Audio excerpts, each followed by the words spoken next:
The largest market in the NBA, and New York City is the stage where every performer dreams of having their moment.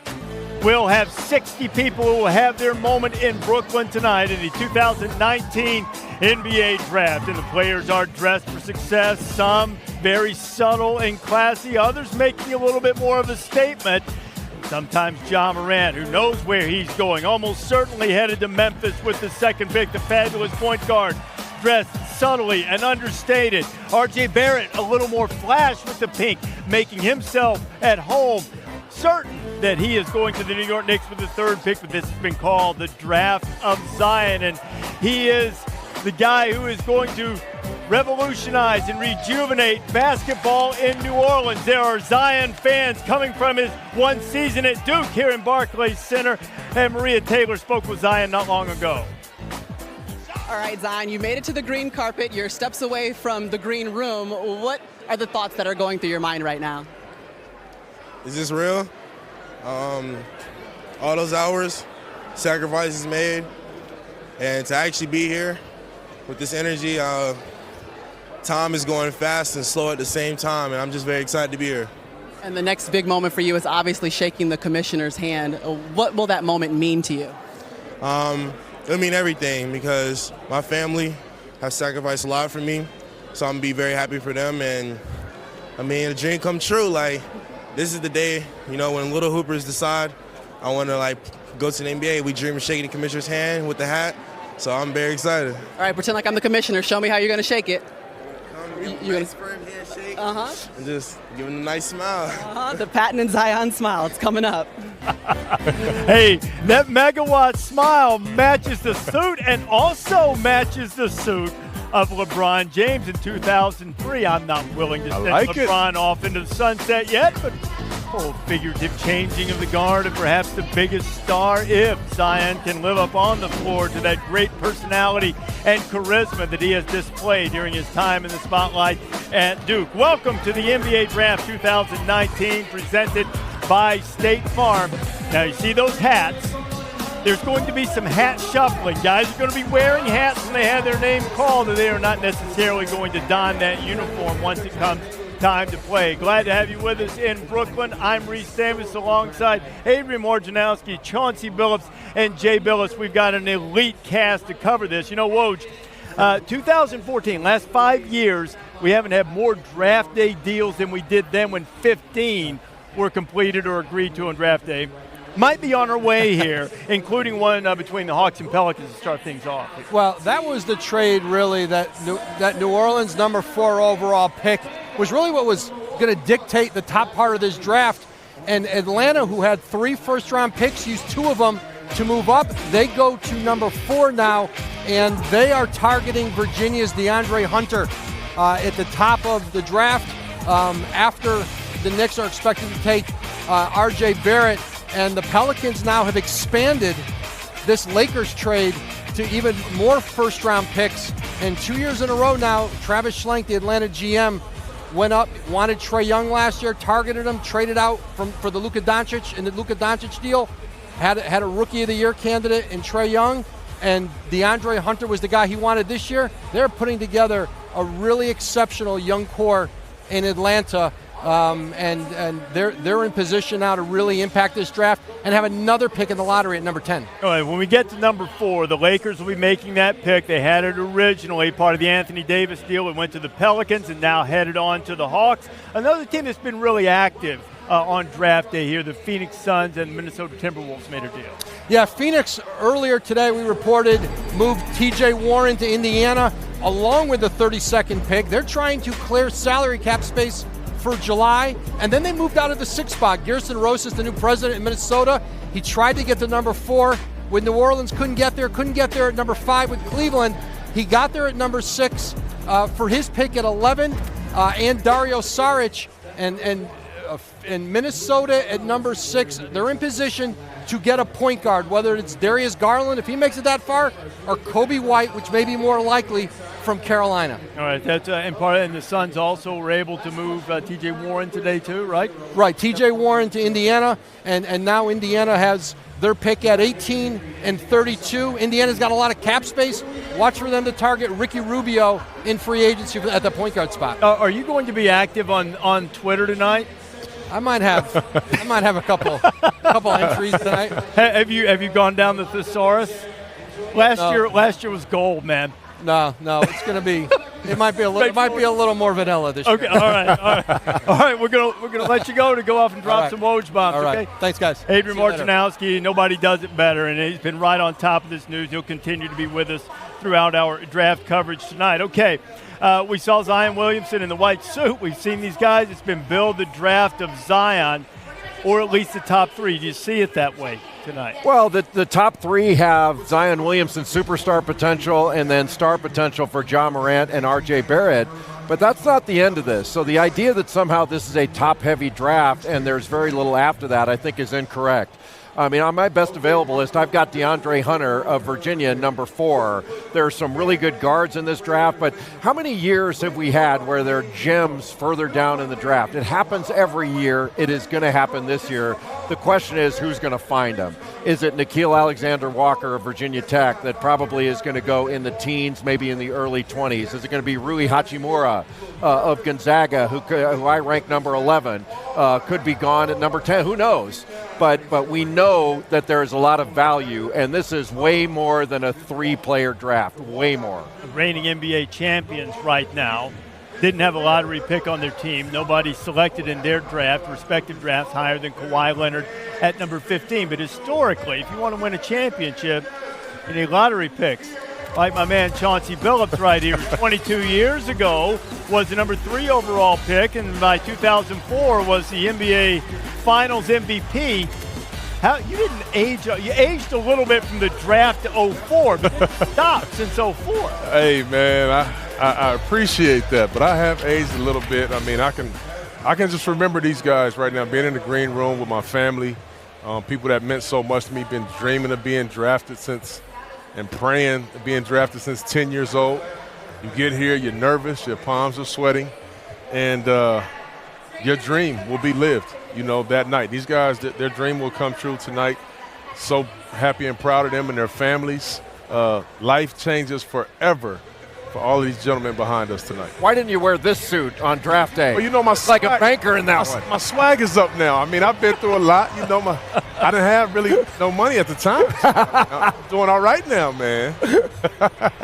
You should have figured out how this whole agent thing works. You don't have any money by draft night. I mean, come on. Somebody could have made you a strong offer. Well, I mean, couldn't they? It might have been a little different story for a different day. All right.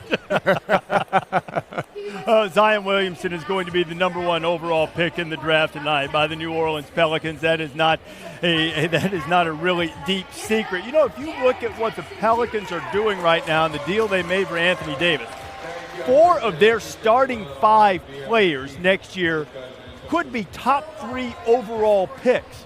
Jahlil Okafor, they're keeping him around. Lonzo Ball, Brandon Ingram coming over in the Anthony Davis trade.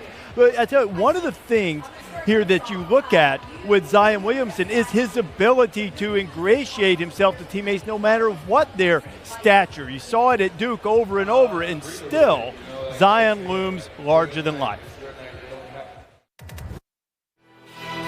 One season, and he's already on a first-name basis with the world. Zion is special. Zion in 3 words, oh my God. However, his jaw-dropping ability is more than screen deep, wrapped in a humble and thoughtful package. I'm very explosive, loud on the court, but off the court, I'm a plain guy. I'm not that flashy kind of person. An athlete with an ethic to work and improve. A friend with a smile always at the ready. When I was a little kid, I just wanted to go to the NBA. This is the life that I wanted ever since I was 4 years old. I'm loving it. A new age begins with one name spoken. This is the era of Zion. And I am told it has been electric in New Orleans in anticipation of it becoming official when Zion Williamson, who was a transcendent superstar really unlike any we've seen in recent years in college basketball in terms of charisma. He had a huge impact on television ratings. He's got that magnificent smile that we've seen, but his game backs it up too, Jay. Well, he's an explosive athlete that is nimble. He never gives up on a play. It's really incredible how hard he plays, but this is one play at Virginia. Look at him on the left side of the floor guarding screening action when there's a skip pass to the corner to DeAndre Hunter, a lottery pick. Look at the ground he covers to block this shot out of bounds. It's not like he came from the middle of the lane. He came from outside the lane cross court. I was sitting courtside for that. My jaw was on the floor thinking that he came from the middle of the lane. When I watched the tape, I realized, wait a minute, he was on the other side of the floor. How did I not see that? And then I realized, well, I know how I didn't see that because nobody can do that. But it's just remarkable the talent he is and how hard he plays and how aware he is, his IQ. He's the real deal. When you look at this, Chauncey, I mentioned it earlier as we were leading to that piece about him being larger than life. R.J. Barrett could have been jealous of him. Instead, they were roommates and became best friends. He's going to go into the NBA where there are a lot of egos, a lot of high draft picks are going to be on his team in New Orleans, and yet he seems to have a unique ability to bring everybody together. Well, you call it humility. I mean, there's a lot of stars in our game today that have it. You can look at the infectious smile that this kid has. A great teammate, wants to be a part of a team in an era where, as you see, Jay, a lot of guys worry about stats and who can score the most and who's going to be an all-star. This kid, you can tell he's not worried about that. You can tell that his teammates at Duke loved playing with him. He was very supportive of guys, even if he was on the bench with the rally towel. Or another guy, RJ, Cam, made a huge play. He was the first one celebrating with him. Yep. And that's a big, big deal when you talk about somebody with this type of magnitude that comes with him. Uncommon maturity. And you're right.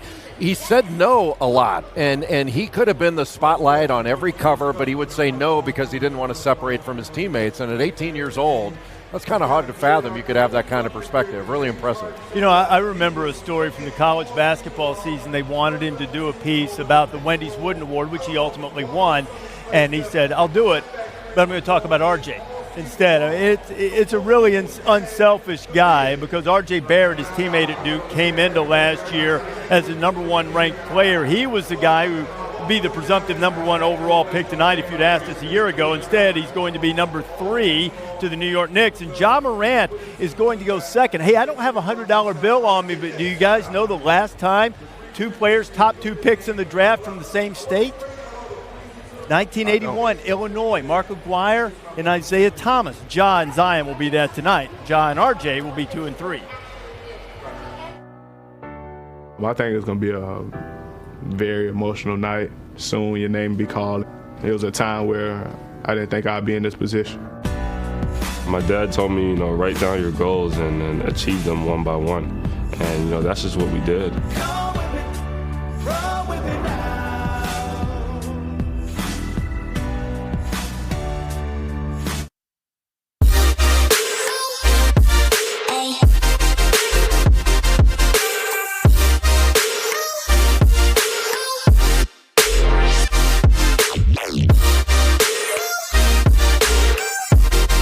The open part of the open court is about really just being candid. Who was the best point guard of the 1980s, Isaiah? Come on, Zeke!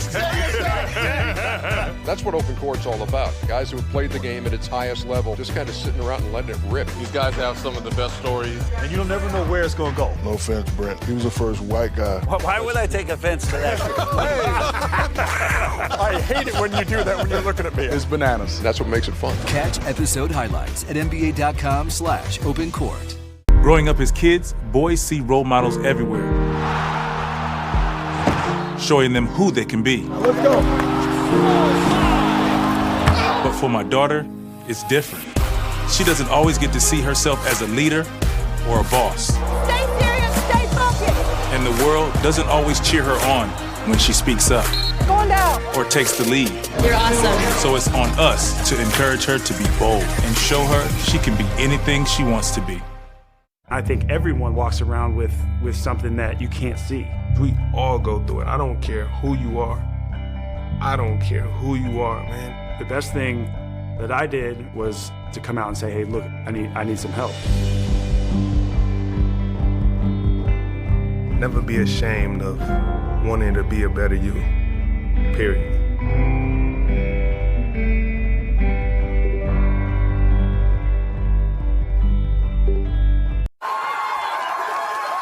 Pablo's at a Vegas draft party? Don't hate like your coworker's trip. Book your own with Hotels.com.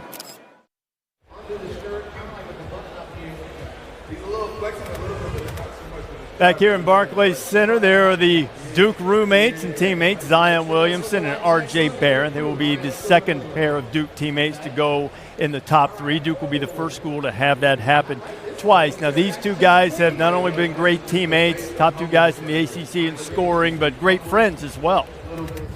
What does it feel like to be the best prospect since LeBron James? It feels like being R.J. Barrett. Oh, my God. There you go. There you go. Now that was a quick answer right there, wasn't it? Witty. And they're the two guys from South Carolina, as I mentioned just before the break. They will become the first pair of guys from the same state since Mark Aguirre and Isaiah Thomas to go 1-2 in the NBA draft. In South Carolina, you see these two guys played together for a little while in the summer in the AAU circuit, both from about an hour and a half or so away from each other. And South Carolina certainly has a rich history of great players. Alex English was an 8-time All-Star, Larry Nance, slam dunk champion. Kevin Garnett, people know. Ray Allen played his high school ball there. Chris Middleton, who's having a sensational career, unrestricted free agent now. And now we add John Zion to the Palmetto State mix. And Maria Taylor is with John Morant and R.J. Barrett. Thanks, Reese. And we've been told we look like Easter eggs because we're going with our pastels today. That's okay. The first thing I wanted you to do was show the insides of your jacket because you're both representing something special. And we'll start with you, Job, because you have pictures of your family and obviously Murray State and what it means to make it to this point coming from such humble beginnings. It means a lot just because of my story of how I got here and to this point and the position that I'm in. I'm very excited, though. And you, RJ, you have Canada on the inside of yours and what it's made a difference in your game. How would you describe what it's like to be in this moment representing your entire country? Man, it feels great, and I'm very thankful that I get to rep my country because that's what made me. So to be on this stage is great. All right, describe for me what it's going to feel like when you finally get the opportunity to shake the commissioner's hand. I don't know as of right now. I think it'll be emotional for me and my family, but obviously we all will be excited, and I mean it's an honor to shake the commissioner's hand. So.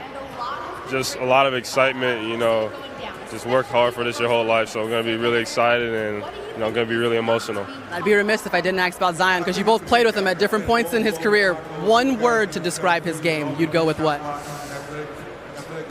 Complete. I'll probably say something like that, complete. That's a good one because he does everything on the floor. And he's a rare talent, and obviously I feel like he's going to be great in this league. It's just one Zion. There's no other Zion. So. Well, congratulations on making it here, fellas, and enjoy this night. Reese? Maria, John, RJ, thank you very much. Our draft and evaluation expert, Mike Schmitz, will be with us throughout the night. Look, the decision is made, Mike. John Morant's going to go second to Memphis. RJ's going to go third. How do you stack those two up? Well, this is not a 2A, 2B situation, Reese. John Morant is the clear-cut number 2 prospect in the draft because not only is he a freak athlete, but he's by far the best passer in this draft, extremely unselfish, and that's a rare combination. Reminds me of De'Aaron Fox physically, athletically, and then as a facilitator, a little bit of Trae Young in his game. On top of that, he has a star quality about him that you cannot find. He has all the makings of a franchise point guard. Memphis certainly hope that he'll be that. They've traded Mike Conley away. They're handing him the ball and handing the franchise. We will let you meet the players when you come back to our draft coverage.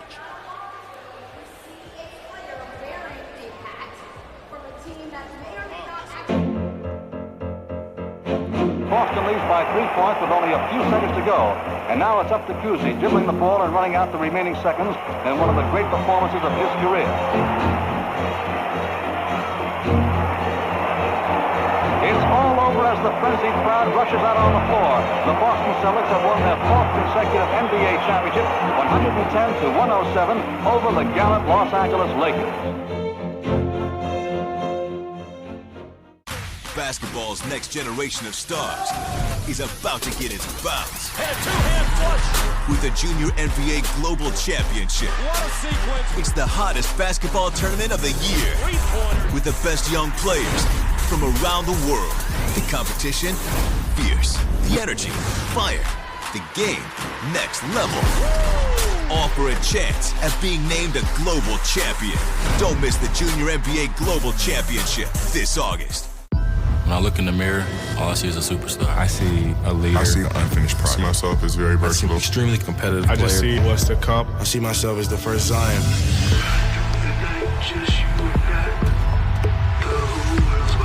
The world hasn't seen anything like me yet. It's time to go to work.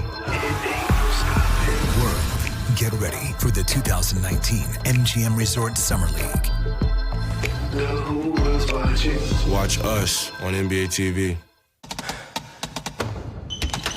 They can't stop you if they can't catch you.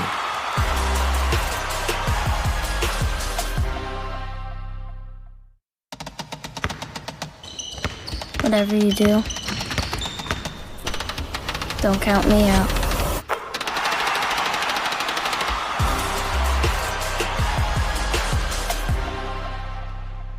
The open part of the open court is about really just being candid. Who was the best point guard of the 1980s, Isaiah? Come on, Zeke.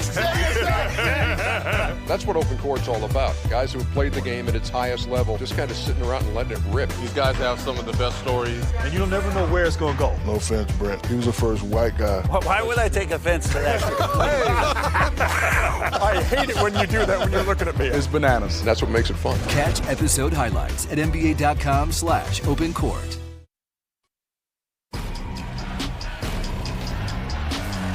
We're going to go all access with Zion Williamson, the superstar of this draft. We're going to be able to follow Zion and a lot of the other players around and show you the things that they do in addition to just going up and shaking the commissioner's hand. He spent some time with Maria Taylor, as you saw earlier, meeting with the kids.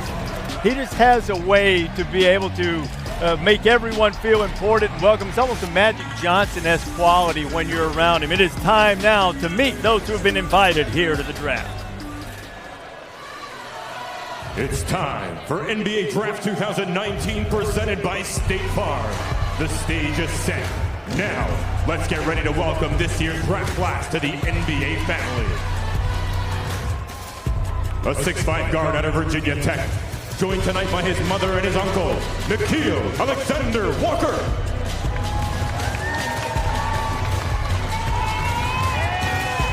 A consensus first-team All-American out of Duke, joined tonight by his father and his mother, R.J.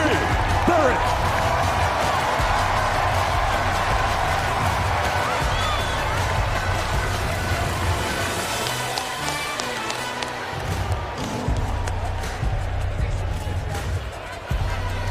From the Republic of Georgia, a 6'11" big man here tonight with his agents, Goga Bitadze.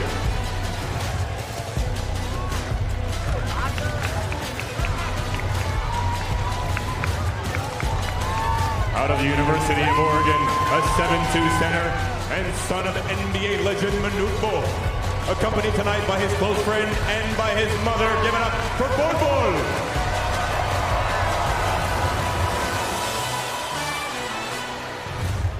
A 6'8" forward out of Gonzaga and native of Canada. Here tonight with his brother and mother, Brendan Clark.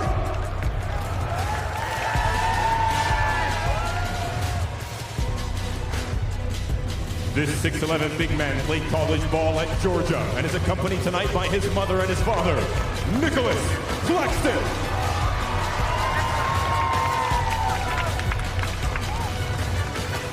A Texas Tech guard who stands 6'7", accompanied tonight by his mother and father, Jared Colder.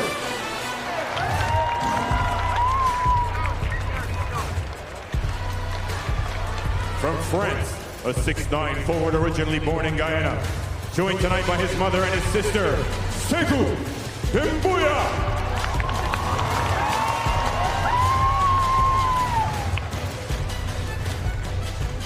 From Vanderbilt, a 6'2" point guard accompanied tonight by his mother and his father, a former NBA player, Winston Garland. Give it up for Darius Garland.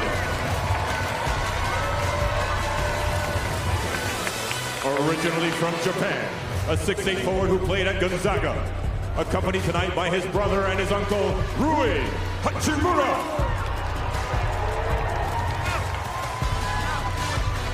A 6'11" big from the University of Texas, accompanied by his father and mother, Jackson Hayes.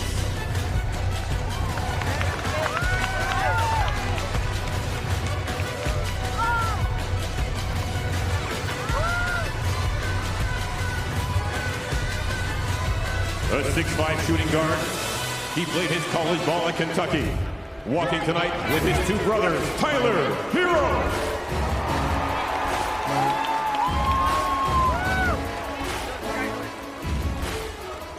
A 6'7" wingman from the NCAA champion Virginia Cavaliers. Joined tonight by his mother and his brother, DeAndre Hunter.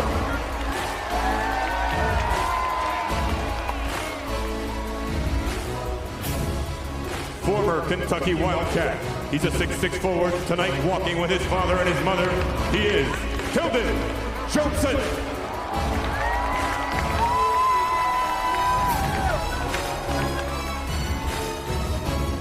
A Florida State forward. This 6'10" big hails from Canada.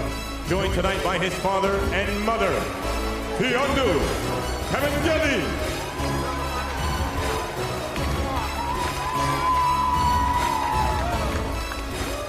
A 6'6" guard from Indiana University.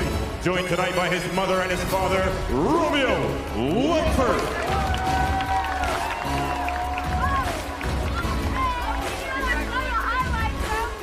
A 6'6" small forward from the North Carolina Tar Heels. Joined tonight by his mother and his father, he is Nasir Little.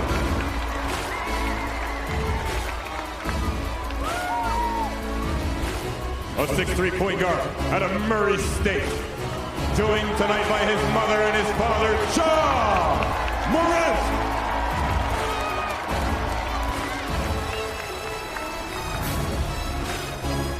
A two guard out of USC, standing 6'6", joined tonight by his mother and his brother. Give it up for Kevin Porter Jr.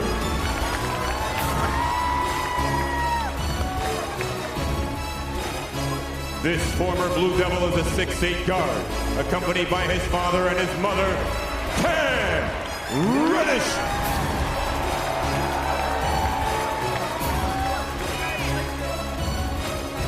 The 2019 Naismith Defensive Player of the Year, a 6'5" guard out of Washington, joined tonight by his father and his sister, Matisse Thybulle.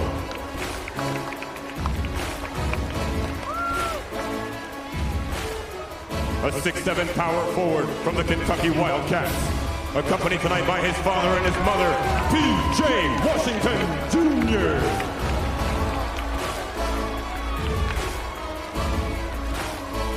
This North Carolina guard stands 6'5", and accompanied tonight by his mother and sister, Kobe White.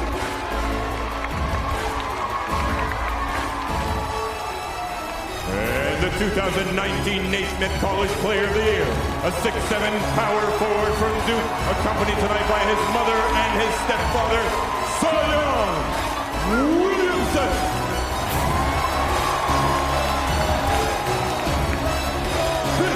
Is your 2019 NBA Draft Class. Been called the draft of Zion. I think future Nick R.J. Barrett got the biggest welcome. The draft's coming up.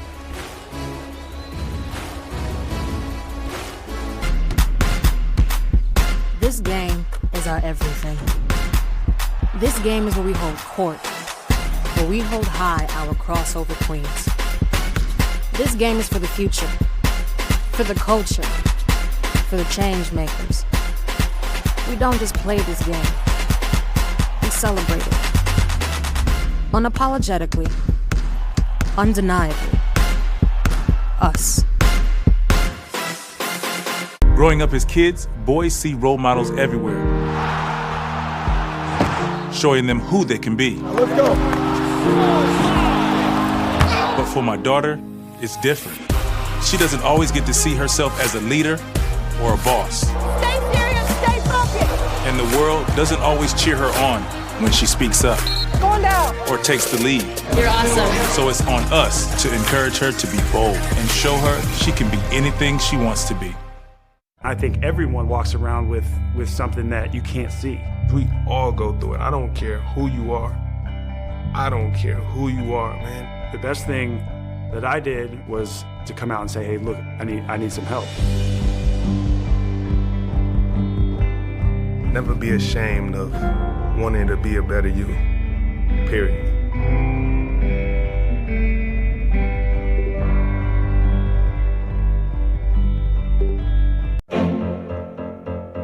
Rockets fans smell victory. Rockets have the ball with the game tied and 6.7 to play. Drexler outside, Maloney, Johnson at the buzzer. Good!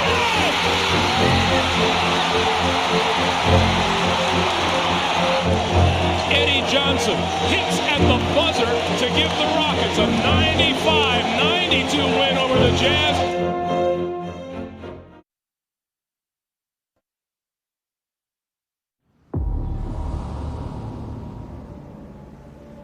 The root cause of hype is hope.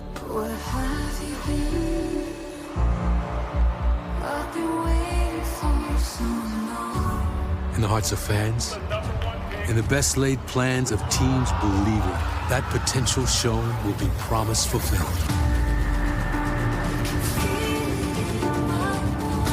In this game, one name can be all it takes to unite a city. To ignite a flame that burns for years.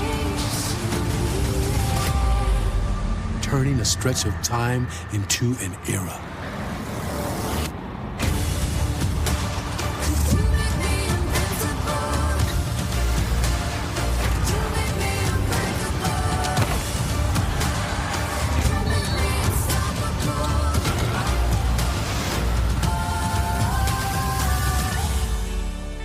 So listen closely for the sound that might mean before and after for a franchise. The Cleveland Cavaliers, Chicago Bulls. A sound that may echo for a generation and beyond.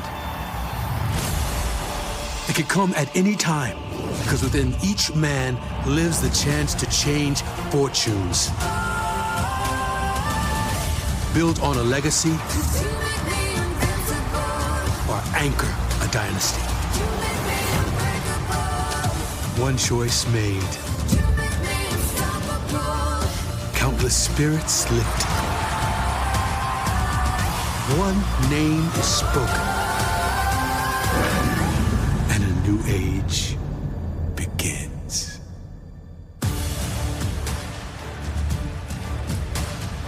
Welcome to the NBA Draft 2019 presented by State Farm in Barclays Center in Brooklyn. Just about set. The New Orleans Pelicans will be on the clock in a bit to open the festivities. Here's the commissioner of the NBA, Adam Silver.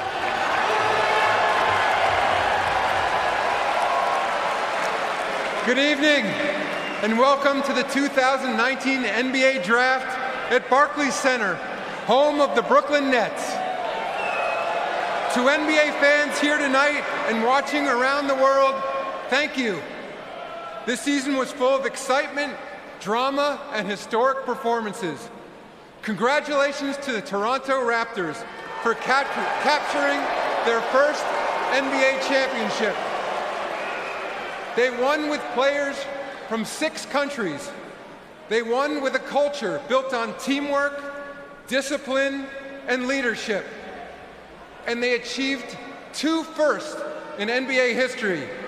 The first NBA champion outside the United States, the first NBA champion in the modern NBA era without a player who was a lottery pick. 2-time Finals MVP Kawhi Leonard was the 15th pick in the 2011 NBA Draft. To the young men who will be drafted tonight, no matter where you go, no matter what pick you are, you can be that player that makes the difference. Let's get started. The first pick in the 2019 NBA Draft belongs to the New Orleans Pelicans, who have 5 minutes to make their selection.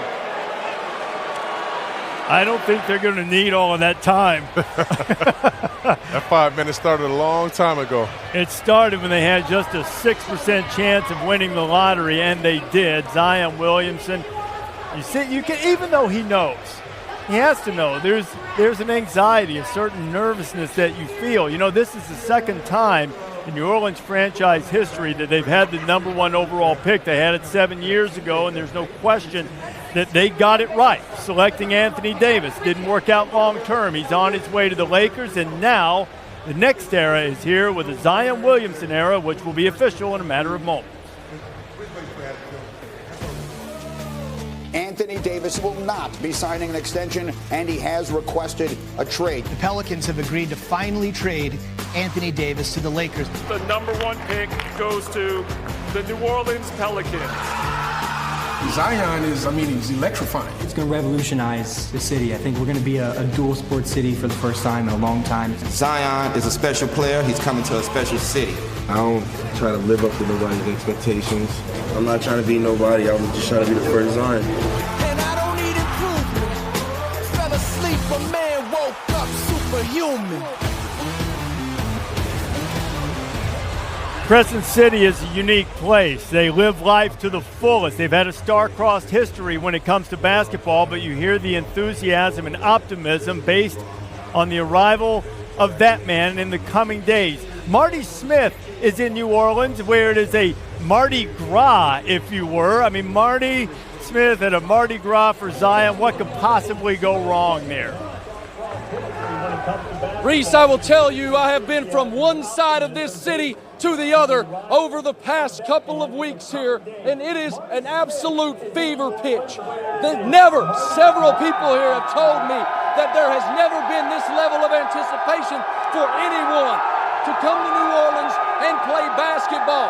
One restaurateur told me earlier, the city is red hot on fire for Zion, and I can tell you, as an aside, he's right. It's about 195 degrees out here, and all of them showed up for Zion to go #1. Here's the #1 thing I have heard throughout my entire time here in the past several days, Reese. If you love us, we will love you. And they are ready to love Zion Williamson at #1 in the NBA draft. Y'all ready? Here we go.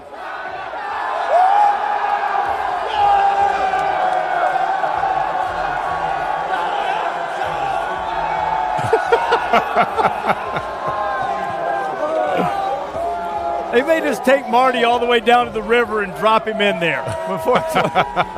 The Mississippi River, of course, running through New Orleans and headed into the Gulf. There's such a rich culture down there. It's a unique place, great restaurants.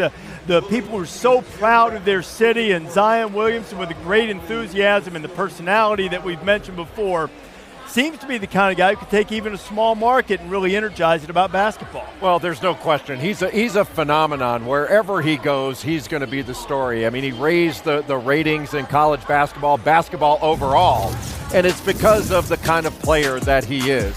He is an incredible athlete. He is nearly unguardable in transition.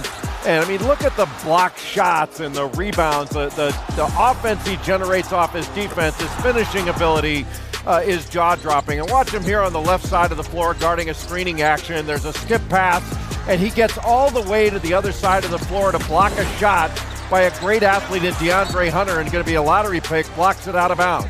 You just don't see that every day.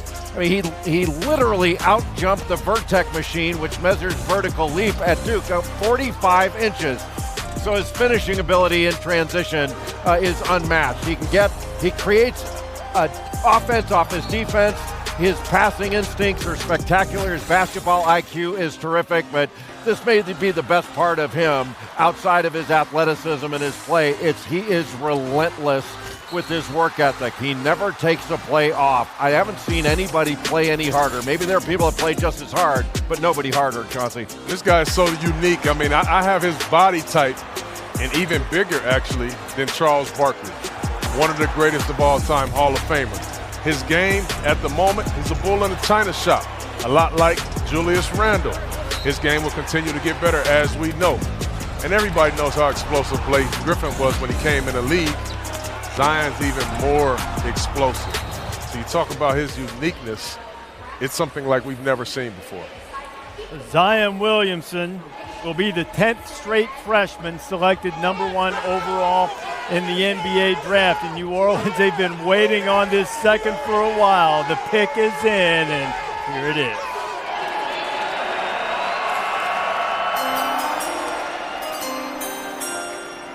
With the first pick in the 2019 NBA Draft, the New Orleans Pelicans select Zion Williamson from Duke University.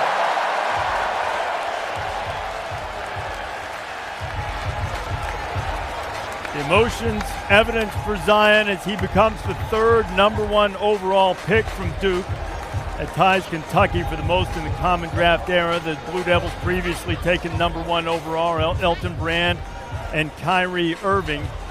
Zion averaged over 22 points, 9 rebounds per game. He won the Wooden Award, scored 81 points in the ACC tournament, most by a freshman in ACC history, and now is making that walk to start his professional career and to really assume the mantle that Anthony Davis leaves behind after the trade and be the face of a franchise in New Orleans. Shot 82% in transition, the highest player efficiency rating in the last 10 years. They've only been keeping that for 10 years, higher than even Anthony Davis, who is a spectacular superstar in the NBA. He's got star written all over him, really superstar written all over him. I love the fact that he's just such a good teammate, man. So humble. You could tell that he was raised right. 2 parents in his home, that obviously discipline was involved in that. He said his mom is his toughest coach. How about that? He is with Maria Taylor now. Maria? Well, Zion, certainly the moment we all anticipated, but you've been waiting for this moment since you were 5. How would you describe being the #1 overall pick in this draft? I mean, I don't know what to say. I didn't think I'd be in this position. My mom sacrificed a lot for me. I wouldn't be here without my mom. She did everything for me. I just want to thank her. Your mom was your coach when you were coming up. She coached you until you were 14. What are the sacrifices you feel as though she made for you? She put her dreams aside for mine. She always looked out for the family first before herself.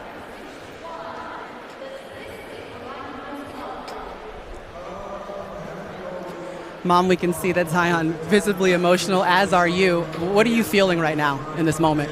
He's worked since 5 for this moment. And when you know it's coming, but you just can't really, you just got to wait for it to happen and to watch his hard work pay off and to watch this, we're so happy for him. We're so happy. Mom, what have you seen from your son over the course of this entire process? I've seen somebody who believed in the process, who put in the work, and who, put those naysayers aside and just continue to do what we ask and continue to believe in the process. And because of that, we're here today. And Zion, I know you said you didn't believe that you would be here in this moment. When did that belief change? Was it shaking the commissioner's hand and officially being the pick? Yeah. I don't even seem real that I just shook his hand. I dreamed about this since I was 4. And for it to actually happen, I just thank God for it. Now the city of New Orleans is so happy to welcome you to the family. I mean, they've been throwing a party basically all day. Is there anything that you'd like to say to your new team and family in New Orleans?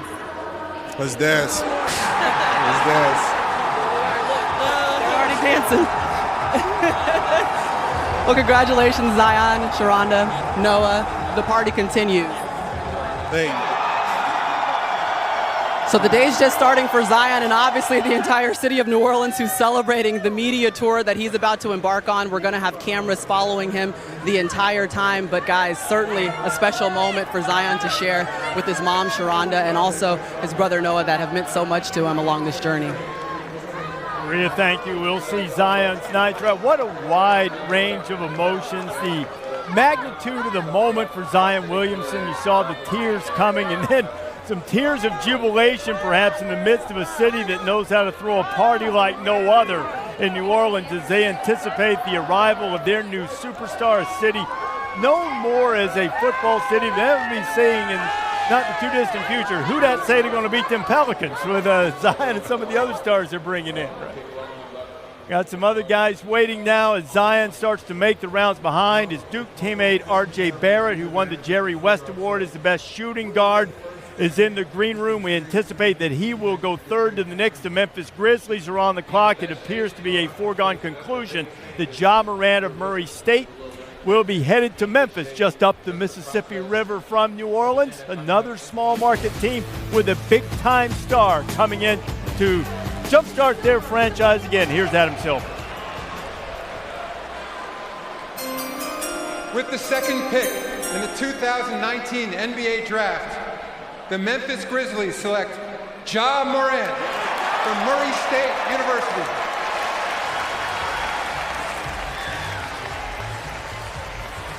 It was a little over a year ago, I guess, that our draft guys said maybe Ja Morant was a fringe draft guy at all. Then he went to a summer camp, Chris Paul's camp, and then got in the mid-first round, and after a sensational season, moved all the way up. He's a second overall pick. Mike Conley has been traded from the Memphis Grizzlies, spent his whole career there, the great Mike Conley point guard, and now Ja Morant takes over in Memphis, Johnson. Yeah, I think he's a wonderful prospect. And like you said, kind of came out of nowhere.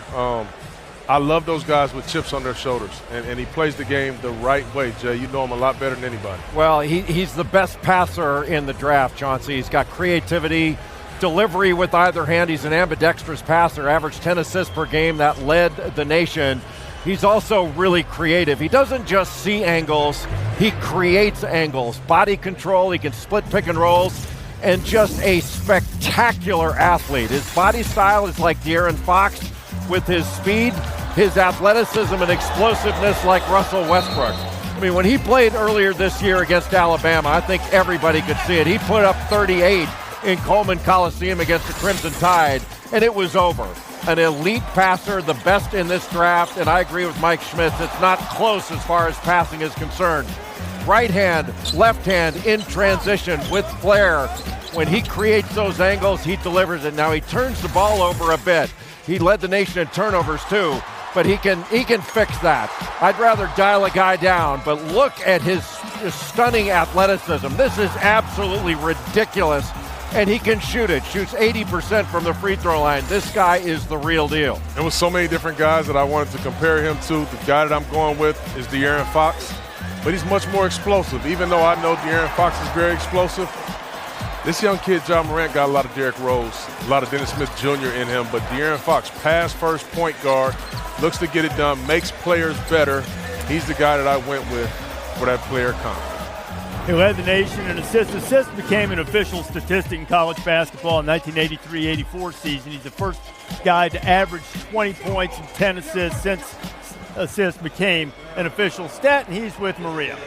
All right, Ja, from being the guy that was forgotten and then discovered in an auxiliary gym to the number 2 overall pick in the draft, how does it feel? It feels good to be able to accomplish my dream. How I got here is crazy. I know it probably give a lot of people more confidence, and I'm just very excited. What gave you the confidence to know that your game was big enough to belong on a stage like this? It started with me. I feel like if you don't believe in yourself, then who will? And I had the right people around me, my family, coaches, always lift me up and push me to work harder and be the best player I can be. And speaking of the family, we've got Dad T here with you, and I know that the backyard workouts is the stuff of legends. You had your son jumping on tires, doing agility drills. What were you trying to put inside of him to help him make it to this moment? Basically, hard work, fundamentals, dedication to everything, and I mean, once he told me that he loved it and showed me he loved it, I wanted to pump everything in me inside of him so he can reach the highest point. And now that he's standing here next to you as the number 2 overall pick, what are you thinking, Dad? Hey, man, praise God. Praise God. He worked hard for it. And Ja, you always said that your dad gave up his basketball dreams to help you accomplish yours. So tell your dad what this means. It means a lot for both of us. We both know what I've been through. I don't want to get a little emotional up here, man, but I just want to thank him for everything he done for me. He made me who I am today, and I'm just thankful for it all. Great job, Well. Great job. Thanks for your time, Ja. Thanks, Dad. Reese? Hey, long live Trey. All right, Maria, Ja, thank you very much. Ja's dad was a terrific player, played high school ball with Ray Allen. You see him greeting his future Memphis teammate, Jaren Jackson, there.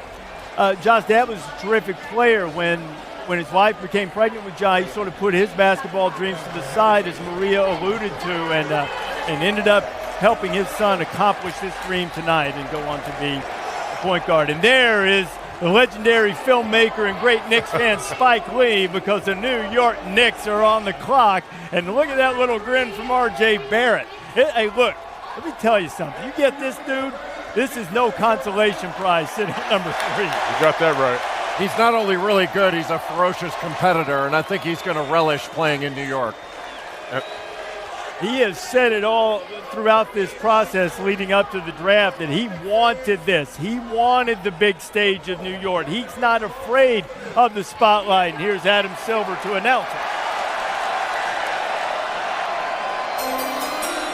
With the 3rd pick in the 2019 NBA Draft, the New York Knicks select R.J. Barrett from Toronto and Duke University.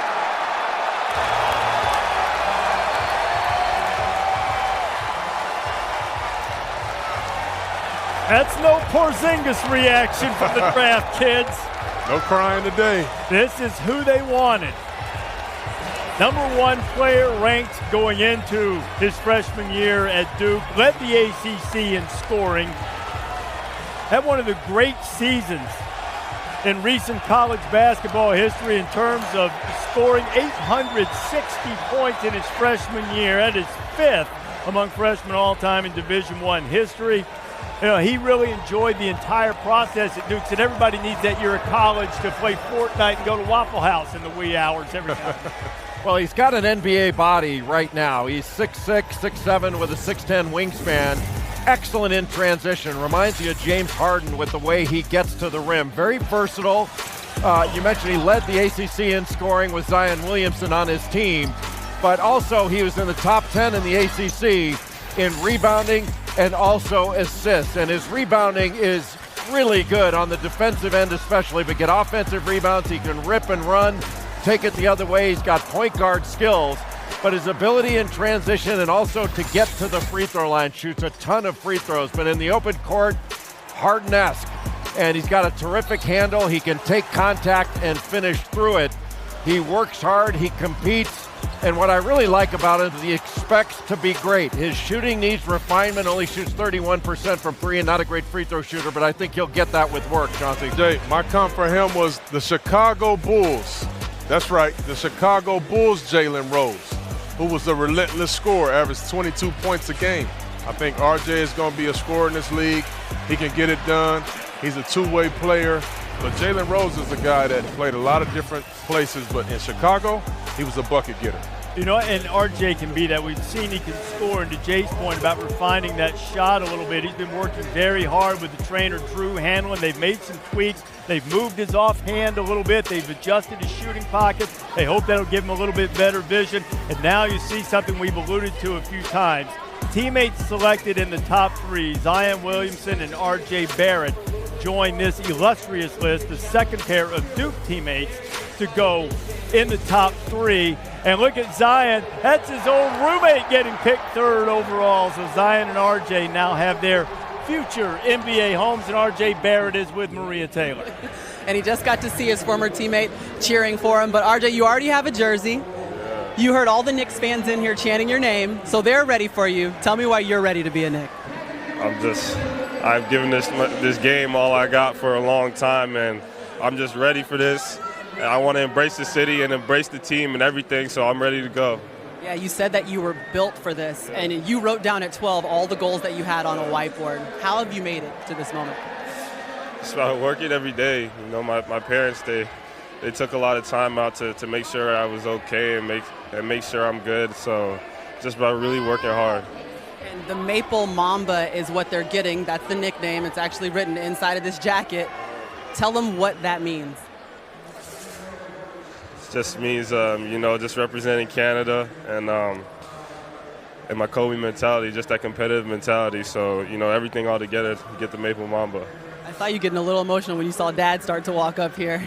Dad, what does it mean to be in this moment? Because he told you when he was 12, this is the stage that he wanted to stand on. I'm excited for him. Your children make goals, and they go out and achieve them. You have to be proud, very proud. I'm proud of you, son. Tell me what you want every Knick fan to know about your son. My son is going to give everything he has on the court. He's a competitor. He plays to win all the time, every time. He's going to work in the off season. He's going to get bigger. He's going to get stronger. He's going to get more skilled. And we're just scratching the surface of who he's going to be and hopefully who he'll be for New York. All right, well, we'll be watching the journey. Congratulations, RJ. Congratulations, Rowan. Reese. Maria, Rowan was a good player himself. Played at St. John's here in the city and is now the vice president and general manager of the Canadian national team. And I imagine he's got an inside track to making sure that he can recruit a superstar for the next several years, the Canadian national team. There are 27, coming into this draft, 27 Canadians in the NBA in the last 35 years, but 18 of them have come in the last decade. And there has been quite an influx of great talent. Vince Carter. Thank you, Vince Carter. Playing with the Raptors and sort of making people excited about basketball in Canada. Now, the Lakers are on the clock right now. This pick, through a bunch of trades, is going to wind up going to Atlanta. I'll remind you of all of that coming up. But the number one pick in the draft, Zion Williamson, headed to New Orleans.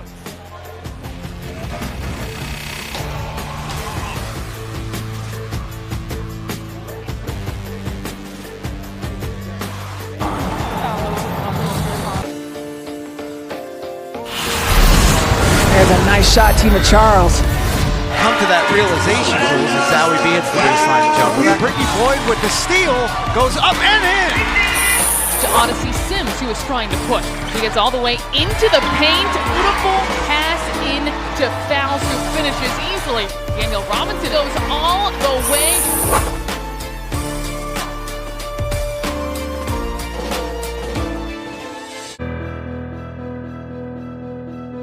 It was tough for me growing up. I was in special ed classes. Kids started to pick on me and make fun of me. I always tell my mom I don't really have any friends. Nobody wants to talk to me. I coached special Olympics, and I fell in love with being there for those kids. What's going on? How are you? You can do anything you put your mind to, no matter what situation you're in. Best rebounder in the game today. I'm a prime example. I was told I can't my entire life, and look where I'm at now. They can't stop you if they can't catch you.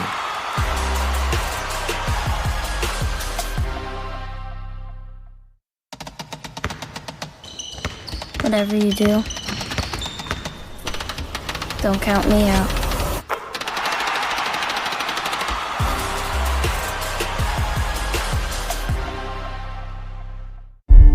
Hey! Did you know? By the age of 14, girls drop out of sports twice as often as boys. It's time to fix that.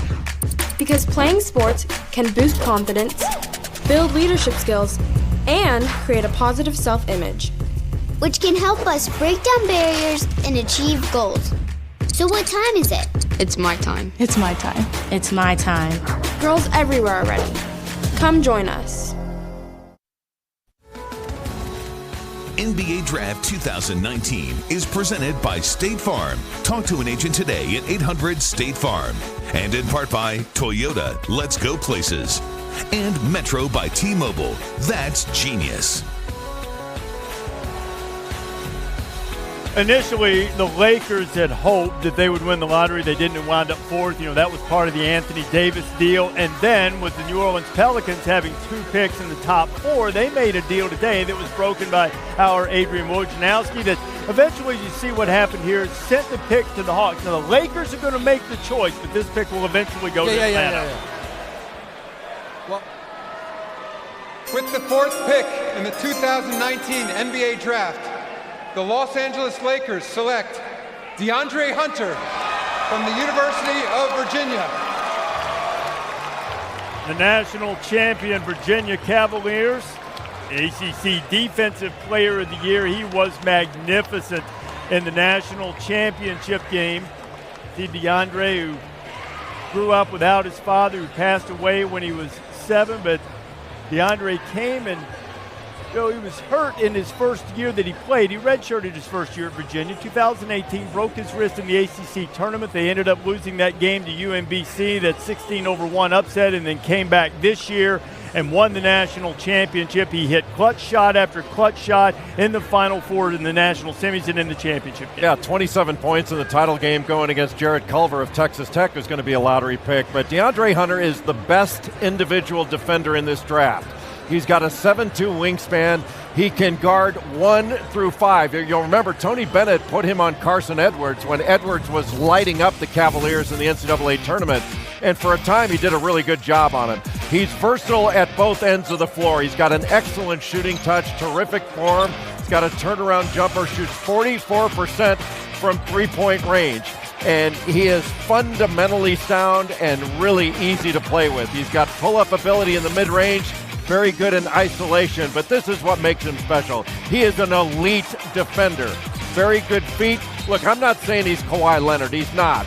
But he's got some attributes of Kawhi Leonard that make him a really good player. And can he rebound at a higher rate? Yes, I think he can. His upside is great. His floor is the highest of any guy his size in this draft. I think he's an outstanding player. That's why I ranked him number 4 on the best available list. Not a mock draft, but the best available list. And I agree with you 100%. The guy that I like to him, and I think this is his actual floor, is Jay Crowder. The guy's 3 and D guy. These are valuable guys in our game today that can play defense, that can also go get a bucket. He has a chance to be a ton better than Jay Crowder. But that toughness, that will, that spirit that Jay plays with, I see a lot of that in DeAndre Hunter. He goes 4th overall. He's the highest draft pick from Virginia since Ralph Sampson went number 1 overall to the Houston Rockets in 1983. I'm not sure if Maria has a Hawks cap she can share with DeAndre or not, but he is with Maria now. I don't have one, but I can find one. DeAndre, because of a proposed trade, you'll be trading in that hat for an Atlanta Hawks hat. And you only did one workout during the pre-draft process. It was in Atlanta. Yeah. What made you know that this is where you would end up? When I went there, they had a pretty strong feeling about me. I knew that's the place I wanted to be as one of my destinations, and I'm happy they traded up and got that pick. I see you're wearing your dad, who passed away when you were younger, and you say he's the reason why you ball. How does he still motivate you? He motivates me every day. I just want him to be here with me. That's why I wore him. He got drafted just like I got drafted, so he's just here watching over me. Thanks for your time, DeAndre. Congratulations. Thank you so much. Maria, DeAndre, thank you very much. It's been really cool in the first 4 picks of the draft so far to see these deep family connections and the emotion that you see from all of these guys who are having dreams realized tonight. Cavaliers are on the clock. Last year they had a lottery pick. They took Colin Sexton out of Alabama. He had a terrific rookie season, and now they need to find some more building blocks. Adrian Wojnarowski's with us now. Woj, what are you hearing right now about the Cavs and this pick? Well, Cleveland has been engaged with a number of teams about possibly moving out of this 5th spot, but it's increasing, looking like they'll stay here. And the player they've targeted is another guard, Darius Garland from Vanderbilt. With new coach John Beilein, they imagine kind of a East Coast, Eastern Conference version of Lillard and McCollum. Now Colin Sexton and Garland would have to go a long way to be compared to those two players. but with Beeline's system in, they imagine 2 ball-handling guards who can pass, shoot, and right now Cleveland is focused on Darius Garland at number 5. Darius Garland, a guy who played only 5 games for Vanderbilt this year. Now, among players NCAA eligible, college players, no one has played fewer games than that and still been a first-round draft pick. So you look at this right now, best available guys on the board right now. How do you have them stacked up, Jay? Well, I had Kobe White number 5, but not far behind is Darius Garland, and reasonable minds can differ on who the better player is. Garland, the better shooter, Kobe White, faster with the ball, an excellent scorer. Another guy you have up there is Jared Culver, one of the most versatile players in this draft, probably the second most versatile sort of wing behind DeAndre Hunter, after you get past the first 3, I should say. We said the draft started at 4. And then Cam Reddish, who is an outstanding shooter, checks every box on NBA talent. The question is, can he put it all together? You know, can he be more productive? Can he be more consistent? Consistency of effort and productivity. When you look at these guys right now and when you look at the Cavaliers, I mean, I would say that it's likely they just need talent. They just need more players. Position's not as important. Correct. If you're the Cavs right now, you take the most talented player. And even though Darius Garland is a terrific point guard and so is Colin Sexton, you just kind of figure it out. You know, you figure it out. This is a guards game nowadays. Anytime you can have a guard on both sides of the floor, playmakers on both sides of the floor, advantage your team. Hey, we got about a half minute left here before the pick is due in, and there is Darius Garland. How do you see John Beilein translating to the NBA? I think John Beilein will do very well. He's gotten a lot of advice from NBA coaches saying just be yourself, and John Beilein, being himself, is good enough to do well in the NBA. He covets shooting, and according to Woj, they're going to go with Darius Garland, or likely to, and Garland's one of the best shooters in the draft, if not the best shooter. And you said he had great range, too. That's something that has been valued in Beilein's system when he was the head coach at Michigan. Here is the commissioner with the Cleveland pick.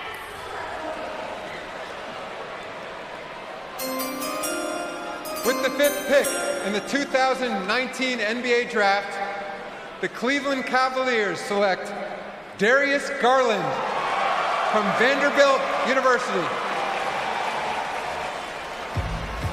In those 5 games for the Commodores, Darius Garland averaged about 16 points per game. Declared for the NBA draft in January after having that meniscus injury to his left knee. He played at Brentwood Academy in the Nashville area. His dad, Winston, played 7 seasons in the NBA, averaged a little over 9 points per game 4 times. He led Brentwood Academy to state championships, and though he lists his favorite player as Damian Lillard, he kept a basketball, an autographed basketball, in his dorm room. It was autographed by Chauncey Billups. Is that right? How about that? Because you told me today, because you've been high on him, and so I was testing you, and you said, well, I haven't met him yet. I never remember meeting him, man, but that's pretty amazing. How about that? He's a guy that college fans might not have seen him a lot, but NBA scouts have seen a lot of Darius Garland.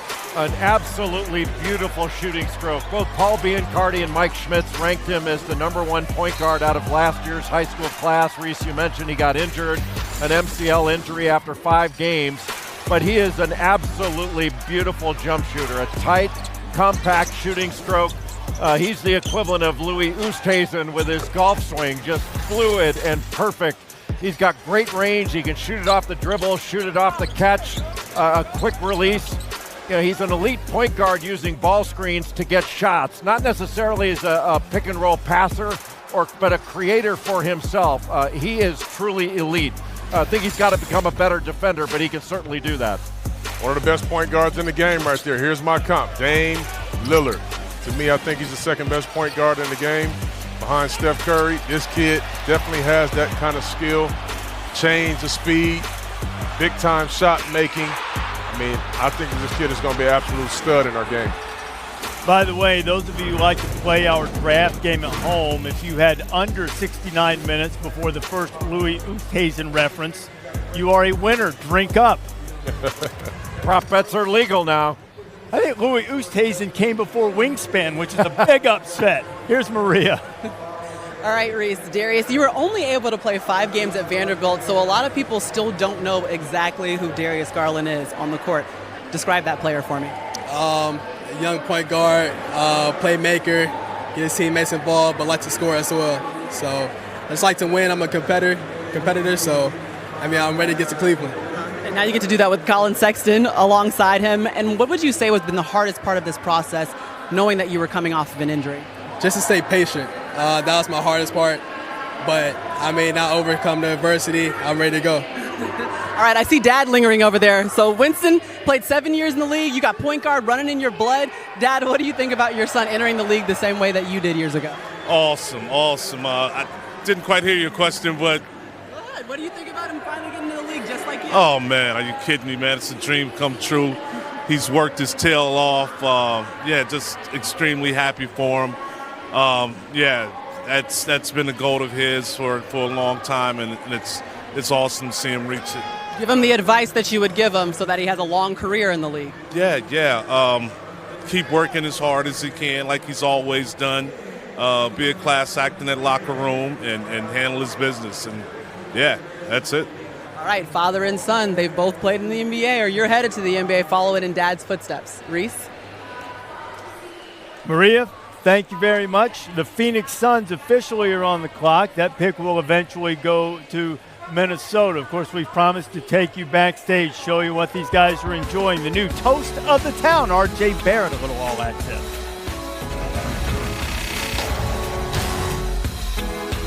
The New York Knicks select R.J. Barrett.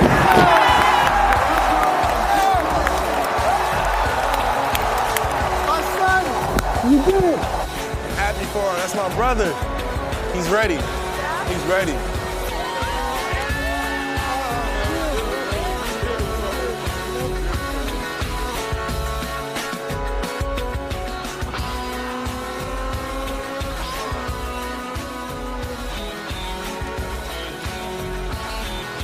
Mentioned that the Suns officially are on the clock. They've made a deal with the Timberwolves today. Woj telling us about this earlier during SportsCenter. The Timberwolves have moved up, and they will have the 6th overall selection. The Suns have moved down to 11. They get Dario Saric as well. So the Timberwolves now sitting there with the 6th pick.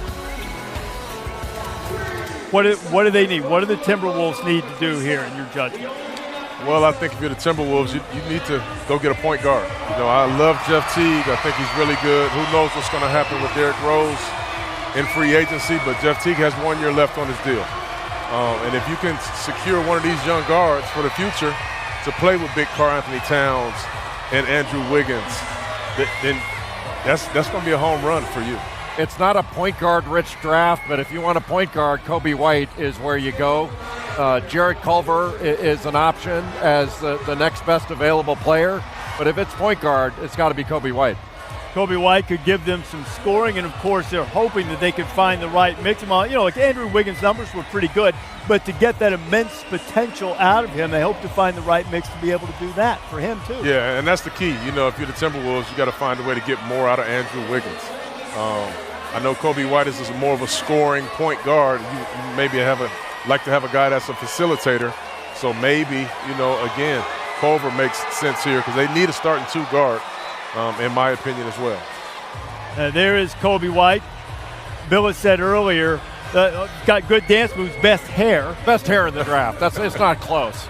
In a very good hair draft, best hair in the draft. Well, you're speaking players only because, my hair's here, too. You got the best hair up here. I do. That's damning with faint praise, I'm afraid. Here is Jarrett Culver. He was a Big 12 Player of the Year. Jarrett Culver, really to be here in Brooklyn is a kind of a cool situation for him. He had some injuries in his high school career. His junior year wasn't really on the radar because of those injuries. He'd finished up playing in a soccer tournament and played in an AAU tournament with a team from Texas who came here to Brooklyn. In a game, he scored 18 consecutive points and sort of burst onto the scene of the radar, got a lot of attention, had a very good career taking Texas Tech to the national championship game, and he is one of the potential picks in the 6th overall slot that the Suns are making for the Timberwolves. With the 6th pick in the 2019 NBA Draft, the Phoenix Suns select Jarrett Culver from Texas Tech University. Another life-changing night in Brooklyn for Jarrett Culver of Texas Tech. Culver, a very strong family background. Jarrett, before he goes up and greets the commissioner, has plans to make his way over and share a hug with his grandmother, Marva Dunn. And you see Jarrett, who is from Lubbock, the home of Texas Tech. His dad, Hiawatha, who you saw there in the shot a moment ago, is a pastor at a Baptist church, a strong family of faith. His brother Trey has Olympic aspirations, training for the 2020 Olympics. Faith is a big part of the Culver family in this journey. I didn't play football growing up because we had church on Sunday, so I didn't play football, which I wanted to play. But, I mean, we was always in the church. Me and my brothers, we grew up in the church. You know, I played the drums for the choir as a kid, and, I mean, I just love going to church. It stuck with me till this day.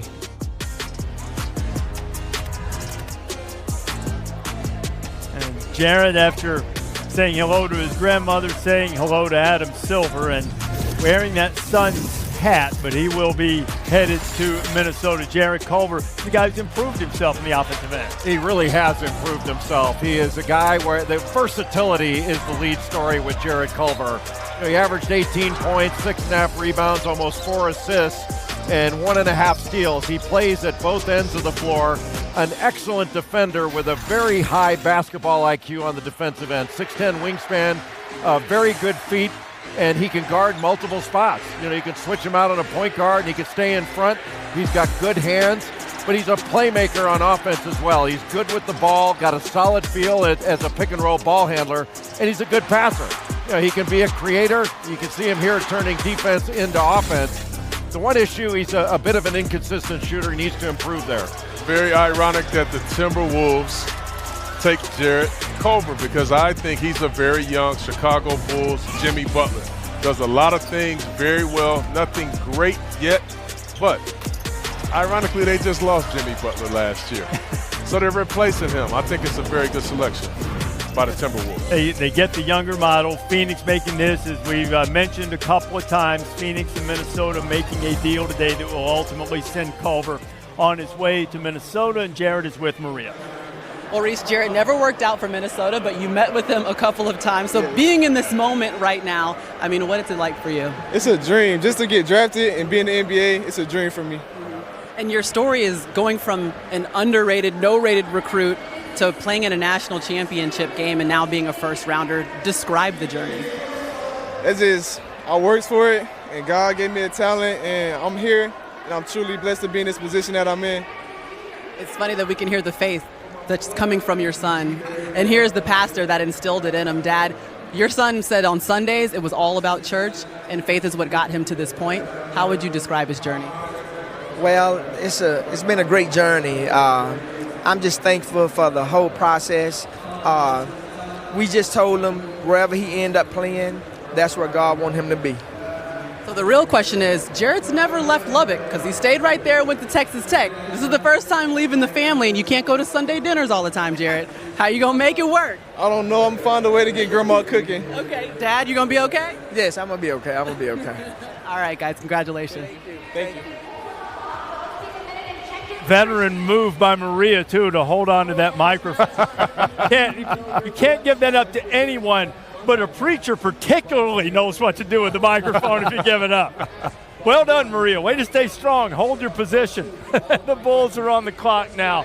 About 2 minutes to go. The Bulls had their fewest wins this season since 2001-2 season with just 22. They are, however, the youngest team of the NBA, average under 25 years old. And they got a ton of lottery picks on that team.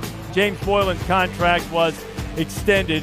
Jim Boylan's contract extended. He replaced Fred Hoiberg back in December, who's now the head coach at Nebraska. So Boylan is going to be the guy to lead this young talent. They're about to get a new player here with the 7th overall pick. What do you think about the direction of the Bulls right now? Well, I think first and foremost, I believe that they need a point guard there. Chris Dunn was making an ascension, took a step back last year. But if they can get a very good point guard, that would be great. Some veteran wings, I think, really will be good too, because I think their front court is really good. But in the NBA, you need some leadership. And they need to have some leadership. It's been a little influx But obviously, Coach Boylan there, they're building out that staff. They're in a good position. They got some really good young talent, Jay. Yeah, and I'm sure Chicago was expecting that Kobe White or Darius Garland, if anybody fell, a point guard, it would be either White or Garland. And it looks like it's Kobe White that's fallen to them, and I think they're expecting that. This is the third straight year, strangely enough, that the Bulls have picked 7th exactly. They took Lauri Markkanen, they took Wendell Carter Jr. from Duke last year, and now for the third straight year, we'll see if they get a third straight lucky 7. About a half minute left on their time, but the pick is in. Here's Adam Silver.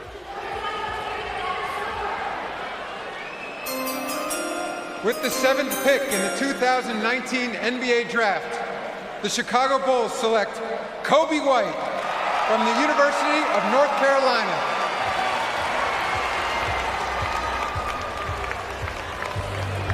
I'm a huge fan of Kobe White as a player and as a young man. He had a really outstanding season for North Carolina, averaging about 16 points per game. The questions about it was just how he would be able to involve his teammates. He's been growing his hair since his freshman year of high school. He's the all-time leading scorer in North Carolina high school basketball history, largely because he had to score to give his team a chance to win. The pink sneakers that have become a signature are in honor of his late father, Donald, who died of liver cancer. His father, Donald, was thrilled when Kobe chose North Carolina, had a great respect for Roy Williams, and I'm sure that Donald, who still continues to live in Kobe's heart, if you read the piece in the Players Tribune, it was sensational, that it was raw and authentic and genuine from Kobe. And there's his dad, who was thrilled that he was going to North Carolina, and no doubt would be delighted with this turn of great fortune for Kobe White, who goes 7th overall to the Chicago Bulls. Transition is his game, end-to-end speed. Roy Williams, as coach at North Carolina, said he was the fastest point guard he's coached since Ty Lawson, and that is saying something. And look at that hair in transition as he goes from end to end. He can also shoot it. He's a very good shooter with a quick release. I do think he needs to get better at shooting it off the bounce, but he's very good in pick and roll, refusals, splits. He can shoot behind it. When he penetrates, he can finish or he can spray it. He's a legit 6'5". He doesn't really have long arms, but handles the ball very well, gives it up. Because there's so many possessions, he turns it over a little bit trying to play fast. And he needs to be a better finisher. I wouldn't call him a vertical athlete, but man, this dude's a player. Jay, the last guard that I've seen that came in the league with strength, with speed, and can really shoot it was Agent Zero, Gilbert Arenas. And this kid really reminds me of him. I mean, nobody in the world could stop Gilbert. If this kid, Kobe White, is the player that we think he will be, that, of course, Reese thinks he will be, Gilbert Arenas is his comp. I'm not going to say that he's going to be this, but 35 years ago, the Bulls took a guard in the first round from North Carolina. That worked out pretty well. They took Michael Jordan, and tonight they take Kobe White, Maria. Yeah, that worked out pretty well. And when Kobe saw Gilbert Arenas, what was your reaction? Yeah, that's tough. You know, he was a really good player, so I was surprised. Now, you said you did not know how you were going to feel when the commissioner finally called your name. How would you describe the moment now? Oh, man, just a relief for sure to hear your name, but, man, it's a blessing. I'm super excited. I can't describe it in words. You know, it's a different type of feeling. What does FMF mean to you? FMF means for my father. You know, my father passed away 2 years ago when I was 17 years old from liver cancer. So, you know, it's been rough, but, you know, that's kind of what I live by. If your dad was here today, what do you think he would say to you? Just how proud he was of me, man. You know, he'd be super excited for me, but, you know, also tell me, you know, this is just the beginning for you. You know, a lot of success coming your way, but just stay true to yourself and remember where you came from. All right over your shoulder. It's the guy you're going to be playing with soon, Wendell Carter. Oh, yeah. Welcome to the family, bro. We're going to take care of you out there. Let's get it. For sure. Congratulations, Kobe. Oh, Duke and Carolina getting together again, and 3 of the top 7 picks in the draft so far have been from Duke or North Carolina. Kumbaya. Yeah. Hey, once everybody's on the same team in the league and the same goal, and put those rivalries aside for a little bit. Guy from Duke was the #1 overall pick tonight in Zion. With the first pick, the New Orleans Pelicans select Zion Williamson.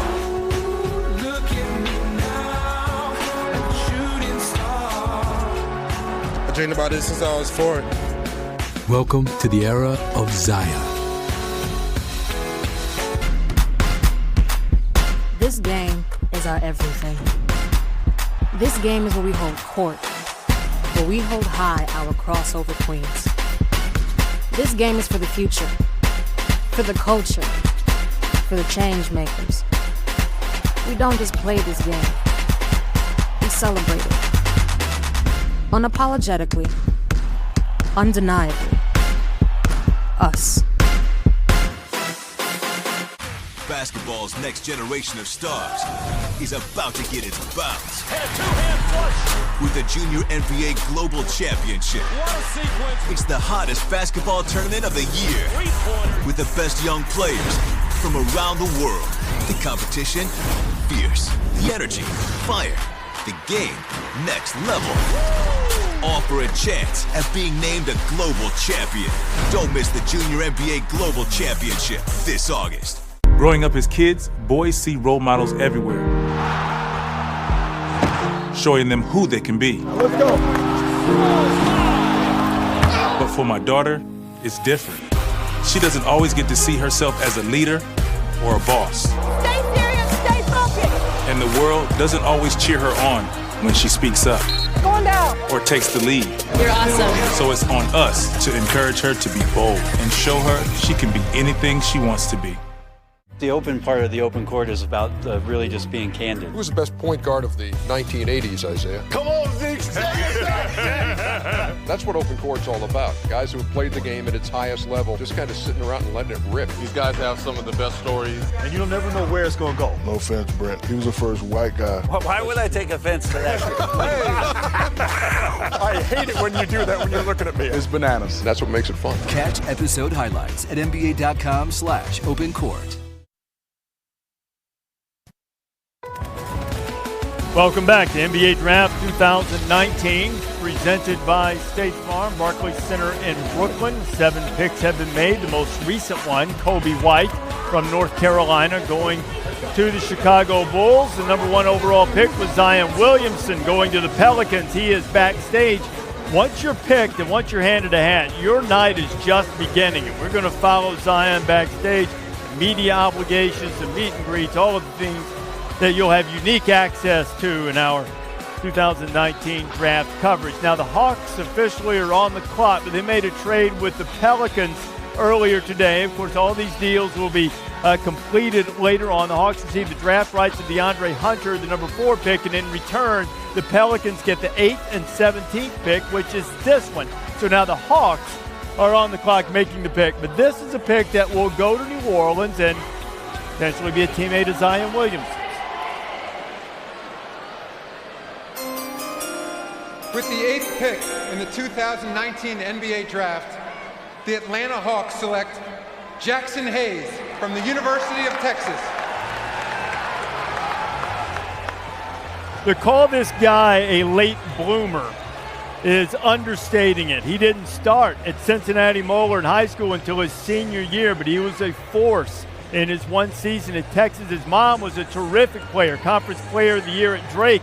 And not only that, she averaged 52 points a game in high school. Wow. His dad was a great tight end, Jonathan Hayes, and now is a coach in the NFL. He grew almost a foot in high school in Cincinnati, became a starter later on in his career, and has parlayed that into now being the 8th overall pick, and he's selected, and he'll be on his way. All right, Woj is with us now. Woj, you got something more on this pick here? Yeah, Reese, David Griffin, the Executive Vice President of Basketball Ops in New Orleans, with the Jackson Hayes pick, imagines the most athletic front court in the NBA to pair Hayes with Zion Williamson, and he's got another first-round pick at 17 now from the deal with Atlanta that moved number 4 on to the Hawks.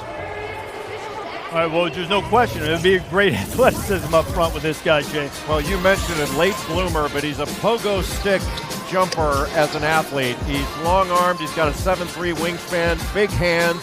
He's a lob threat, rim protector, and above-the-rim finisher. He averaged close to 2.5 blocks, didn't play a ton of minutes. Quick off screens with good feet, but he's got really good timing. You see him coming over from the weak side and throwing that shot away. Just really raw on offense. But when he gets the ball near the bucket, he finished at 73% around the basket, but only took 5 shots per game. That was 7th on his team, only 3 jump shots on the entire season. Jay, you said it right. Lob threat, rim protector, and a guy raw offensively. Tyson Chandler ended up being an NBA champion, made a lot of money doing what he did best, rose to the basket, finish. This guy, Jackson Hayes, is raw. He's been coached very well by Shaka Smart. Great pick again by David Griffin. You know, on the subject of Texas, Jackson Hayes is the 8th Longhorn to be drafted in the first round in the one-and-done era. Only Kentucky and Duke have more. He's the latest talented guy from Texas on his way to the NBA. He's with Maria. Well, Jackson, you weren't even a starter when you were in or until you were a senior in high school. How would you describe the evolution you've made as a player to become a first-round draft pick? It's just really been crazy. Like 2 years ago today, I was on a high school team, hardly playing. Now I'm a lottery pick, so it's really exciting. I'm just really excited for me and my family. How has your game grown over the course of that time? I feel like my game's grown a ton. I mean, I've grown physically too, but my game, just in all aspects of it, I feel like it's grown a lot as well. Okay, you just told me that you met with New Orleans yesterday, so what do you know about the role you're supposed to play on this team? I feel like I'm just going to come in, play good minutes, give them everything I got, block shots, stuff like that. Okay, what does the front court with Jackson Hayes and Zion Williamson look like? It's going to be really exciting. I know that, yeah. Thanks for your time, Jackson. Congrats. Thank you. So Jackson Hayes selected, and that pick will be on its way to the Pelicans. He was wearing the Hawks cap. Nice color. He picked a very nice color. He was tonight. ready to go, wasn't he? Washington Wizards are on the clock right now. Won only 32 games a year ago, and of course they have the John Wall injury to contend with. That 32-50 record was their fewest wins since 2012, 2013 season. Bradley Beal, and they believe they can build around him. The former Florida star averaged a career high, nearly 26 points per game, but they need John Wall back. Missed 50 games with a left foot injury. So now what will the Wizards do with this pick, the 9th overall pick in the draft?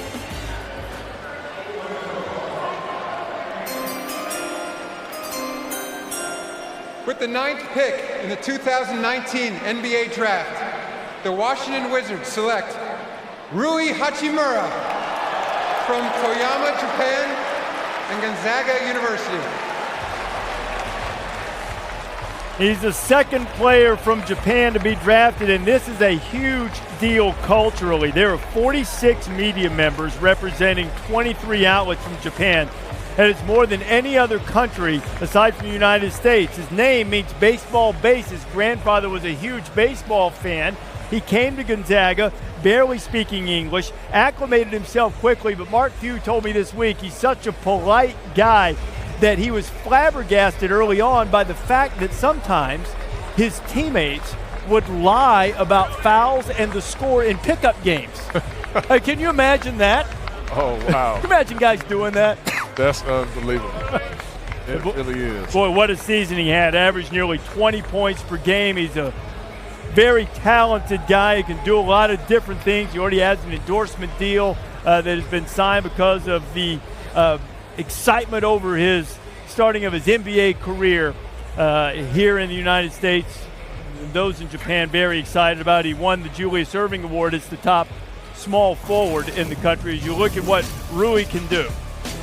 At 6'9", Rui Hachimura has a really strong body, a great athletic profile, a really efficient two-point scorer, shoots 59% from the field, excellent at mid-range, got a really good pull-up game, a really good finisher around the rim. I wouldn't call him a creator or a great passer, but he's a solid defender with a 7'2" wingspan, and he has been very well coached at Gonzaga and brought along. I think he's going to be an excellent NBA player. Love the pick. I agree. I think he will too. Now, don't get this confused, ladies and gentlemen. A young Kawhi Leonard I see out of this kid. Can play defense, on both ends. He was a really good player at Gonzaga. I think he'll be a better pro in space. He can shoot it. He can get to the basket. Big hands. He's been taught well. Very good pickup. He's just got to stretch out that range a little bit. He can shoot the three-point range, but it's got to be more of a staple. He's got to get it out to the three-point line in the NBA. Very few sports have expanded globally the way that the NBA has overseas. This is some of the coverage in Japan. I mentioned the number of media members who are here in Brooklyn to follow Rui Hachimura. And he learned the language here, learned it well, and learned the game, continued to improve, and Rui Hachimura is with Maria. He certainly did, Reese, and now he's here actually wearing a Japanese pin and representing Japan as the first ever first-round draft pick in the NBA. I mean, what does it mean to hold that honor? I mean, it's crazy. It's unreal. It means a lot for me, my family, and whole my country, you know. I'm so thankful, yeah. What's the message you want to say to all of your fans, friends, and family in Japan, and say it in Japanese? I mean, first of all, I want to thank my junior high school coach. You know, he started saying, you know, he told me, he literally pointed me, and the first time I went to the practice, he said, I'm going to NBA. And I believe in him, and I trust him. And, you know, my high school coach, trainer, the college coach, my teammates, everybody. I want to thank everybody. I want you to look in the camera and tell Japan whatever you want to tell them. 皆さんやりました。日本人初 NBA です。 What'd you say? I said I'm the first guy in the NBA got drafted. Well, congratulations, Rui. Enjoy it. Appreciate you. Thank you. Rui Hachimura is going from the state of Washington to Washington, D.C., moving from Spokane to D.C., try to help the Wizards, hopefully get John Wall back sooner rather than later and get things started.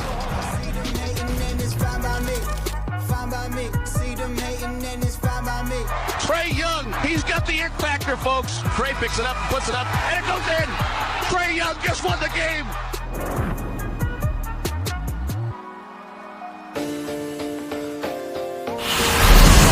There's a nice shot, Tina Charles. Come to that realization, Jules, as Zowie B hits the baseline jumper. Brittany Boyd with the steal, goes up and in. To Odyssey Sims, who is trying to push. He gets all the way into the paint. Beautiful pass in to Fouls, who finishes easily. Daniel Robinson goes all the way.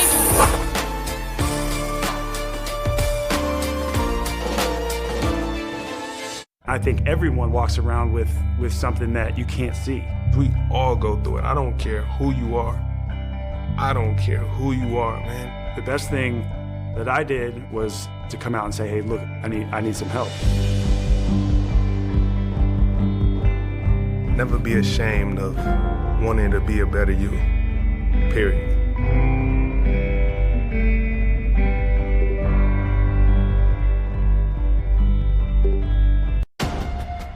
They say that great teams are built on teamwork, unity, and camaraderie. They say that great teams succeed when everyone's voice is heard, when everyone's included. We laugh together, build together, we lift each other up.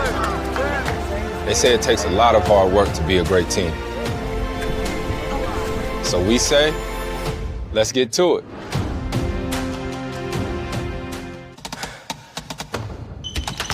They can't stop you.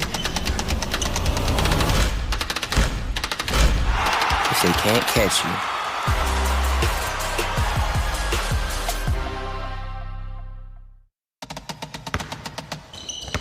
Whatever you do, don't count me out.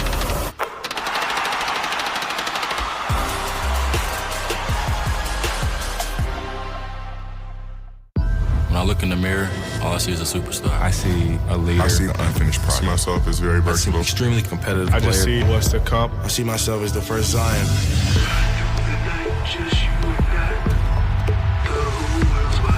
The world hasn't seen anything like me yet. It's time to go to work. World, get ready for the 2019 MGM Resort Summer League.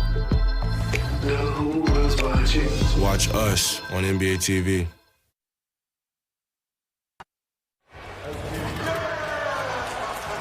There's Zion Williamson backstage, spending his time on the phone talking To the bosses in New Orleans before he gets down there, David Griffin, the executive VP, and head coach Alvin Gentry as they make sure that background stays in place. And as Zion continues to speak with the brass in New Orleans, right now the Hawks are on the clock.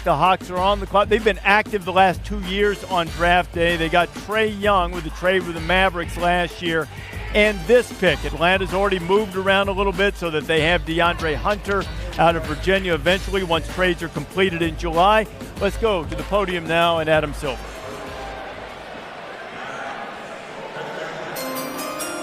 With the 10th pick in the 2019 NBA Draft, the Atlanta Hawks select Cam Reddish from Duke University.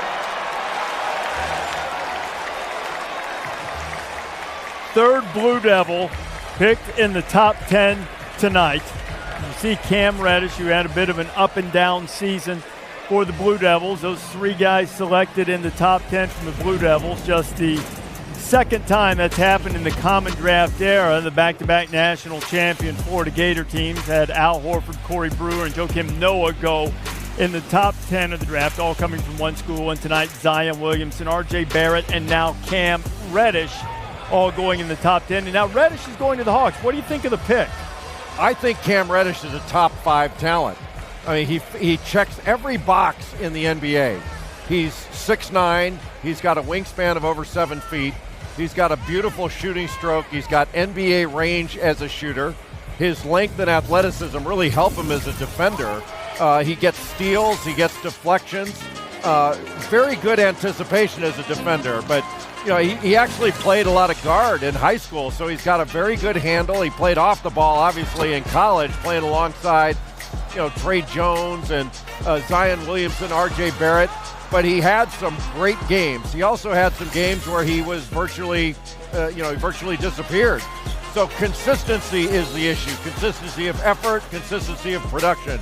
He had the lowest player efficiency rating of any player in the lottery.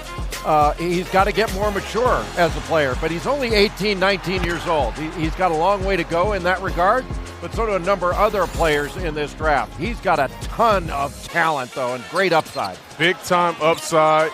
I'm thinking Paul George right here. Can put it on the floor, can shoot the 3-ball, competes defensively. Like you said, you like to see him play every single night, but there's some Paul George inside of Cam Reddish. So what the Hawks have done tonight, DeAndre Hunter and Cam Reddish, who saw a little bit of each other in there here in the ACC. Cam is with Maria. All right, Cam, you said you're not a prospect, you're a work in progress, and now you're a pro. How does that sound? It's a blessing. I'm super excited, and I'm ready to get to work. I'm super excited.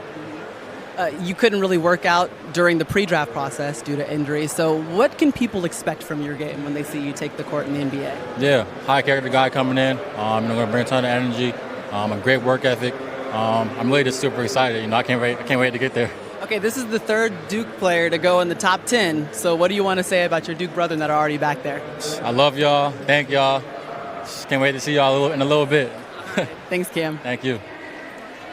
Maria, Cam, thank you. You see the Cam Reddish Duke jerseys. They're celebrating his selection as Cam is selected 10th overall. Like that jacket? To Atlanta. Like the jacket? There's a lot of print going on. We're going to have some Kentucky guys drafted later. A lot of print. A lot of print. On the clock right now, the Timberwolves are on the clock, but we've told you about these proposed trades. They will become official when the new league year starts in July, but this is what's going to happen. Jarrett Culver, who's already been selected, 6th overall, will go to the Timberwolves. The Suns get Dario Saric, and the pick that is about to be made here, 11th overall. And while we're waiting on this pick to come out, I want to touch on something that has been the concern about Cam Reddish as we go back to that pick. From your experience, Chauncey, a guy who is not always consistent in his effort, does that typically change when he gets to the NBA level? Does it come with age, or is it something that you sort of are who you are? Well, it can go both ways. I've seen it both ways. The one thing I will say about Cam is every single night now, you're not the best player at that position.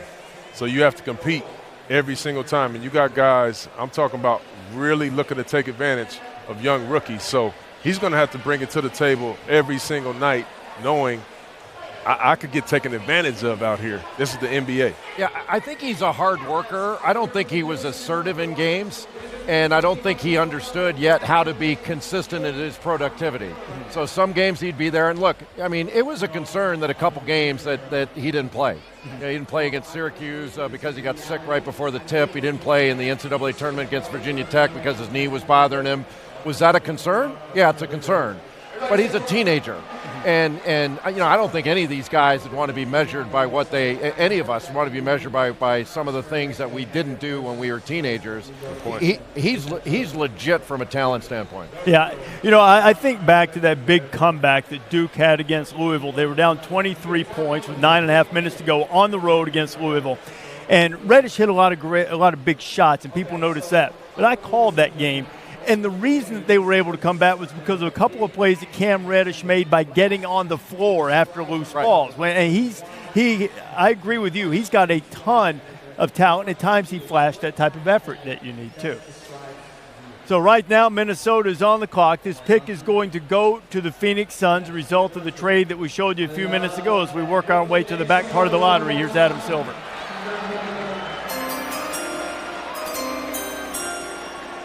With the 11th pick in the 2019 NBA Draft, the Minnesota Timberwolves select Cameron Johnson from the University of North Carolina. There were 24 players invited to the green room, 17 more in the stands, but Cam Johnson played a couple years at Pittsburgh and transferred to North Carolina, is not here, but he goes 11th overall, Jay. Biggest rise in this draft. I had him ranked 21 overall. Cam Johnson is the best shooter in this draft. Shot almost 46% from three-point range, 82% from the free throw line. He is a legit 6'8". He's got a 6'10 wingspan, a quick release on that shot, and a high one. An absolutely beautiful shooting stroke. The only question with him, and he's a really good cutter, moves without the ball. But man, when he catches it, he doesn't have to dip it down. He gets it straight up to his shot. And good in the mid-range. Started out at Pittsburgh, graduated, and then transferred at 2 years eligibility. Was finally healthy this year after a hip injury. The only question is his durability long-term. But what a great kid and the best shooter in the draft. Terrific shooter, smart guy. He was a class salutatorian in high school, salutatorian. He has great character. He's going to be 23 years old by the time that the season starts. And the ACC, Woj, now has 6 lottery picks. That is a record. What do you got on Cam Johnson? Reese, 5 years ago, Phoenix's vice president of basketball operations, Jeff Bauer, was the head coach at Marist College, a Metro Atlantic athletic conference school in the Northeast. I was visiting Bauer one day on campus. He had Cam Johnson in for a visit. He was a skinny kid from Pittsburgh. I think he was recruiting against Columbia, some other small schools in the Northeast. He thought he was going to get a commitment for him and his assistant, Brian Adams, who's now with the Clippers organization. A few days later, Cam Johnson commits to the University of Pittsburgh, the little school in the Northeast, loses him. 5 years later, now Jeff Bauer working in the front office with James Jones in Phoenix. He finally gets Cam Johnson. That is a great story, Woj. Just stick with it in recruiting. Cam Johnson will be on his way to Phoenix. The Charlotte Hornets are now on the clock, and they were a little bit under 500 this past year. They've got yet another lottery pick, 15 in the last 16 years, but how are they going to build? Are they going to be able to keep Kemba Walker around? He is an unrestricted free agent. Third straight year he's been an all-star, averaging nearly 26 points per game. And the Hornets obviously have to do whatever they can to try to keep Kemba around. Absolutely. I mean, it's either keep Kemba, build around him, find some help, or you don't, and you just break it down and rebuild, a total rebuild. I don't know if they can afford him. I mean, he's luxury tax. So that's a lot of money. You're going to pay him what he's worth. That's a lot of money. He's a supermax player. Would you be in favor of it, of doing that with Kemba in Charlotte's situation, given their roster and where they are right now? I'd be in favor of it if it's somebody else's money. I mean, if it's my money, then you might have to let him go. Well, that's been a mandate for Charlotte, has it not? It's been able to stay under that luxury tax. It's been something that's been an organizational directive, for lack of a better way to put it. Yeah, and I just feel like, Kemba Walker is one of the best point guards in our game. I mean, he moves the needle. Absolutely. He's clutch. He's high character.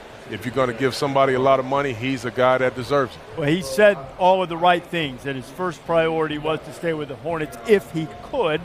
But, of course, he left the door open, as any good businessman ought to. As you have a look at Zion Williamson as he continues to go through the media obligations. And we wait to see what Charlotte will do with this 12th overall pick.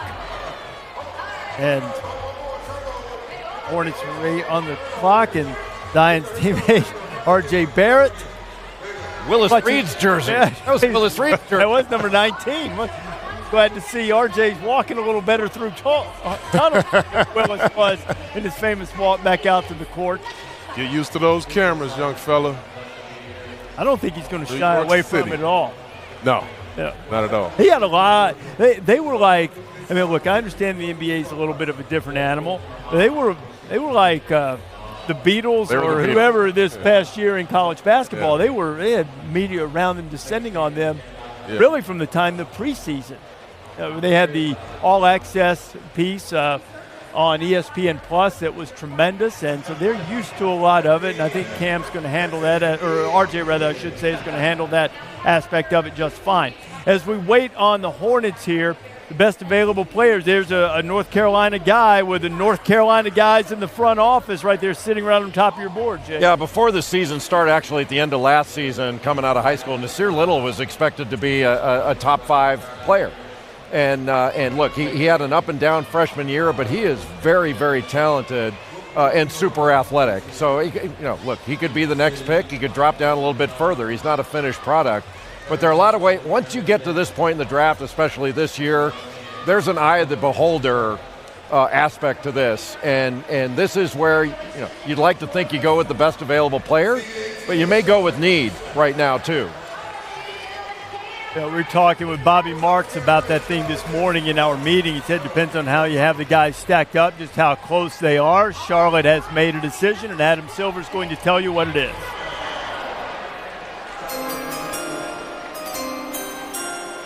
With the 12th pick in the 2019 NBA Draft, the Charlotte Hornets select P.J. Washington Jr. from the University of Kentucky.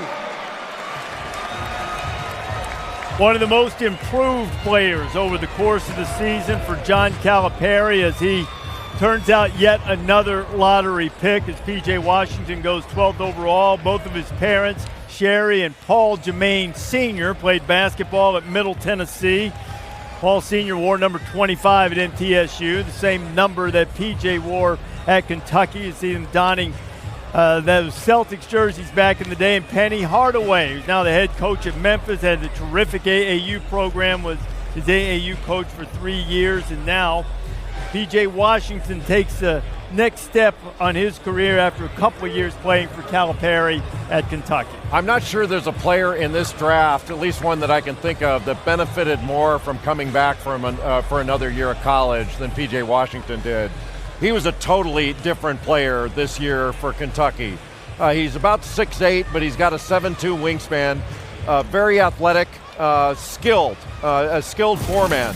Really improved his shooting from last year to this. He actually finished the season shooting 42%, 33 of his last 78 from three-point range. But he can post up, he can step away, an improved rebounder, an improved defender. He's got a good jump hook when he gets into the middle of the lane, and really became a go-to scorer. And I like the fact that he really improved his defense as well for John Calipari. Just a solid, good basketball player that I think will make a solid pro in the NBA. He's a guy who only made 5 threes as a freshman, made 33 of them in his sophomore year, and now P.J. Washington selected by the Hornets, and he's with Maria. All right, PJ, you decided to go back for a second year at Kentucky. How did that decision help define becoming a first-round pick in this year's draft? It helped a lot. I mean, without it, I don't think I would have been a first-round pick. So I definitely credit Coach Cal and the rest of the staff for having me back and helping me get here. In what ways have you evolved that make you believe that you are ready for the next step? I feel like in every way, honestly. My shooting, obviously, and pretty much every way. Cal's been pushing me each and every day, so I pretty much thank him a lot. Okay, I know Cal's here, you thank him, but mom and dad both play basketball. Yep. Who are you giving up to for making son a first-round pick? My mom, for sure. My dad will hate me to say it, but my mom. Why? she's a better player than him. She shoots better than him, for sure. All right, PJ, try to avoid Dad for the rest of the night. Okay, congratulations. Thank you. It's all right. Dad was out of earshot there. Zion Williamson backstage some more. The cameras that we have in the inner sanctums of the Barclays Center give you an idea of what all of these guys are going through, including the preeminent star in this NBA draft. Miami is on the clock right now with the 13th pick, but the Boston Celtics have the final pick of the lottery, 14th overall. Miami and Boston with the next two picks. When I look in the mirror, all I see is a superstar. I see a leader. I see an unfinished product. I see myself as very versatile. Extremely competitive I player. just see what's to come. I see myself as the first Zion.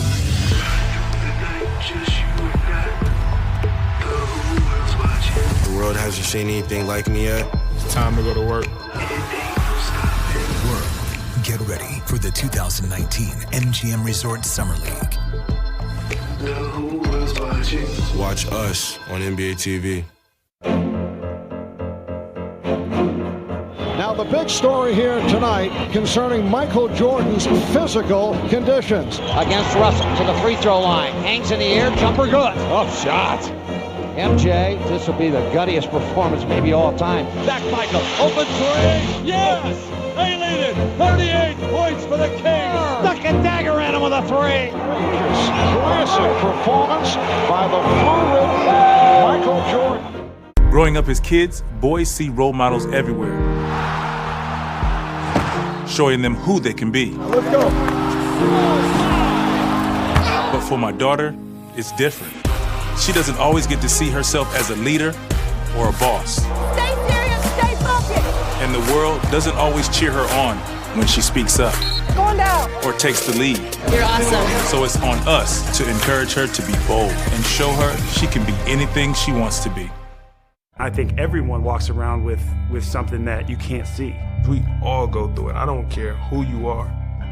I don't care who you are, man. The best thing that I did was to come out and say, hey, look, I need some help. Never be ashamed of wanting to be a better you, period.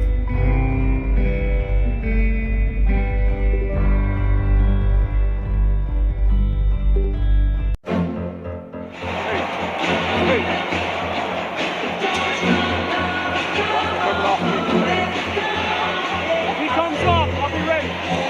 6 seconds. 5. Michael in traffic to Curl. 15-footer.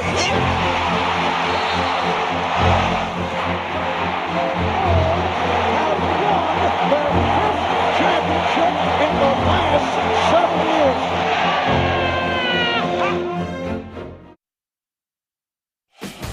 As we await Miami making a selection, let's take a look at 3 to Watch, brought to you by Mountain Dew. Some guys who've not been selected. Bol, great shot blocker. His camp very anxious and worried that he might slide in this draft tonight. Matisse Thybulle of Washington is the top defender remaining on the board, but if you like offense, Carson Edwards from Purdue is a dude who can get you buckets, as we saw throughout his career, but particularly in the NCAA tournament as he led the Boilermakers just to the cusp, one game away from the Final Four, making it to the Elite Eight. So the Miami Heat making their pick at number 13 overall, and the Miami Heat, of course, D. Wade, 3-time NBA champion, as they try to recapture those glory days now that the Wade era has passed on. It's been interesting to watch some of the tweets from Dwayne's wife on social media about things that he's not aware of that happen in everyday life for non-NBA players. Hey, look, you know what, man? I mean, he won so much and led Miami to its glory years along with LeBron and such an icon in that area, and now Miami's turning the page without D. Wade. Yes, they are, and they'll be hoping to get Dion Waiters back healthy. You know, he was a guy that they felt could come in and average 20. I think that he can as well, as long as he's healthy, but this is going to be a new era, a new time. They haven't had a star down there. I'm thinking they need a star. Won 39 games this year, and, you know, it was a solid roster. Among your best available, would this be a fit? Would this be a place for Nasir Little? Right now sits at the top of your best available board? Well, if you're going with best available player, I mean, he's the best available talent in my judgment. I mean, you can make a lot of different decisions here. Brandon Clark from Gonzaga is another pogo stick athlete that can block shots, get up and down the floor. So there are options here. I don't know at this stage of the draft, though, if you can rely on getting a star. You may be able to, you can hope for one and develop one, but I think you got to look for starter here. And but upside-wise, I think Little has the most upside right at this spot. So here are the guys listed as best available. Jay mentioned a couple of them. We saw Bol as the top shot blocker. Romeo Langford out of Indiana, who dealt with some injury and some struggles shooting in his lone season with the Hoosiers. And Nickeil Alexander-Walker is a guy that Jay has been touting as potentially a guy who could surprise people in the NBA. Adam Silver with the Heat's pick. With the 13th pick in the 2019 NBA Draft, the Miami Heat select Tyler Hero from the University of Kentucky.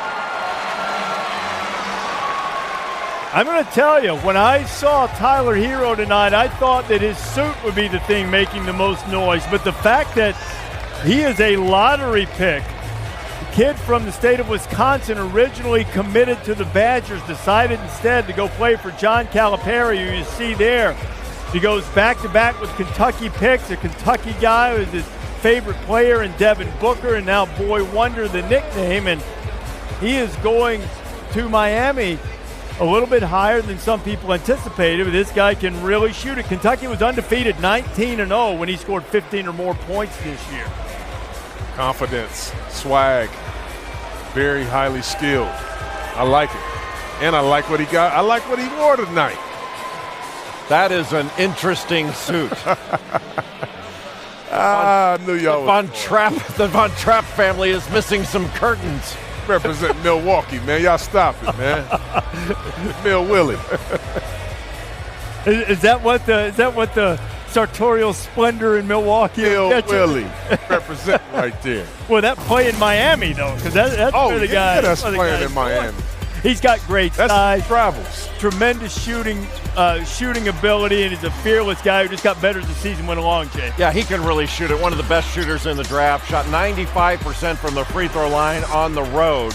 He can attack a closeout, a good cutter, and he also has a good middle game. Good pull-up, good floaters, but he's tough. He's not one of those guys that has great length. In fact, he has really short arms, but he's a competitor, and I thought he really made strides defensively throughout the course of the season. I was most impressed with him when they played on the road at Louisville, and he had perhaps his best game, but really played extraordinarily well in the defensive end. Tough-minded, but boy, that suit, that's Austin Powers. Austin Powers stuff. Oh, behave. Maria, we're going to find out the inspiration for Tyler's suit there? We definitely are. I'm going to get to it in a second, Reese. But first, I can see you clearly got emotional when you got the call. So, Tyler, what's running through you right now? It's just a dream come true. I can't believe that I'm standing here with the Miami Heat hat on, walking across the stage. So, I mean, it's a true blessing. You've always put in the work, and you clearly play with joy. What makes it so difficult to believe that you are a lottery pick today? I mean, it's just a dream come true. I mean, not too many kids make it from where I'm from. I'm in a small town. Just shout out to Whitnall. So, I mean, I'm just happy I'm here. You talked a lot about your dad being on you 24/7 and kind of making you into the player that you are today. What do you have to say to him about being here? I appreciate everything. It's, all them days, all them, times, hard work. It's, finally paid off, but the journey's just starting. Well, I hate to tell you, but the boys over there have been hating on your drip a little bit. Bill has had an Instagram post about it, calling you Austin Powers. I don't know if you had a message for him or you want to talk to him for a second. It speaks for itself. I mean, look at it. Best drip here. And honestly, Bill, until you get one of these, I don't think you can actually talk about how anyone's drip looks. Honestly. Congratulations, Tyler. Appreciate it. Thank you. I used to think Maria Taylor was a great teammate. but she goes and sells me out like that. Yeah. That beeping sound was the bus backing up over you after threw you under it. First of all, Just don't put that all in. Just don't put that suit over me. I said I liked it. She threw us all in on that, but that's all right, Maria. Yeah, but she knew you were lying. It's all right. Nah, I mean, I like the swag. I got no problem with that. I wouldn't wear it, but I got no problem with it. It's all in good fun. Kentucky had back-to-back players picked, and it happened also in 2015 when Devin Booker, Tyler's favorite player, and Trey Lyles went 12th and 13th. Coming into this draft, Kentucky had more freshmen drafted since 2010 than the entire ACC. Now, we've had a lot of ACC guys go early on tonight. One thing that you can pick up on, latter stage of the lottery, two guys have gone a lot higher than anticipated. Cam Johnson from Carolina, Tyler Hero of Kentucky, both shooters. Sort of reflective of what you're looking for perhaps in the NBA. Now the Celtics are on the clock right now. The Celtics will have the final pick of the lottery as we reach nearly the halfway point of this 2019 draft. The reason the Celtics are here is the result of this trade 2 years ago when the Sixers got the first overall pick, which was Markelle Fultz, and he's had his struggles, and the Celtics got the third overall pick with Jason Tatum and this pick that they're about to make right now. Now, with the Celtics, the situation, of course, obviously revolves around Kyrie Irving. If you've been watching SportsCenter the last several days, you're aware that he is said to have ghosted the Celtics, unrestricted free agent. Not just Kyrie, Al Horford is as well, but Kyrie's the centerpiece. There's been talk that he's going to wind up in this very building, and we're in tonight, Barclays Center, the home of the Brooklyn Nets, as our front office insider Bobby Marks is here. Bobby, what do you have on the Celtics and where they stand? Well, Reese, this is their roster if Kyrie Irving and Al Horford does not return next year, and as you can see, they are going to go young and build around Jason Tatum, Jaylen Brown, and certainly Marcus Smart, and there are a lot of questions here. Certainly the roster without Kyrie Irving, the future without Al Horford, and they could potentially have $20 million in cap space to build around this group. Terry Rozier is a restricted free agent, and there's a chance they will also lose Marcus Morris. And here is why tonight is so important. Picks 14, 20, and 22 is going to serve as some insurance in case some of these main free agents are going to leave. And remember, Reese, they've got that Memphis pick that's next year that's protected 1 to 6. Mike Conley was traded to Utah yesterday, and that could be a good asset going down the road. All right, so the Celtics, though, have been really good, maybe best in the league, Bobby, at accumulating assets and looking ahead. But the present has eluded them a little bit. Are they in a situation now where they almost have to restart this thing, or can they salvage it based on what they have? This is not a rebuild. This is more of a retool. And I think when you look at when you still have Jaylen Brown and Jason Tatum and Marcus Smart and what they do tonight, this is still a playoff team. Is it a top 3 team in the East right now? No. But Danny Ainge is going to have plenty of options this summer. All right, Bobby Marks giving us the insight for the Celtics. All right, Boston is on the clock. This is the final pick of the lottery. We showed you how they've got it, first 14 picks. Now, this draft and the next one, the Celtics, here's what they have, 14th, 20th, and 22nd tonight. And in 2020, they have their own pick. Wherever that winds up in the Grizzlies pick, which would be the top 6 protected, it would be unprotected in the 2021 draft. So the Celtics' 14th overall pick is in. Here is the commissioner. With the 14th pick in the 2019 NBA Draft, the Boston Celtics select Romeo Langford from Indiana University. There is Romeo Langford, averaged 16 points a game in his whole season in Indiana. He grew up in Indiana. He spurned a lot of prep schools who wanted him to play there. Instead, was a superstar for New Albany High School, scoring more than 3,000 points. He played his AAU ball for the Rockets. Eric Gordon, he's a big Michael Jackson fan in terms of the music, and you see Romeo Langford going higher than some anticipated, goes to Boston at 14. Let's go Celtics! Let's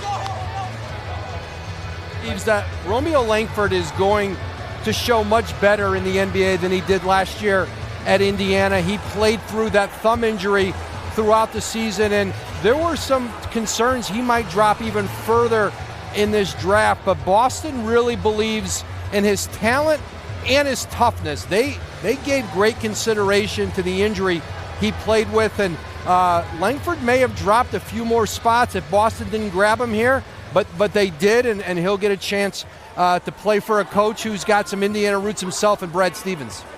That he does, Woj. You know, Romeo in his lone season in Indiana shot 27% from three. That was worse than the Big Ten among those who took at least 100 shots. Right, and Woj mentioned that thumb injury, which could have been part of that, but he's a shot-creating guard with terrific scoring instincts. He's among the best finishers in this draft, a driver that finds seams.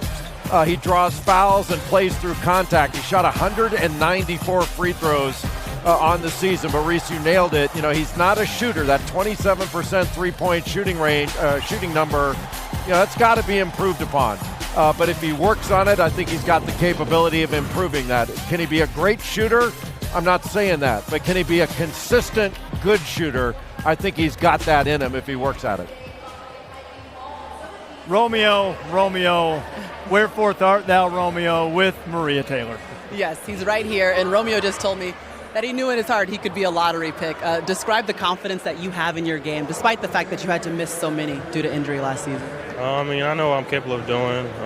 I've been doing it for a long time at a young age, so it really wasn't too many down my head that I was going to be in the lottery. Congratulations, Romeo. Thank you, thank you.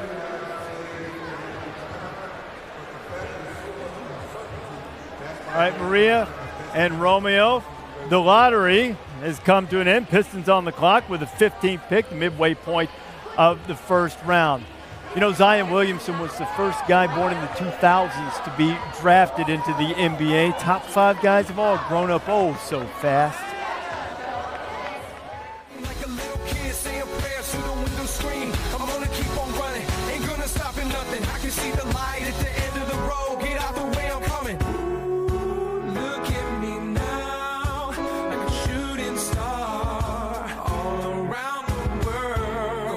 Your dreams like you want to live your dreams. Look at me now, I'm a shooting star all around the world.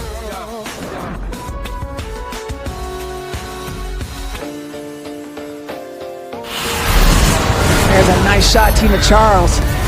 Come to that realization, Jules, as Zowie B hits the baseline jumper. Brittany Boyd with the steal, goes up and in. To Odyssey Sims, who is trying to push. She gets all the way into the paint. Beautiful pass in to Fouls, who finishes easily. Daniel Robinson goes all the way.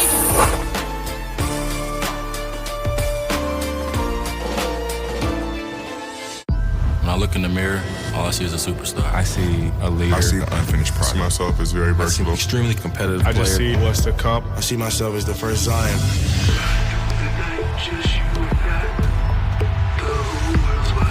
The world hasn't seen anything like me yet. It's time to go to work. Get ready for the 2019 MGM Resort Summer League. Watch us on NBA TV. As a youngin', I was just excited to be in the NBA, just trying to find my way, find my niche. Now I'm so comfortable where I go out there and it's like, how can I dominate the game? Harden's unlike the NBA has ever seen before. It's great to be different. I think if I was stuck in that box and just wanted to be like everyone else, then I would just be average. But hopefully, when I'm done, they'll be like, all right, you changed the game. Growing up as kids, boys see role models everywhere, showing them who they can be. Let's go. But for my daughter, it's different. She doesn't always get to see herself as a leader or a boss. Stay serious, stay focused. And the world doesn't always cheer her on when she speaks up Going down. or takes the lead. You're awesome. So it's on us to encourage her to be bold and show her she can be anything she wants to be. This game is our everything. This game is where we hold court, where we hold high our crossover queens. This game is for the future, for the culture, for the change makers. We don't just play this game, we celebrate it. Unapologetically, undeniably, us.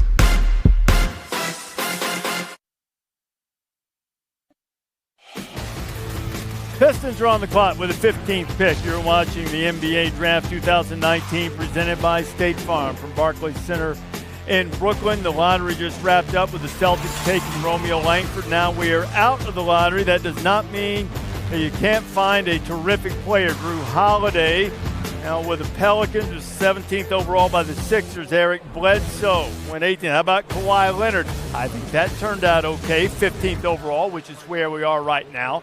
Jimmy Butler barely made it into the first round. 2013, the Greek Freak, 15th overall. Let's see, Greek Freak, Kawhi, both 15. No pressure or anything, Detroit, since you're on the clock. Rudy Gobert, Kyle Kuzma, both going 27th overall.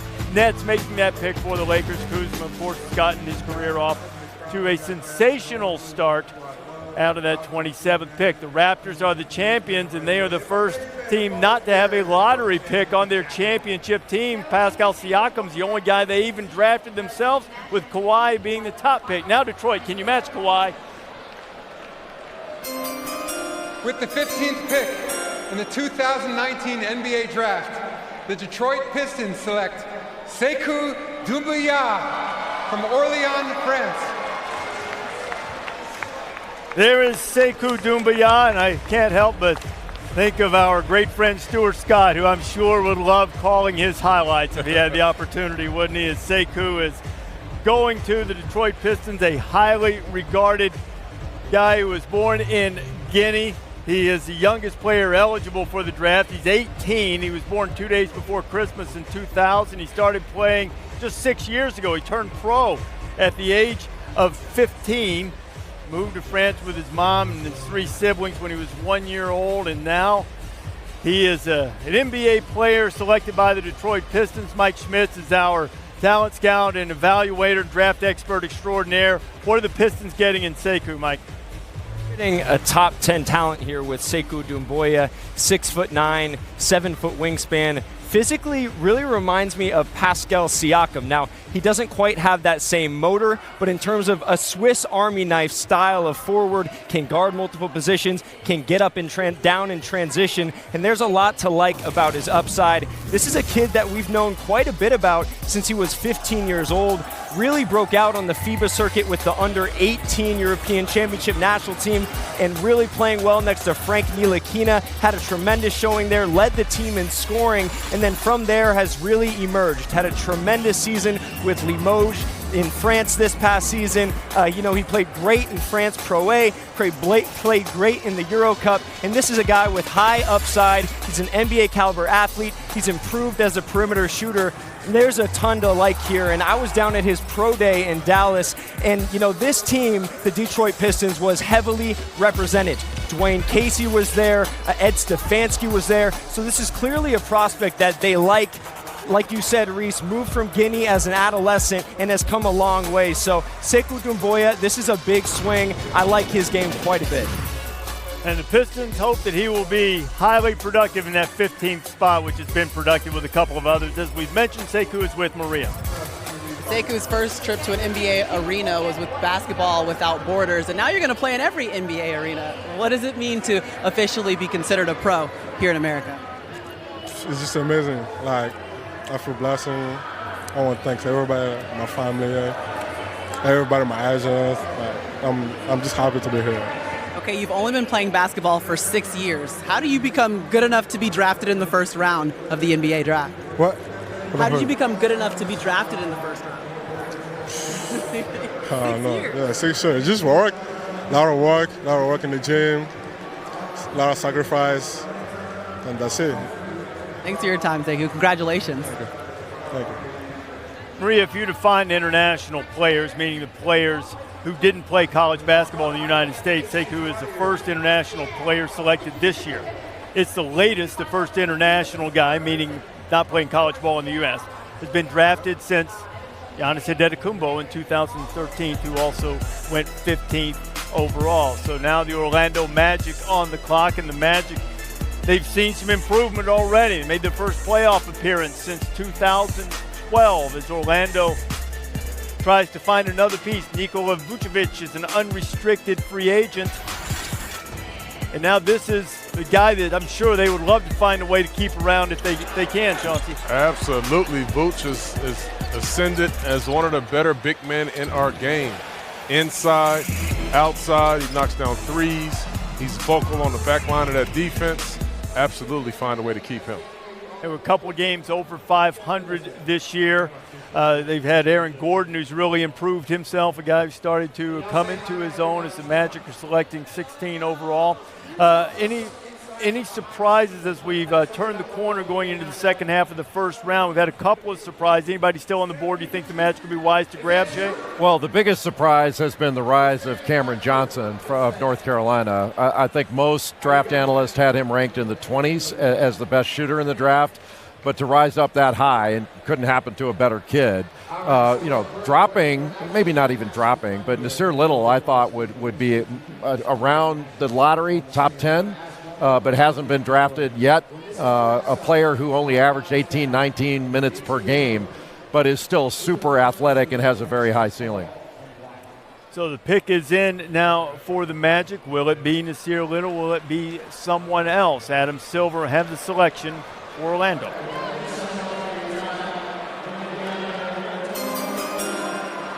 With the 16th pick in the 2019 NBA Draft, the Orlando Magic select Chuma Okeke from Auburn University. Chuma Okeke from Auburn, a very versatile defender. He's a terrific defensive player. He had a great game against North Carolina. Of course, he was hurt against Carolina. Mike didn't play in the Elite Eight or the Final Four for Bruce Pearl. Yeah, Chuma Okeke has a chance to be the steal of the draft here. If he didn't go down with that ACL injury, I think we're talking about him as a surefire lottery pick. 6'7", 230 pounds, 7-foot wingspan, defends multiple positions, can space the floor offensively, has a strong feel for the game. He was really the glue that held that Auburn team together. He's unselfish, he moves the ball, he knows his role. In today's NBA, this is the guy you want. He is the prototype. 6'7" combo forward, Chuma Okeke. This is a huge win for the Orlando Magic. Even though he has to sit out, I think this is a monster steal. A stretch four who can shoot it, very good defensively. He can switch out, and he's a very good offensive rebounder and plays his tail off. You know, when I saw him play in Maui earlier this year, you're watching this team that is full of good athletes going, well, that's the guy that's going to be in the NBA first. Now, did I see him going number 16? I didn't. I had him at the top of the second round. But still, he's a player. Just a little surprising he went this high. But that shows you where the NBA is headed. You know, because he can shoot it, he can guard, he can run, and he can play all over the floor. You can move him anywhere. And those reasons that Jay outlined, is that the reason for the discrepancy in where Jay's evaluation has him and where some of the other ones are, Mike?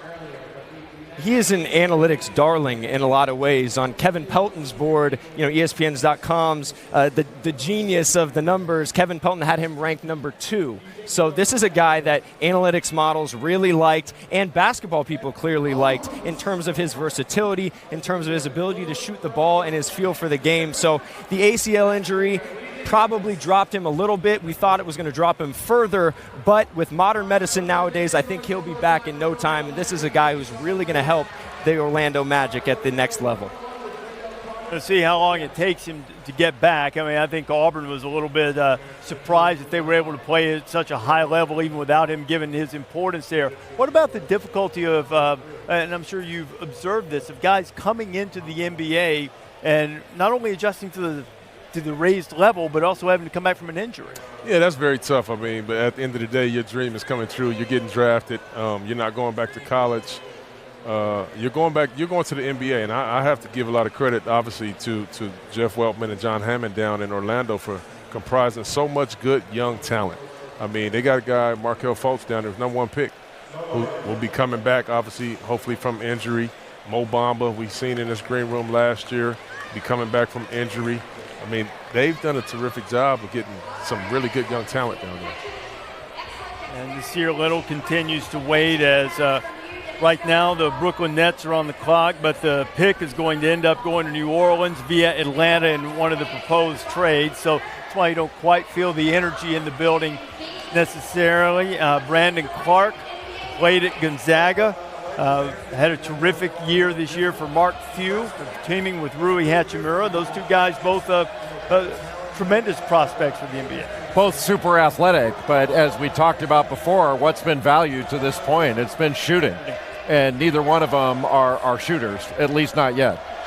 And there is Bol, the son of the former NBA center Manute Bol. As I mentioned briefly a few moments ago, there were those in Bol's camp who were very concerned that he might slide a little bit tonight, and they weren't sure where the floor was for Bol yet, so he's had some anxious moments.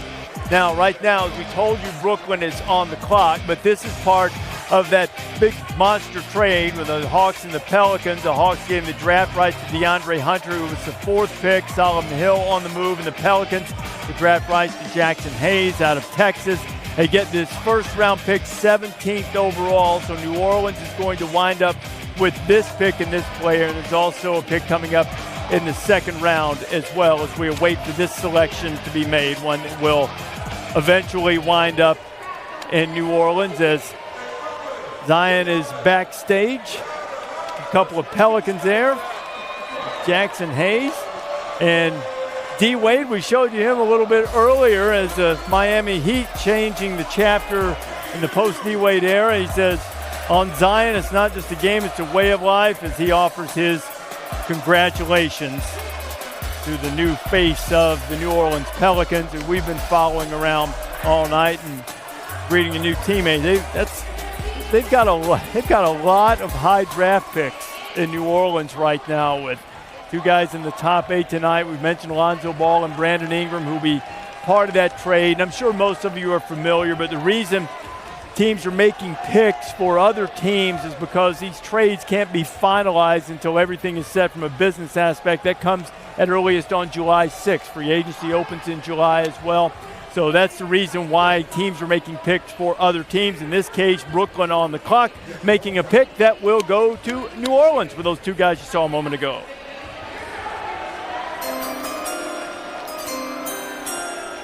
With the 17th pick in the 2019 NBA Draft, the Brooklyn Nets select Nickeil Alexander-Walker from Toronto and Virginia Tech.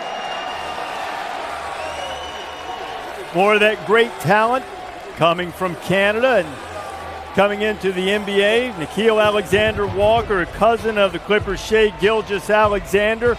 Nickeil Alexander-Walker, born in Toronto. He has 3 sisters and brothers. He's just the 2nd first-round pick from Virginia Tech in the common draft era, joining Del Curry, who's 15th overall in 1986. Billis, you've been very high on what Nickeil Alexander-Walker can do for an NBA team. Well, he's a complete guard. You know, he can handle, he can pass, he can shoot it, and he moves really well without the ball. He's ambidextrous.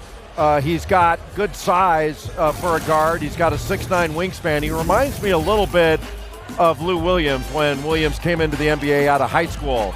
Really good handle, excellent body balance, and deep range on his shot. Shoots 38% from 3.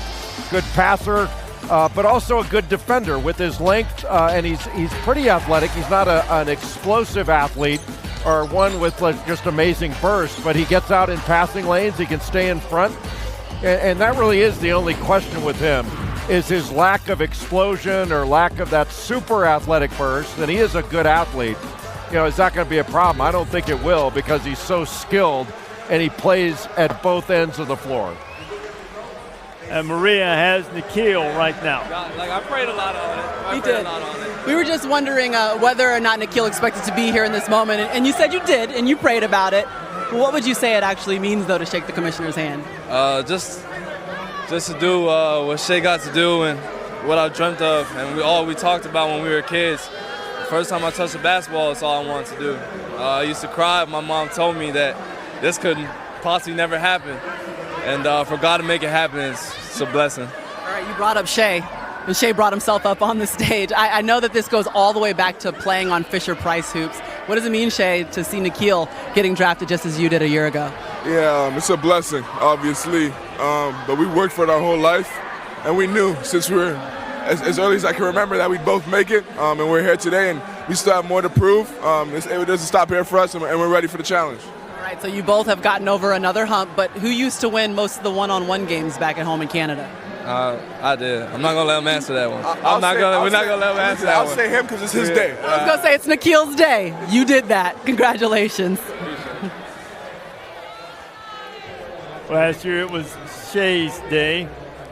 He was picked 11th overall and had a good solid season. Zion Williamson was the number 1 overall pick. Zion just showed you and found out who his newest teammate will be, as that pick made by the Nets will eventually wind up in the hands of the Pelicans, and Zion Williamson is going to join us shortly. And right now Indiana is on the clock, and I'm told that the pick is in, awaiting the arrival of Adam Silver. There he is.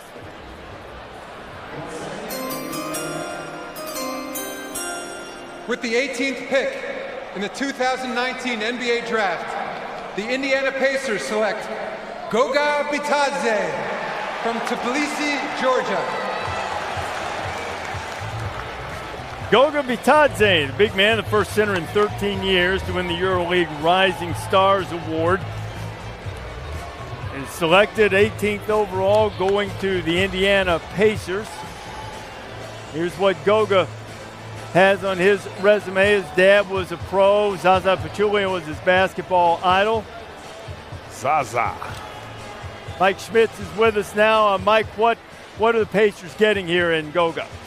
They're getting a 19-year-old center who is an NBA junkie, loves the game of basketball, and really skilled. Modern fit offensively, can step out and shoot the 3-ball, can score on the block, nimble as a roller, has soft hands, nice touch, and incredible shot blocking instincts on the defensive end of the floor. He made a huge jump this past season playing in the EuroLeague. Now, he's been getting groomed in Serbia, where he moved to at age 15 years old, but this past year was loaned out to Budućnost in Podgorica, Montenegro, playing EuroLeague minutes and was fantastic, had big game after big game, really rose his draft stock this past season, expanded his game offensively. Again, there's a lot to like about his modern fit. Defensively, he's not going to step out and switch ball screens. He needs to continue to improve his body, his defensive discipline, but in terms of his skill level, in terms of his love for the game, Goga Bitadze is a great value pick here at 18.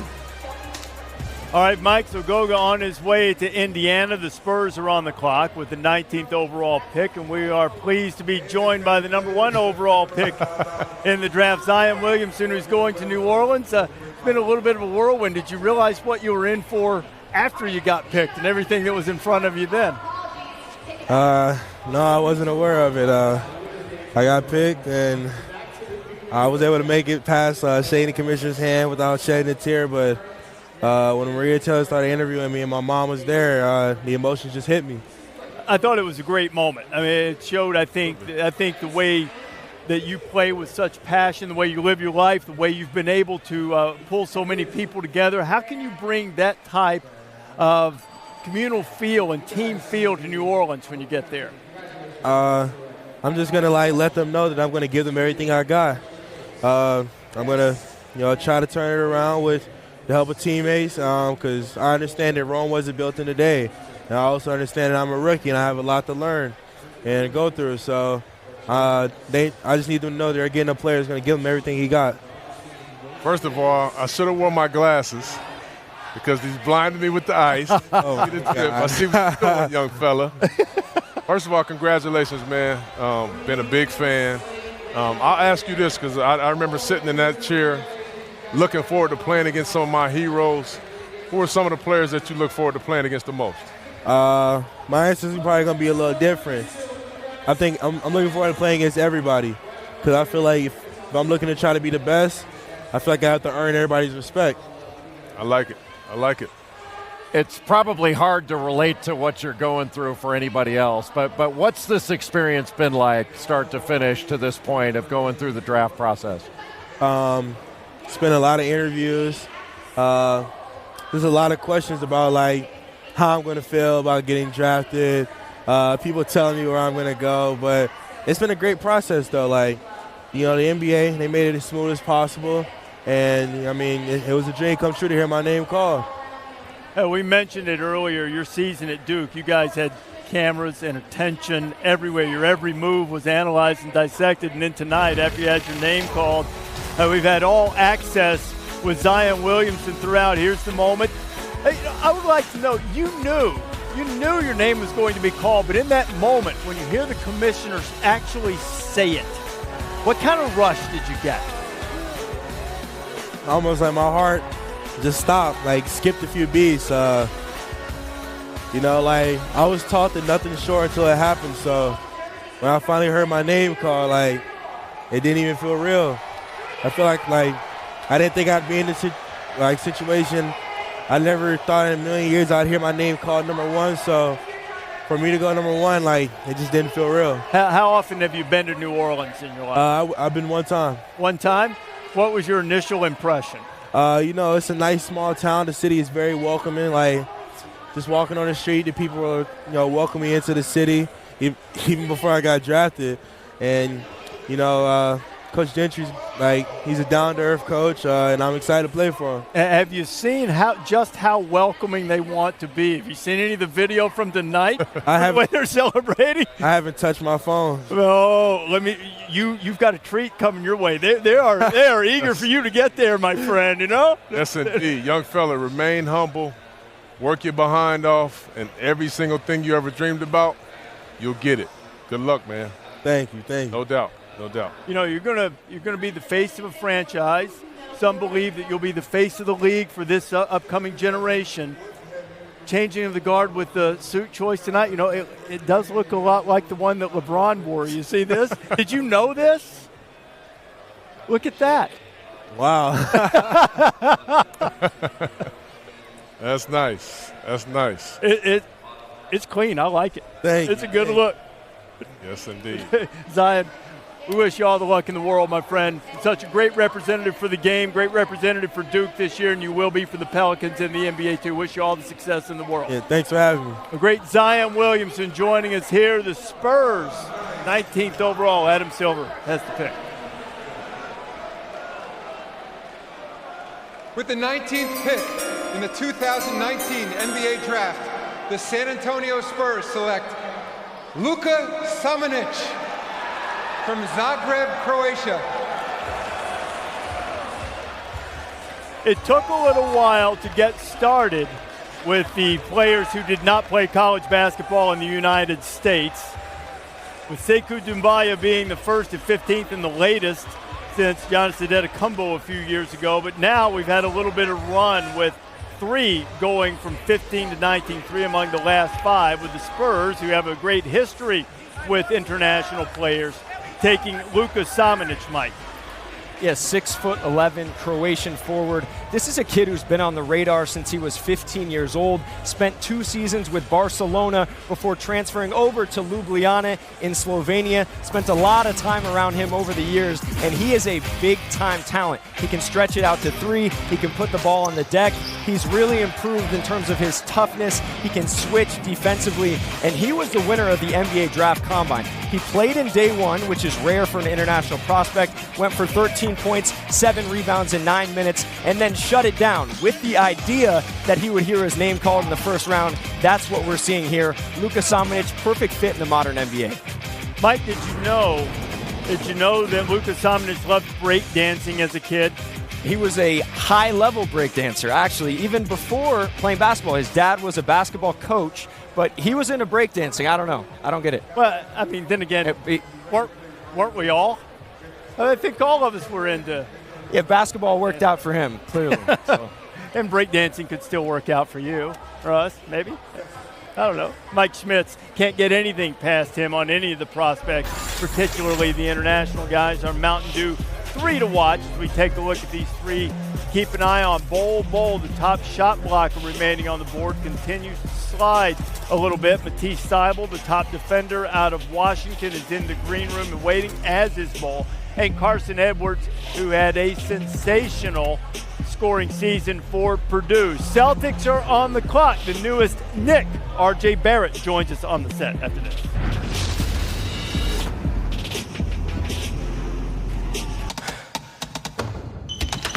They can't stop you. If they can't catch you.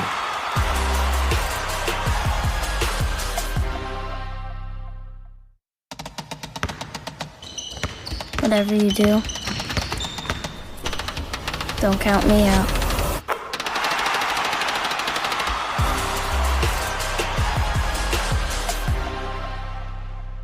The open part of the open court is about really just being candid. Who was the best point guard of the 1980s, Isaiah? Come on, Zeke! That's what open court's all about. Guys who have played the game at its highest level, just kind of sitting around and letting it rip. These guys have some of the best stories. And you'll never know where it's going to go. No offense, Brett. He was the first white guy. Why would I take offense to that? I hate it when you do that when you're looking at me. It's bananas. That's what makes it fun. Catch episode highlights at NBA.com/opencourt. Basketball's next generation of stars is about to get its bounce. Two-hand flush. With the Junior NBA Global Championship. What a sequence. It's the hottest basketball tournament of the year. With the best young players from around the world. The competition, fierce. The energy, fire. The game, next level. All for a chance at being named a global champion. Don't miss the Junior NBA Global Championship this August. I think everyone walks around with something that you can't see. We all go through it. I don't care who you are. I don't care who you are, man. The best thing that I did was to come out and say, hey, look, I need some help. Never be ashamed of wanting to be a better you, period.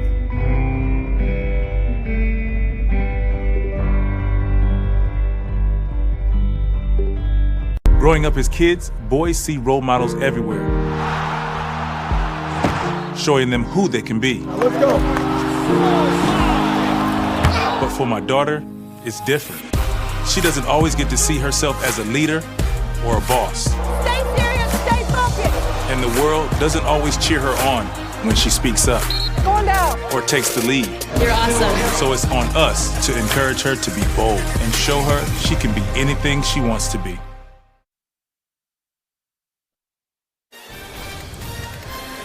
WNBA on Sunday.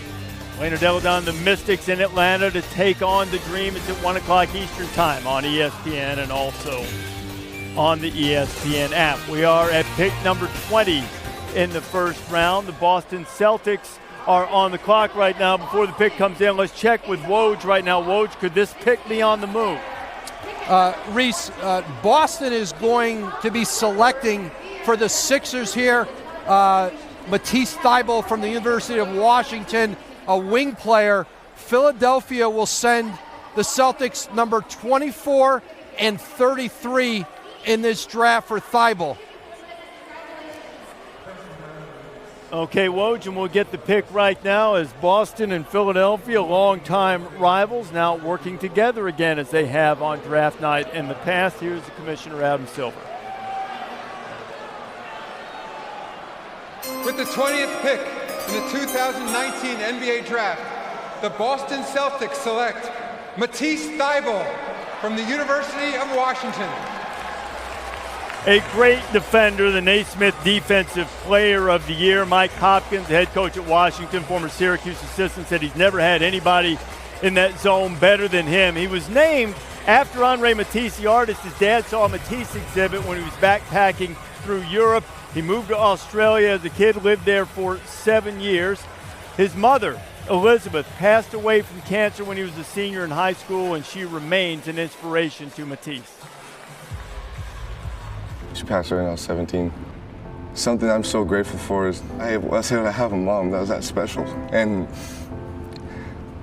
like I used to tell her, like, Mom, I feel bad for all these other kids. She's like, why? I'm like, because they were not their mom. And she was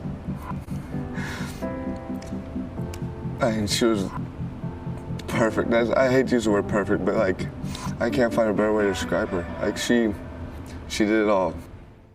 I remember, like, I would always ask my mom, like, Mom, what's your favorite number? She's like, number 4. I thought it was the coolest thing that she had the same favorite number all the time. So it obviously meant something to her. And then, like, as I got older, I just kind of adopted it as my own. And now that she's passed away, like, that number just means everything. Boston making the pick. Woj telling us it's going to be on the move to Philadelphia. Matisse Thybulle with Maria. Matisse, you talk so much about how your mom, Elizabeth, still inspires you to this day. What does it mean to walk across that stage in honor of her? I wish she was here to see it.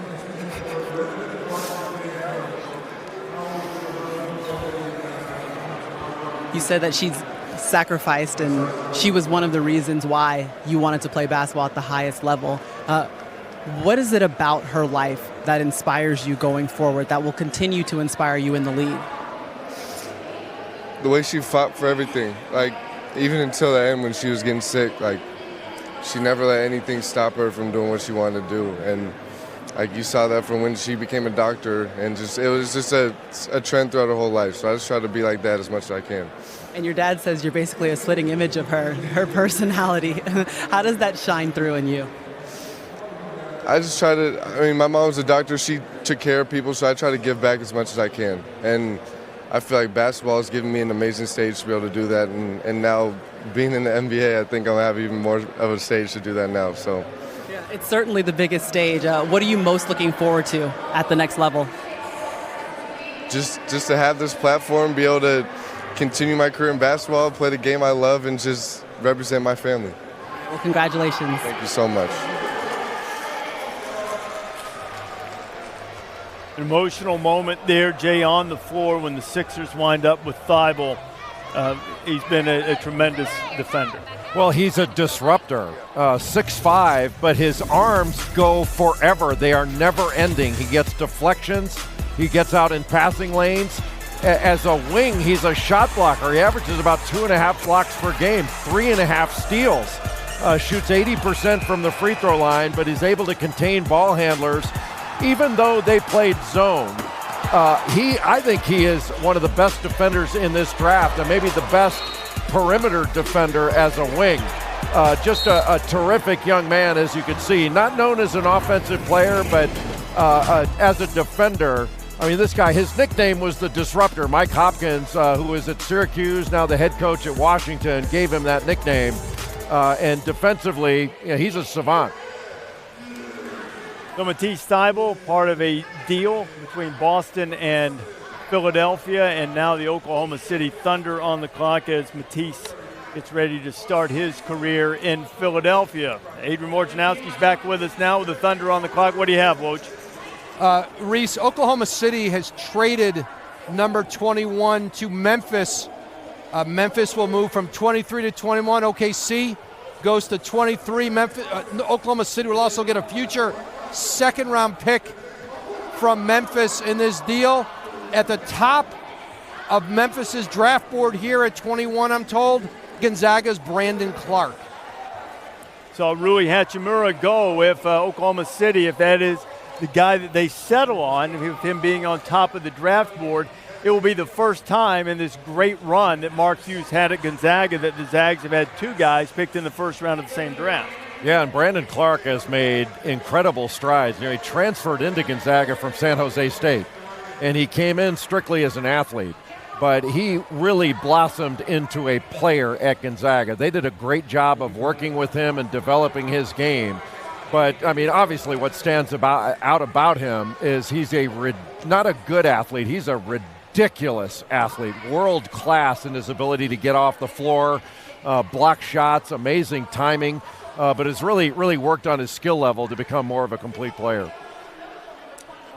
As you've seen Nasir Little, who tops the best available remaining on Jay's board. Brandon Clark right there behind him. You know, talked to Mark Few. This week you look at Nasir Little and you heard Woj talk about where Brandon Clark ranks on the board.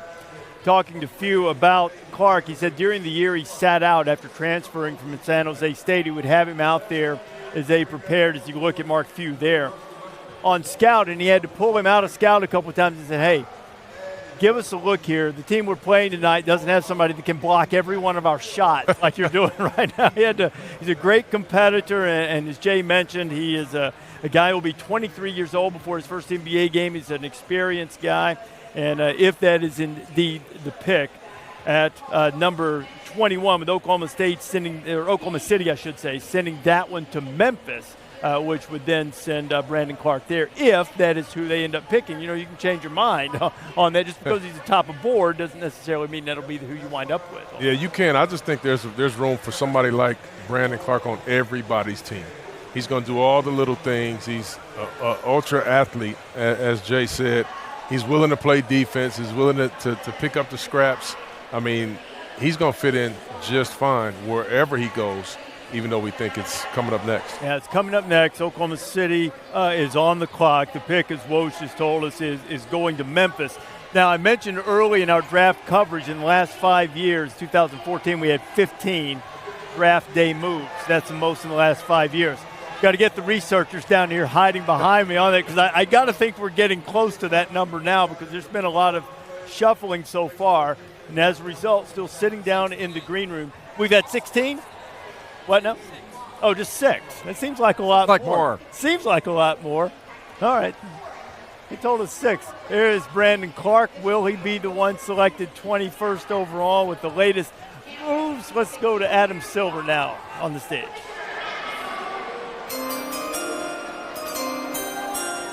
With the 21st pick in the 2019 NBA Draft, the Oklahoma City Thunder select Brandon Clark from Vancouver and Gonzaga University. Vancouver.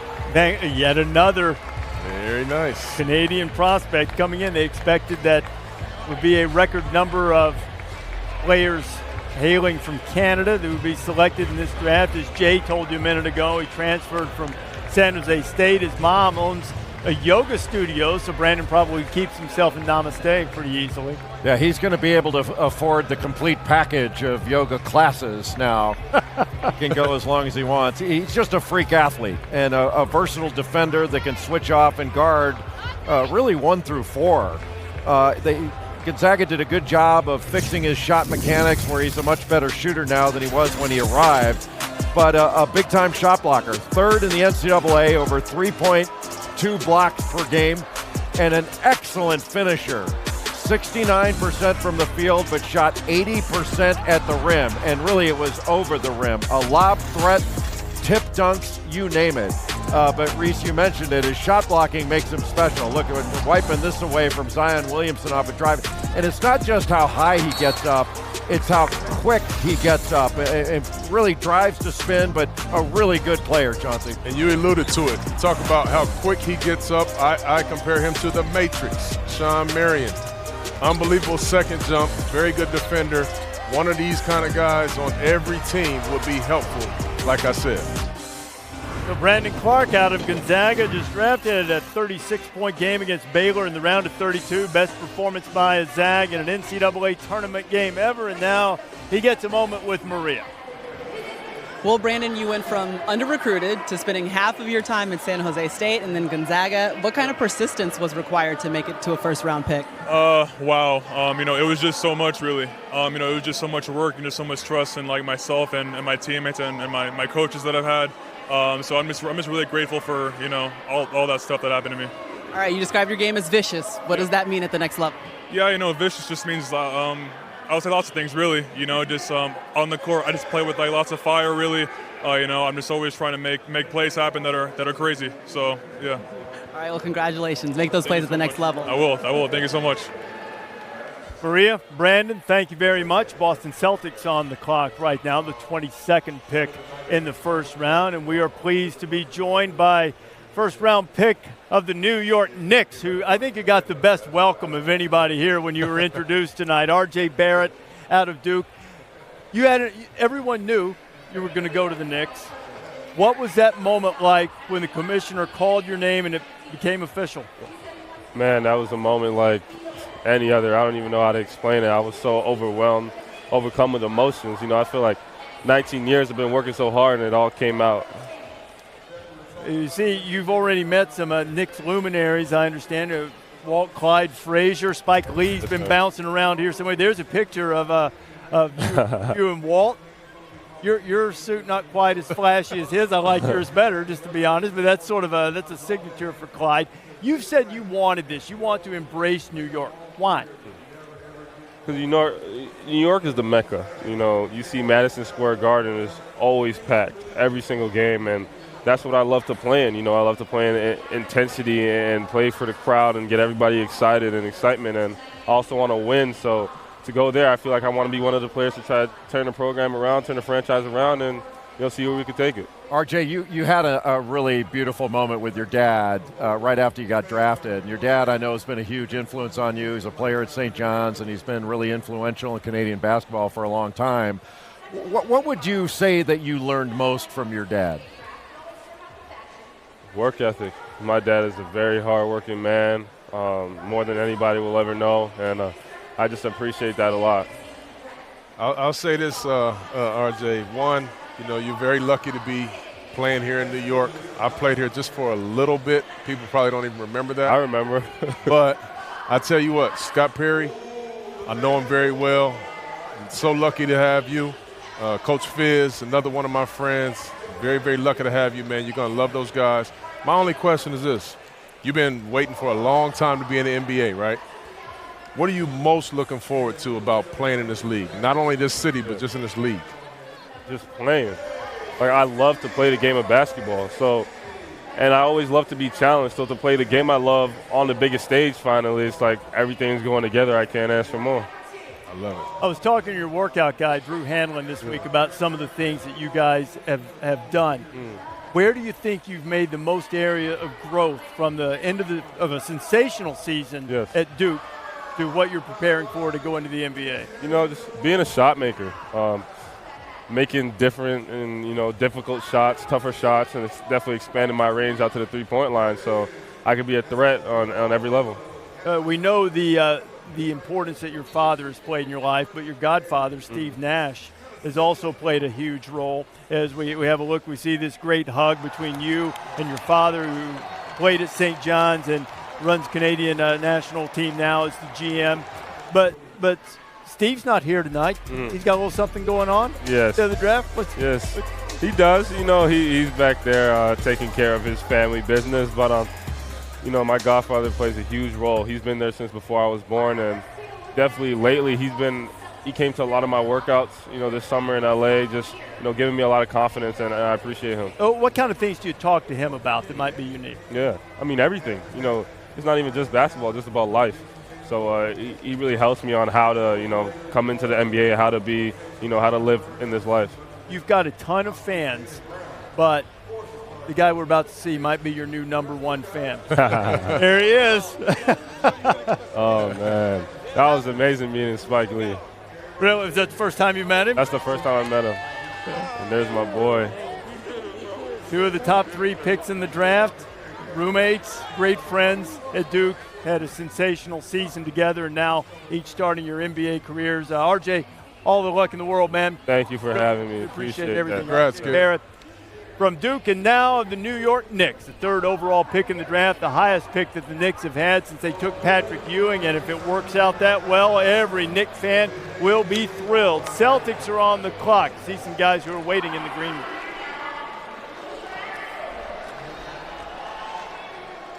With the 22nd pick in the 2019 NBA Draft, the Boston Celtics select Grant Williams from the University of Tennessee.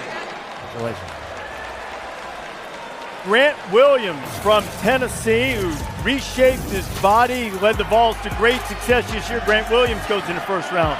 Well, Grant Williams, I'm a little surprised, but really happy for him. What a terrific kid that Grant Williams is. He's really improved his body from the time he was in high school. You know, he's got great hands, a terrific feel. He's become a very good defender with steals and blocks, and a very smart player. Undersized as a forward, but throughout his career, he has always overcome any obstacle that's been in front of him. Catches everything, finishes around 72% at the rim, isolated on the elbow, and really gets to the free throw line. And well coached in AAU ball. Hey, look at this. You had Daniel Jones on that team, and you had Grant Williams as well. Did you win, I hope? Of course we won. And his mother is a NASA engineer and comes from a great family. And, you know, Grant is a terrific young man. the question with him, just from a basketball standpoint, is can he stretch out his shooting range, and can he score consistently over NBA length? But it's really amazing to see where he's come from. Coming from Providence Day High School, playing for Bryant Field, and really turned himself into an All-American in college, 2-time SEC Player of the Year, and now a first-round draft pick. Really extraordinary. First one to do that, 2-time SEC Player of the Year since Big Nasty Corliss Williamson did it for Arkansas. Grant Williams, the latest to go. Zion Williamson was the first. We continue to watch Zion tonight.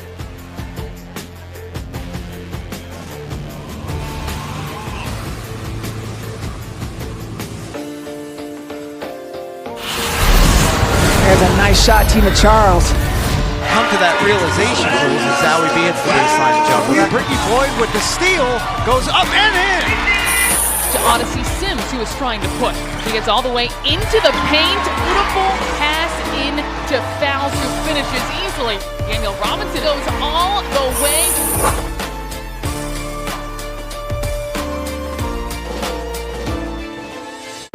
When I look in the mirror, all I see is a superstar. I see a leader. I see the unfinished product. I see myself as very versatile. I see an extremely competitive player. I just see what's to come. I see myself as the first Zion.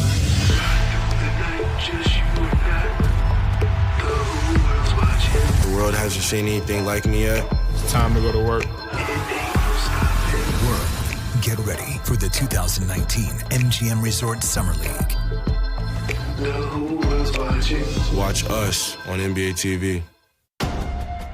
They say that great teams are built on teamwork, unity, and camaraderie. They say that great teams succeed when everyone's voice is heard, when everyone's included. You laugh together, build together, you lift each other up. They say it takes a lot of hard work to be a great team. So we say, let's get to it. Growing up as kids, boys see role models everywhere, showing them who they can be. Let's go. But for my daughter, it's different. She doesn't always get to see herself as a leader or a boss. Stay serious, stay focused. And the world doesn't always cheer her on when she speaks up Going down. or takes the lead. You're awesome. So it's on us to encourage her to be bold and show her she can be anything she wants to be. I think everyone walks around with something that you can't see. We all go through it. I don't care who you are. I don't care who you are, man. The best thing that I did was to come out and say, hey, look, I need some help. Never be ashamed of wanting to be a better you, period.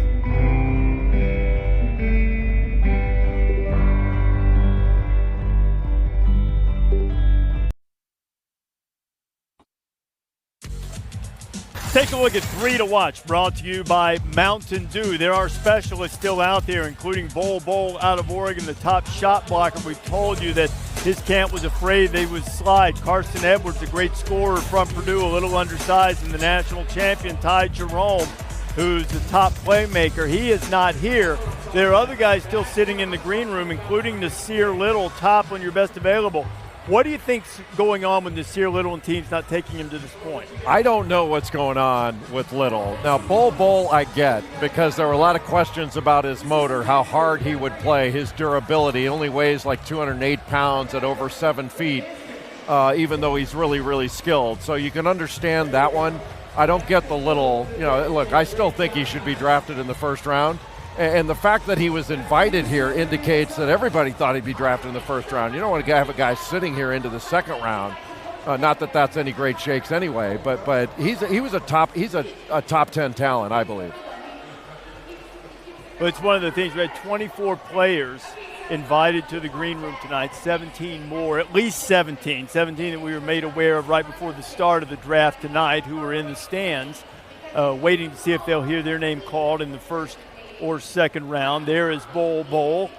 Alluded to it quickly a couple of times tonight. There were people in Bol's camp who, I guess because of their conversations with front offices and general managers, weren't really sure what this night held for him.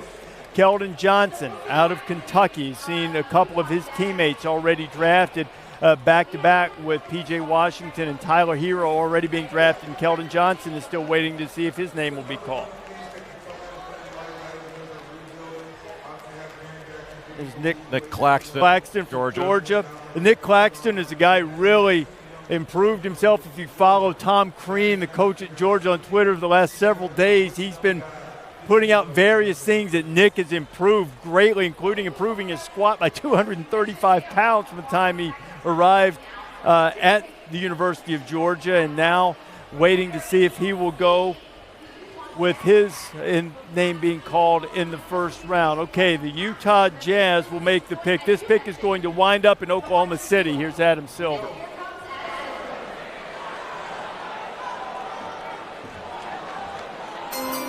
With the 23rd pick in the 2019 NBA Draft, the Utah Jazz select Darius Bazley from Cincinnati, Ohio. Bazley played at Princeton High School in Ohio. He did not play college ball last year, decided to prepare for the NBA draft. At one time he'd been committed to Syracuse. What do we have in Darius Bazley, Jay? Well, as you mentioned, he had a unique path to this draft. He was a top 10 recruit. Paul Biancardi had him ranked up that high. He was going to Syracuse, then said he was going to go to the G League, but wound up signing with New Balance, and then he just worked out as an intern there. Went to the combine. He's 6'9". He is rail thin, but very fluid. He only weighs about 210 pounds. He got a very good handle.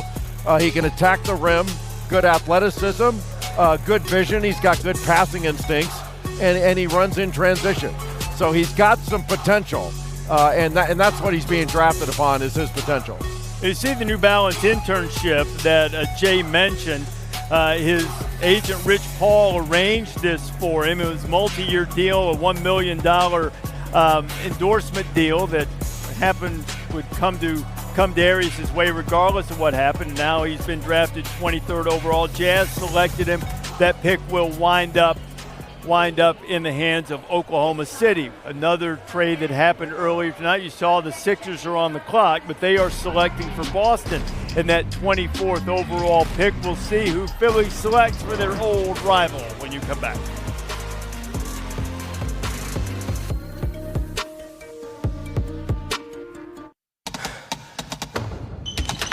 They can't stop you. If they can't catch you.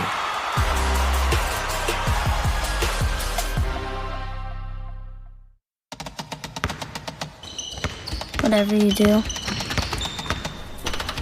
don't count me out.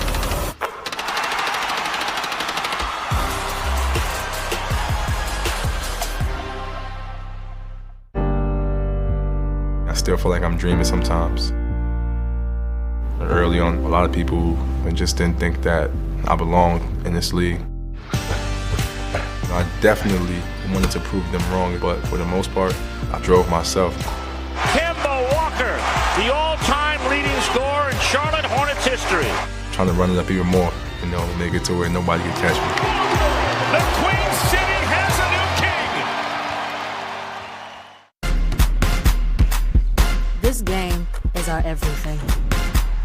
This game is where we hold court, where we hold high our crossover queens. This game is for the future, for the culture, for the change makers. We don't just play this game. We celebrate it. Unapologetically. Undeniably. Us. Hey! Did you know? By the age of 14, girls drop out of sports twice as often as boys? It's time to fix that. Because playing sports can boost confidence, build leadership skills, and create a positive self-image. Which can help us break down barriers and achieve goals. So what time is it? It's my time. It's my time. It's my time. Girls everywhere are ready. Come join us. The open part of the open court is about really just being candid. Who's the best point guard of the 1980s, Isaiah? Come on, Zeke. That's what open court's all about. Guys who have played the game at its highest level, just kind of sitting around and letting it rip. These guys have some of the best stories. And you'll never know where it's going to go. No offense, Brent. He was the first white guy. Why would I take offense to that? I hate it when you do that when you're looking at me. It's bananas. That's what makes it fun. Catch episode highlights at NBA.com/opencourt. Rolling on 24th pick on the clock. Sixers will select the Boston. Here's some headlines from this NBA draft. Zion Williamson, Ja Morant, as expected, going 1 and 2. And then after that, R.J. Barrett goes third to the Knicks. Cam Reddish went in the top 10 as well. Reddish going to the Atlanta Hawks. There have been a lot of trades. There have been some surprises in the first round. We still have some people sitting in the green room, including North Carolina star Nasir Little. He had freshman season, was a little up and down, but certainly a high-level talent. So the Sixers up on that board, but because of a deal made, this pick is going to wind up with the Celtics. Here's Adam Silver. With the 24th pick in the 2019 NBA Draft, the Philadelphia 76ers select Ty Jerome from the University of Virginia.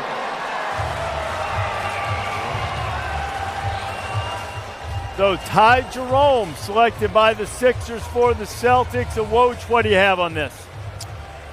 This pick is on its way to the Phoenix Suns, I'm told. Ty Jerome will go to Phoenix.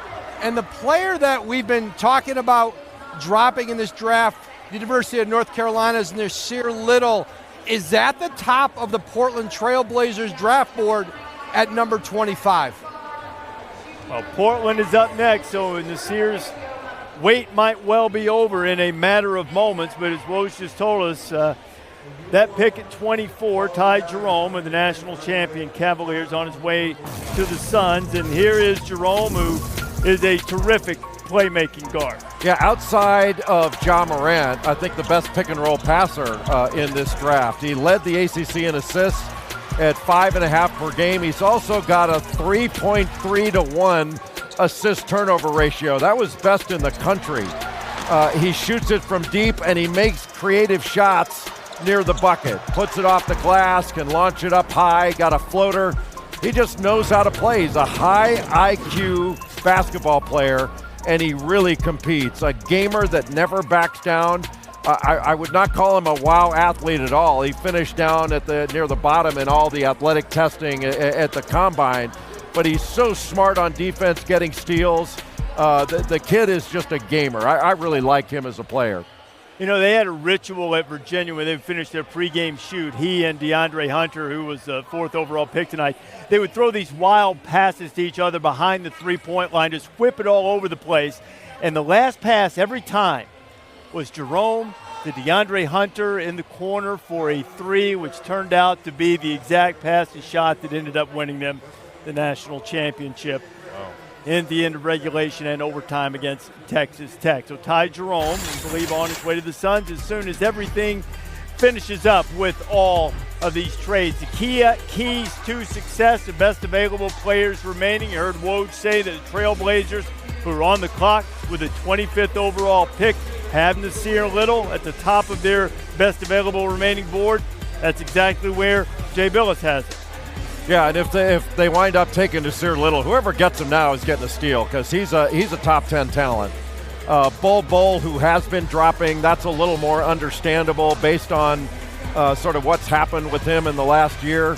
A super athletic lefty and a guy who offensively is very, very gifted, Kevin Porter Jr. From Southern Cal, needs to mature both on and off the court. And then Keldon Johnson, who you see right there, out of Kentucky, a very versatile player. Then KZ Okpala, another guy who's long-armed, versatile, a wing, leading scorer for Stanford, and a guy who can get to the basket and finish. Needs to improve his shooting, but a very talented young player. And Chauncey, as we wait on the Trailblazers right now, made it to the conference finals, ended up getting swept there. But what could a guy with the physical attributes that Nasir Little brings in give to the Trailblazers? Yeah, I think he gives them a boost on the wing where I believe they need some help. I mean, they have one of the best backcourts in the game with Dame and CJ.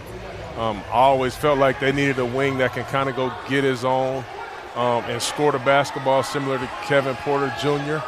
But obviously Nasir Little has a ton of promise, plays with a chip on his shoulder. They'll love what he brings to the game. So we'll see. But like I said, I like to see them add another scorer and shooter. And Nasir Little still sitting and waiting. The Trailblazers have had some big playoff moments. Game 5, remember that shot? That was a little bit deep. Dame, 37 feet or so, hung half 100 on him as they knocked off the Thunder. Then C.J. McCollum hit a 16-footer, put the Blazers up against Denver. McCollum, that was part of his 37-point night. And they, look, make it to the finals. You're close.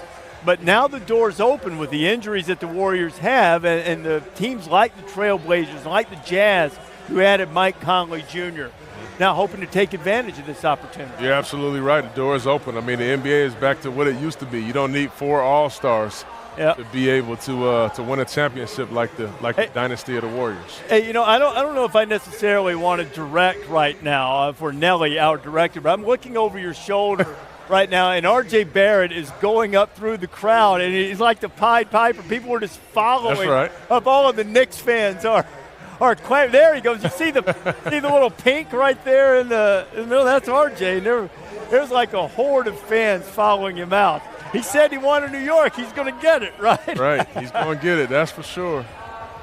All right, let's go back to the Blazers. They're sitting here on the clock with the 25th pick. What about their team direction, Chauncey? Yeah, like I said, I mean, their backcourt is set, it's solid. And also with the big fella with Nurkic, is set and it's solid. I think they need a stretch forward that can really open up pick and roll actions for Dame and CJ. But a 3-and-D wing, like we said, one of those guys are very, very necessary in our game today. And you know, just a backup point guard, a backup shooting guard that will help as well. You know, we heard Woj say that Nasir Little is on top of their board. We've watched him slip tonight. Throughout this season, when Nasir came in with a lot of hype, maybe didn't score as many points as people expected. He was being compared to Zion and RJ all the time. North Carolina assistant Hubert Davis regularly would text Nasir a picture of a horse with blinders on, not to pay attention to social media, all the things that don't matter, and it's probably a lesson that Nasir can employ tonight, that wherever he winds up, it's the start of the journey, not the end. Yeah, and I think you can sort of overstate the fact that he didn't play maybe to people's expectations at North Carolina. He played behind Cam Johnson, Cam Johnson was the 11th pick in this draft. And then at North Carolina, it doesn't matter what age you are expected to do certain things. It took him a while to pick up the defensive concepts. You've got to be in the right spot. You get graded on everything. Among the first-round players, he played the least amount of minutes, 18 minutes per game, but he was productive in those minutes. And he started getting it throughout the course of the year and started playing more, and really he impacted the game. Really good in transition, super long. Look, I've said it a bunch of times. This dude is a top 10 talent. Last summer, after the McDonald's game, he was considered a top 5 player. He made a tremendous effort to fit in with those older players at North Carolina, too. And now we'll see. Is this the moment when he gets his name called? With the 25th pick in the 2019 NBA Draft, the Portland Trail Blazers select Nasir Little from the University of North Carolina. It has been an ACC kind of night here in the first round of the NBA Draft. Nasir Little from North Carolina is the 9th ACC player to be selected so far. Both of his parents, April and Harold, served in the military. Nasir's favorite player is Kawhi Leonard. And, Nasir likes to say, be so good nobody can ignore you. You might have felt a little ignored through the first 24 picks tonight, but you know what? Drafted by Portland, really good team. good guards, maybe a great opportunity to flourish pretty early in his career with a lot of guys around him. I agree. They're going to count on him to come in and play some minutes and play winning basketball, because that's a team that's right on the verge of trying to win a championship. This is an absolute steal because Nasir Little has great potential. He is really strong. He is super athletic. Another guy who's ridiculously long. He's got over a 7'1" wingspan. He's physical and excellent in transition. He's a transition finisher, can really run the floor, plays with a really good motor, excellent offensive rebounder, and he can defend. Now, he's got a decent stroke from the perimeter. I don't think it's broken. It needs to be refined, but only played 18 minutes a game at North Carolina in his freshman year. But in those minutes, if you put it out on a per 40-minute basis, he averaged 21.5 points per game. So he's productive in those minutes, can attack the basket. I've said it a million times. He's a steal. I mean, Portland got a steal in Nasir Little at number 25. There have been so many players that we've seen be taken later in the first round, even into the second, who ended up being highly successful NBA players. Perhaps Nasir Little was next, Maria. Yeah, Reese, and I just told Nasir that Bill has called him a steal. He said he's going to prove you right, Jay. So how do you plan on doing that at the next level? I'm so grateful to have Portland take this chance on me. I have so much I can bring to the table, more than I showcased at UNC, and I'm just ready to get started on this journey. On your shirt, the MYOL stands for Make Your Own Legacy. And you had to deal with adversity all last season as you continued to find your role on the team. What is the legacy that you plan on building? My entire life, man, people always counted me out. I'm always overlooked, and, I just always went against the grain, and nothing's changed at this moment. And I'm going to just have to shock everybody again like I've done every other moment of my life. All right, well, congratulations this year. Enjoy this. Thank you. Let's go. Well, how about Maria trying to make up with you now, Jay, after the bus over you earlier? Now she doesn't care. If she'd drive that bus over me again. She's the best. She's the best. Even though her shoes don't match her dress today. Did you notice that? I did. First time ever. She went comfy. First time ever. Went comfort. I think Maria is on scholarship with her shoes. There might be right. 3-stripe life. How is that not matching? All you wear is gray, so I don't think that you can really talk about matching anything. It matches my mood. And the color of your hair would be. Yeah, if I had hair. Cavaliers are on the clock now. Nasir Little was just taken by the Portland Trail Blazers. Cleveland going back to work. Took Darius Garland earlier tonight. Of course, LeBron left for 4 straight NBA Finals and a title, and with him all the wins went away too. They had just 19 victories. Last year took Colin Sexton 8th overall. He played really well, particularly late in the season. Then John Beilein, the Michigan coach, trying his hand in the NBA. So now the impact of Beilein's system and John making this move to the pros now after spending his entire career as a college coach. Never been an assistant coach, always been a head coach, and now bringing it in his way. You anticipate him looking for somebody that fits into his system, or is Cleveland in a position they just need the best guy around? Yeah, I think you go with the best players because, I don't think a coach's system is going to win in the NBA as much as players are going to win in the NBA. So now, does John Beilein value shooting? You're darn right he does, but the whole league values shooting. Yeah. We've seen that in this draft. Absolutely, absolutely. Like, John's a great coach. One of the things that I think he was hired for is to help teach and continue to develop players. And you're not going to develop, a lesser player into an all-star. It's funny, like they talk about college coaches developing and producing pros. How come we never hear about pro coaches developing all-stars? He developed so many all-stars. They don't do that, man. You come in with that talent. Yeah, I don't disagree with that. I mean, Coach Beilein obviously had a terrific college coaching career. The NBA is totally different. And you alluded to something that's very important. You have to have players. Phil Jackson had the great triangle offense, and it worked beautiful. But when it came to the Knicks, it didn't work very well. They didn't have enough players. So you have to have players, and you try to play to their strengths, and that's it. It reminds me of a conversation. I was working with Jim Calhoun, the Hall of Fame coach, former coach at UConn, and he was talking with Tom Crean, and they were over pieces of paper like this, and they were diagramming all of these press offenses and the secrets of breaking the press. And it always ended the same way when Jim was talking about breaking presses. And then we got the ball to Kemba, and he broke the press. So, hey, look, coaches are great, but it's nice to have dudes out there too, right? Right.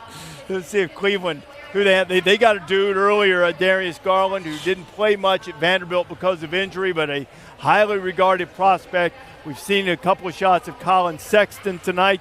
So they've got guys in the backcourt who are high-level talents in Cleveland with the 26th pick. We'll see what they do now as we are in the latter stages of the first round of this NBA draft.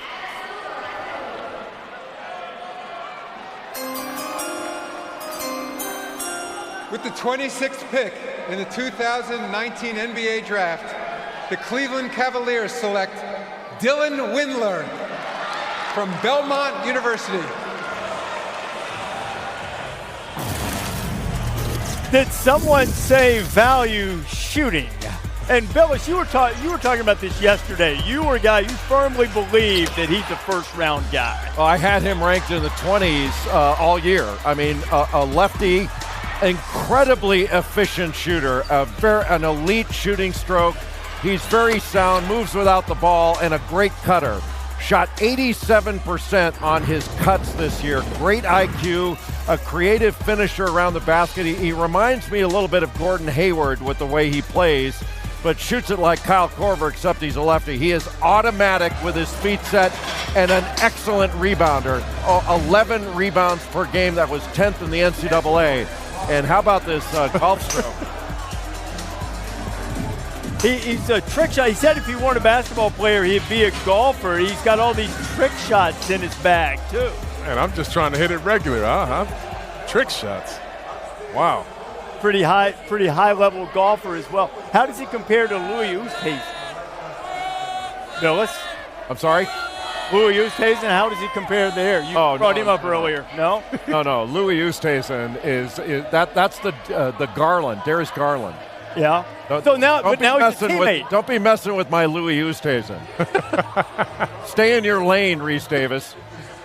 Okay, I will. Windler's a terrific player, but he doesn't have great wingspan, I don't think, necessarily. No, but he can fire it, man. That dude can really shoot it. Does America drink when I say wingspan, or just you? You can use it. You have to take a drink every time, though. Bottoms up. Heard that. Nets are on the clock next. We're going to follow Adam Silver backstage as he brings out the pick. It's all coming up in the NBA Draft 2019.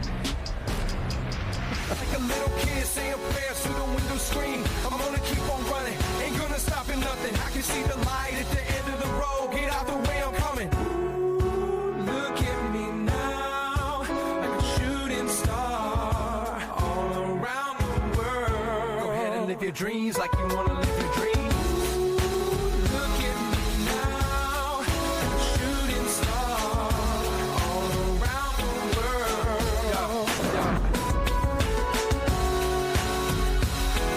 Basketball's next generation of stars is about to get its bounce. And a two-hand flush. With the Junior NBA Global Championship. What a sequence. It's the hottest basketball tournament of the year. Three-pointers. With the best young players from around the world. The competition, fierce. The energy, fire. The game, next level. All for a chance at being named a global champion. Don't miss the Junior NBA Global Championship this August. I think everyone walks around with something that you can't see. We all go through it. I don't care who you are.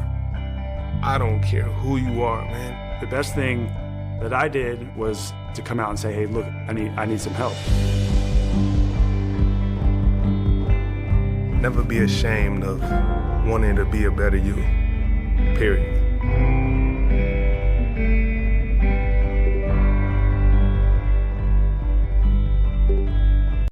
When I look in the mirror, all I see is a superstar. I see a leader. I see the unfinished product. I see myself as very versatile. I see an extremely competitive player. I just see what's to come. I see myself as the first Zion.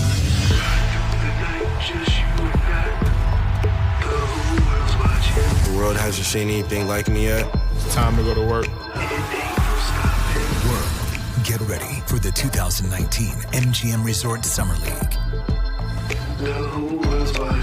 Watch us on NBA TV. They say that great teams are built on teamwork, unity, and camaraderie. They say that great teams succeed when everyone's voice is heard, when everyone's included. You laugh together, build together, you lift each other up. They say it takes a lot of hard work to be a great team. So we say, let's get to it.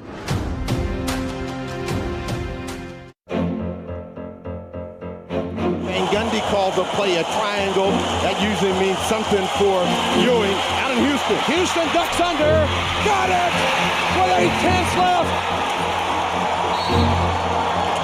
You get a look at the clock as the ball is going up. There's two. The ball dancing around.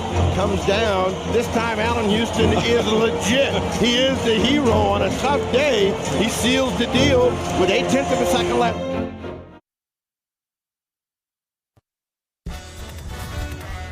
NBA Draft 2019, presented by State Farm, is brought to you by PlayStation.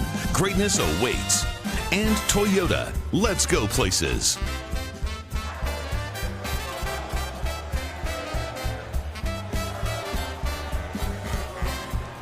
In Brooklyn, you see backstage the commissioner, Adam Silver, going to be getting the card from the Brooklyn Nets. Of course, we are in Barclays Center, the home of the Nets. They've opened the gate, let the card out.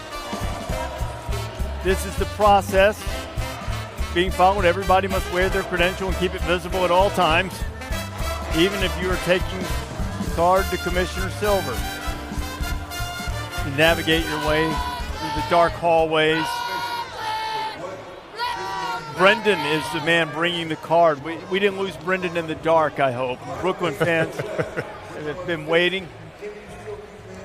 Well-lit walkways for safety people. We don't need OSHA on top of us now as we wind down late in the first round. Brendan and the commissioner are now ready. The Brooklyn Nets about to make this pick.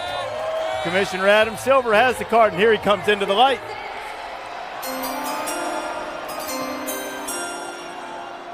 With the 27th pick in the 2019 NBA Draft, the Brooklyn Nets select Fiondu Kabengele from Burlington, Canada, and Florida State University. The nephew of the great Dikembe Mutombo played at Florida State, redshirted his first year. Fiondu Kabengele had a single scholarship offer coming out of high school. It was to Binghamton, so he did a post-grad year. He's from the Democratic Republic of the Congo. He grew up in Ontario. He saw the scholarship offers, and Mutombo, his uncle, the NBA Hall of Famer, and now Fiondu, who's just a tremendous young man, an absolute joy to be around, has his moment as a 27th overall pick in the draft. Woj, what's going to go on with Kabengele? Reese, Kabengele is on his way to the Los Angeles Clippers. They're going to send Brooklyn a 2020 first-round pick that they got from Philadelphia in the Tobias Harris trade, and the 56th pick tonight. Brooklyn continues to clear more cap space for their pursuit of Kyrie Irving, Kevin Durant in June, early July free agency. We'll see if Brooklyn is able to pull that off. That has been the dream scenario for Kabengele. His dream becomes a reality of becoming an NBA player. Kabengele is 6'10", another guy whose arms go forever. They go out to 7'3". He can post or face up. He's got a good shooting touch, very good feet, an excellent offensive rebounder, over 2 per game. And then he blocks shots, close to 3 blocks per 40 minutes. He's tough, he's physical, and he's got a good feel for the game. He's still improving, and he's got a lot more improving to do. Very good potential as a basketball player, but Florida State's best player, he and Terrence Mann, the best players on that team that made him into a contender last year. Kabengele is with Maria. Okay, Fee, so coming out of high school, you didn't have any scholarship offers, and then the 2 that you ended up having, one of them was Binghamton and the other one was Vermont. And now here you are, yeah. a first-round draft pick. How does that sound to you? It feels amazing. You know, you work your whole life for this, and have my family and friends and everybody watching at home supporting me. I'm just very grateful. You've always talked about what Coach Hamilton means to you, Coach Gates means to you, and the fact that they took you on at Florida State. What did you learn? How did you grow and evolve as a player? I learned a lot. I thank Coach Ham and Coach Gates for believing in me. I thank Coach CY working on my game, Coach Jones, Coach Ham, the whole coaching staff, my teammates, everyone in Florida State. So I'm thankful for No Nation. Okay, what will the pros see from you at the next level? A lot of energy, a lot of hard work, a lot of growth. Just anywhere I can contribute. So that's what they're going to see. And the advice that you've received from Dikembe Mutombo, your uncle? A lot. Just stay out of foul trouble, bring a lot of energy, and, make sure you hit the ice up. All right. Thanks for your time. Thank you.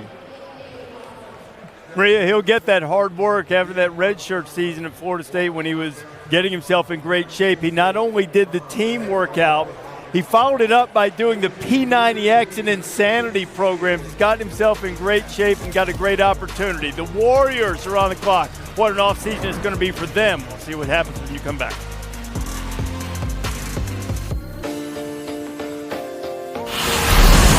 There's a nice shot, Tina Charles.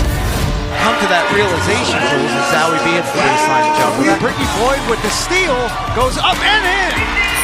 To Odyssey Sims, who is trying to push. He gets all the way into the paint. Beautiful pass in to Fouls, who finishes easily. Daniel Robinson goes all the way.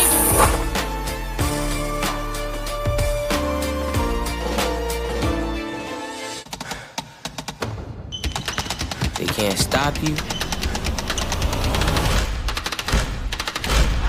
Because they can't catch you.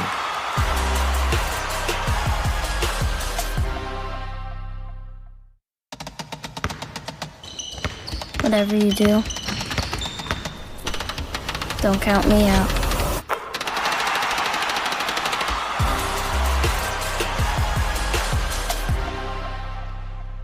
Growing up as kids, boys see role models everywhere, showing them who they can be. Let's go. But for my daughter, it's different. She doesn't always get to see herself as a leader or a boss. And the world doesn't always cheer her on when she speaks up Going down. or takes the lead. You're awesome. So it's on us to encourage her to be bold and show her she can be anything she wants to be. My mom was in the Air Force, dad was in the Navy, so I knew what service was really all about. I was born in Utah, mom was stationed there. And then we moved to Guam, Turkey. My mom gets stationed to somewhere else, we gotta go. It's true sacrifice, man, and it's something that, I've tried to implement in my basketball game. Collins, he said, I'll do whatever it takes for this team. Once you're all fighting for one cause, it's sort of like a communal respect everyone has for each other. The open part of the open court is about really just being candid. Who was the best point guard of the 1980s, Isaiah? Come on, Zeke. That's what open court's all about. Guys who have played the game at its highest level, just kind of sitting around and letting it rip. These guys have some of the best stories. And you'll never know where it's going to go. No offense, Brent. He was the first white guy. Why would I take offense to that? I hate it when you do that when you're looking at me. It's bananas. That's what makes it fun. Catch episode highlights at NBA.com/opencourt. When I look in the mirror, all I see is a superstar. I see a leader. I see the unfinished product. I see myself as very versatile. Extremely competitive I player. just see what's to come. I see myself as the first Zion.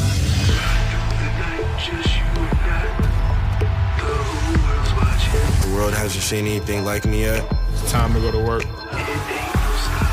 World, get ready for the 2019 MGM Resort Summer League. Watch us on NBA TV.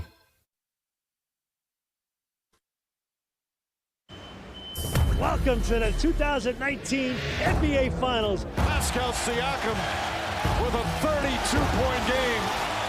The Toronto Raptors take game one. Kevin Durant will play, and Kevin Durant will start. Kevin Durant back in the lineup and in the scorebook with a triple. Bucket trying to stay with Durant, knocks it away, and Durant's limping. Kevin Durant will not return with a right lower leg injury.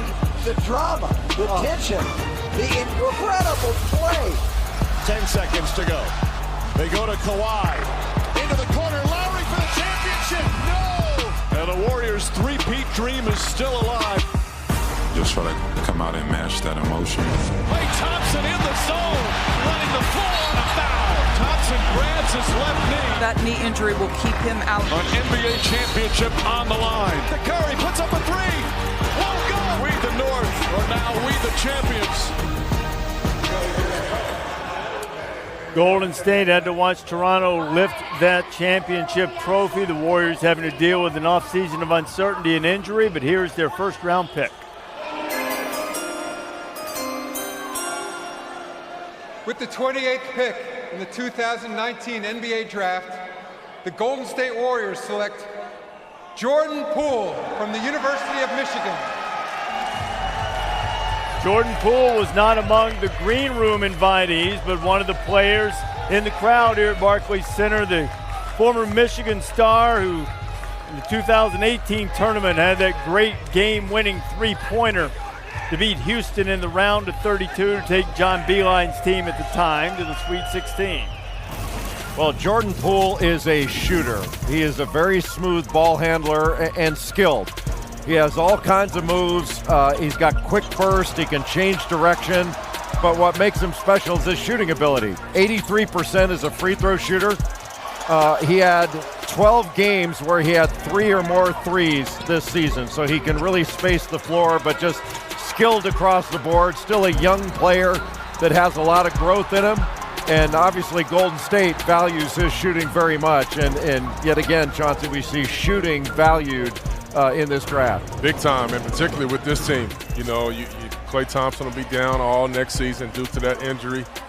Who knows what will happen with Kevin Durant. They're going to need a ton of shooting to help the only splash brother there right now, and that's Steph Curry. And how about this moment for Jordan Poole? You come in, you sit in the stands at the NBA draft, and that decision turned out to be a wise one as he greets Adam Silver on the night that he is the 28th pick by the Golden State Warriors. Bobby Marks, our front office expert, is here now. So we've alluded to it, Bobby, an off season of difficulty and uncertainty for the Warriors. Right? Well, you're right, Reese. This is the roster that we're looking at right now, and this is a much different roster that we saw that started the season without Kevin Durant and Klay Thompson, who will likely be out for most of next season. And here are the decisions that we're facing. Of course, the free agency of Kevin Durant can sign in Golden State for 5 years, $221 million, or go somewhere else for $164. A high priority in bringing Klay Thompson back, even with that injury. Now we have to build out that bench, and that started tonight with Jordan Poole and last year's pick, Jacob Evans. And the cost. This team could potentially cost $1.6 billion for the next 4 years to keep together. And next year, even with these injuries, all they have is the $5.7 million tax mid-level. So tonight's pick is important. What they do in the offseason, trying to hit some singles in free agency is important. And they've had a history, too, Bobby, of being active in the second round, of trying to purchase second-round picks. How can that play into this? Well, it can play in big. Remember, Jordan Bell was bought for $3.5 million. That is the highest amount that a pick was ever bought for. And they've got that you saw today when they bought a pick from Atlanta in the 40s. That started the trend. And don't be surprised if they do buy another pick here in that second round. It's a low cost to add to this roster. All right, got a couple more picks remaining here in the first round. The Warriors just taking Jordan Poole out of Michigan. You're intimately familiar with how all of this works, and there are huge decisions for Kevin Durant to be made and Klay Thompson too, despite this. How do you see this going for the Warriors in terms of those guys and their desire to either stay or go? I think, if I had to take a wild guess, and that's all I'm doing because I don't know anything on the inside, but I would think that Kevin Durant would choose to go elsewhere and continue his career once he does get healthy off of a very, very tough injury with the Achilles, and I know all too well. And I think Klay's going nowhere. I think Klay will stay tight, stick there. The Splash Brothers will return as he gets healthy. So it's a big-time, huge, big decisions to be made for those two guys. Well, the one guy that will be there and we hope will be the picture of health while he's playing for Golden State is Jordan Poole, and Jordan has made his way over to Maria now. That's right, Reese. And Jordan, you made the decision to go all in on this draft. What gave you the confidence that you would be a first-rounder? Just being able to work so hard on this particular moment, this opportunity in my life, and I have so much support through coaching staff, my family. I just feel like just being able to be in this situation, I made the right decision. Okay, maybe you'll be a Splash nephew now? Yeah, I'm something like that. I'm definitely a little young, but I'm Splash something for sure. I might have to bring the drip to the league. There we go. Thanks, Jordan. No problem. All right, Jordan, Maria, thank you. San Antonio Spurs are on the clock with the penultimate selection of this first round. Here is the Commissioner, Adam Silver.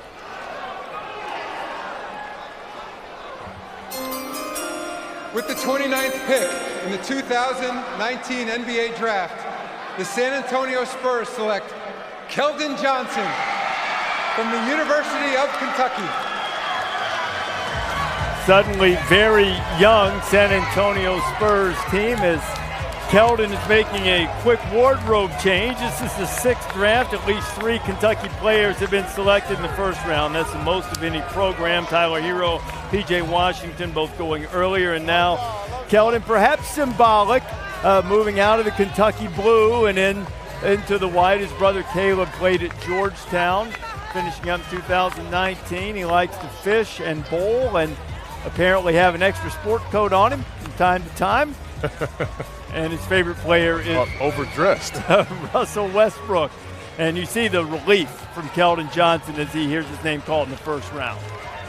Well, that has to be a lonely feeling back there. You got your loved ones, your family right there. Of course, a proud moment, everything he worked for.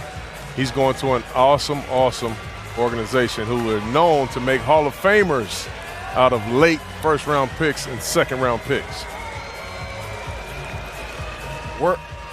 Worth waiting for to go to San Antonio. Keldon Johnson of Kentucky is what I would call a relentless competitor. He's an attacker, a really solid player that is tough and physical at the wing position. He will dive on the floor. He can finish above the rim. He's not a spectacular athlete, but a good one, and really improved his shooting throughout the course of the year, improved his release much quicker. His shot preparation much better throughout the course of the year, and a good defender.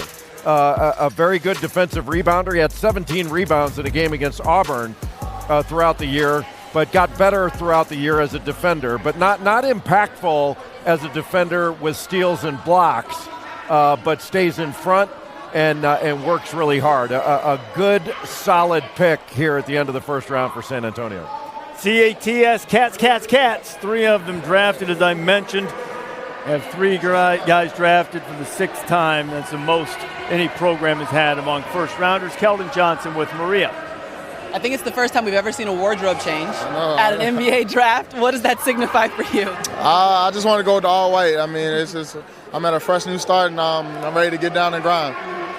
Coach Cal always talks about the joy that you play the game with. What do you want from your game at the next level? I mean, just keep it up. Just play hard. Be myself. I'm a firm believer, and I know who I am. I'm comfortable with who I am, and I know that every day I'm going to come in and work and bring energy to the game.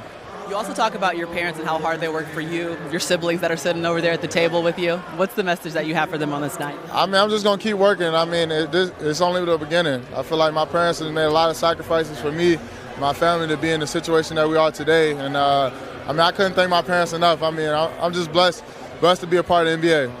Thank you. No problem, anytime. Thank you. Maria, Keldon, thank you very much. Big Blue Nation celebrating seeing 3 of their players go in the first round of this NBA draft. It's time for an all-access look brought to you by Beats. After being selected, Beats is giving players the all-new totally wireless Pro earphones. Got to get the earphones. Keldon Johnson will get his, as P.J. Washington did a little bit early. I need to sneak back there. Can I sneak back there and get some of those?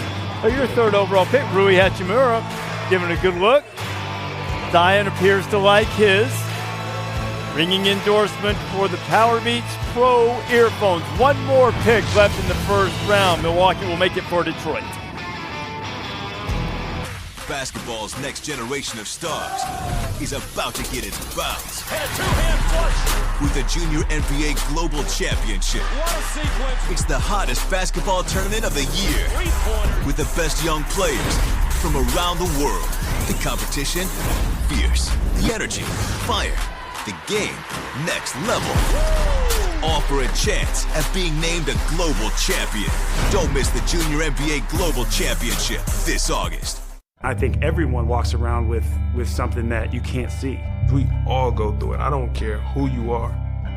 I don't care who you are, man. The best thing that I did was to come out and say, hey, look, I need some help. Never be ashamed of wanting to be a better you, period.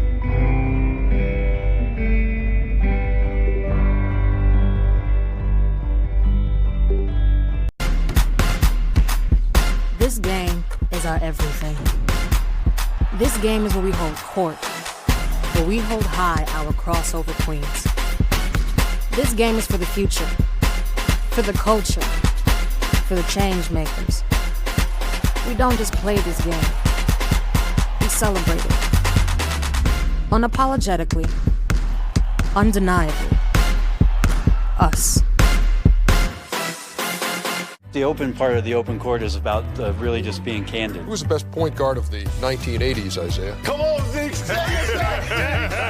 That's what open court's all about. Guys who have played the game at its highest level, just kind of sitting around and letting it rip. These guys have some of the best stories. And you'll never know where it's going to go. No offense, Brent. He was the first white guy. Why would I take offense to that?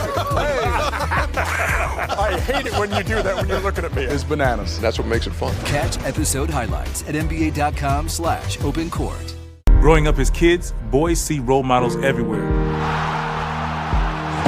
showing them who they can be. Let's go. But for my daughter, it's different. She doesn't always get to see herself as a leader or a boss. Stay serious, stay focused. And the world doesn't always cheer her on when she speaks up Going down. or takes the lead. You're awesome. So it's on us to encourage her to be bold and show her she can be anything she wants to be. Here comes Avery Johnson. A title's at stake. Spurs are closing in. They want Duncan. Got it on the entry pass. Double team. Elliott on top. Elliott bluffs, drives, kicks. Avery Johnson with the lead. Yes. Avery Johnson drills it from the baseline, and the Spurs have regained the lead. The little guy sticks that dagger right toward your heart on every occasion. The San Antonio Spurs win their first ever NBA championship.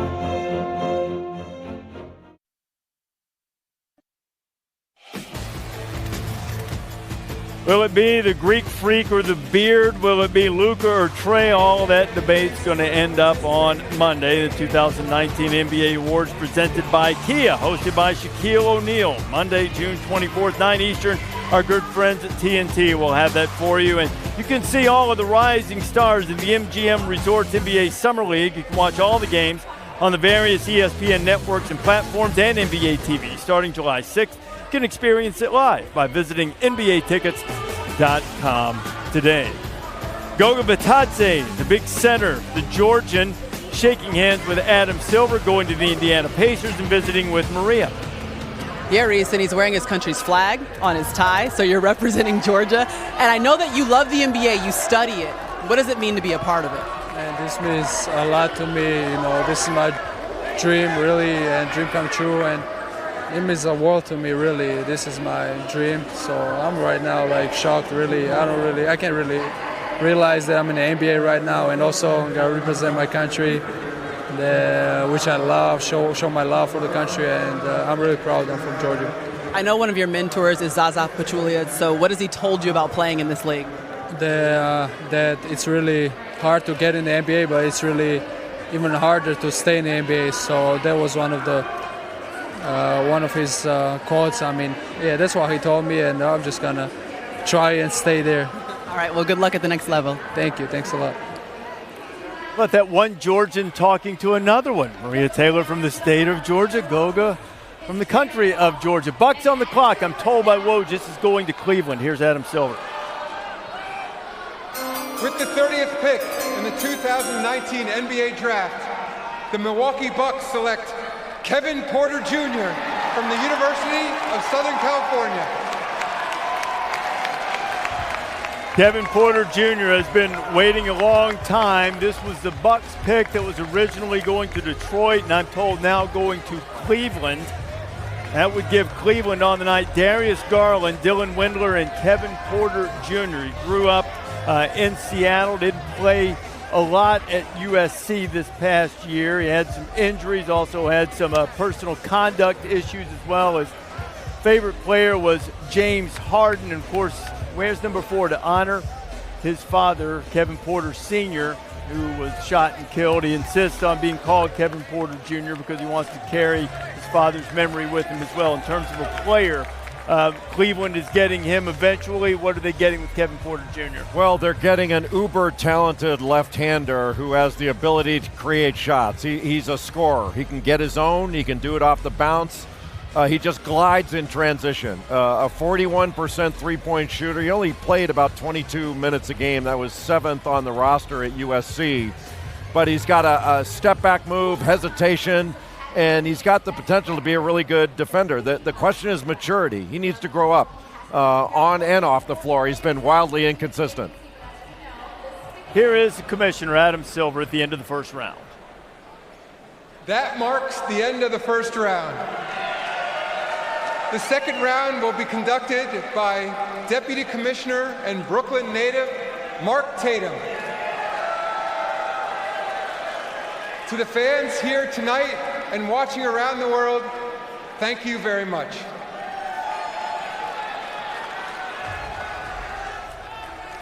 The second round is underway. The last pick of the first round, Kevin Porter Jr. He has a poignant story, having lost his father at the age of 4. Very passionate about his family, loyal and committed. A lot of people love him because they seen him being an athlete.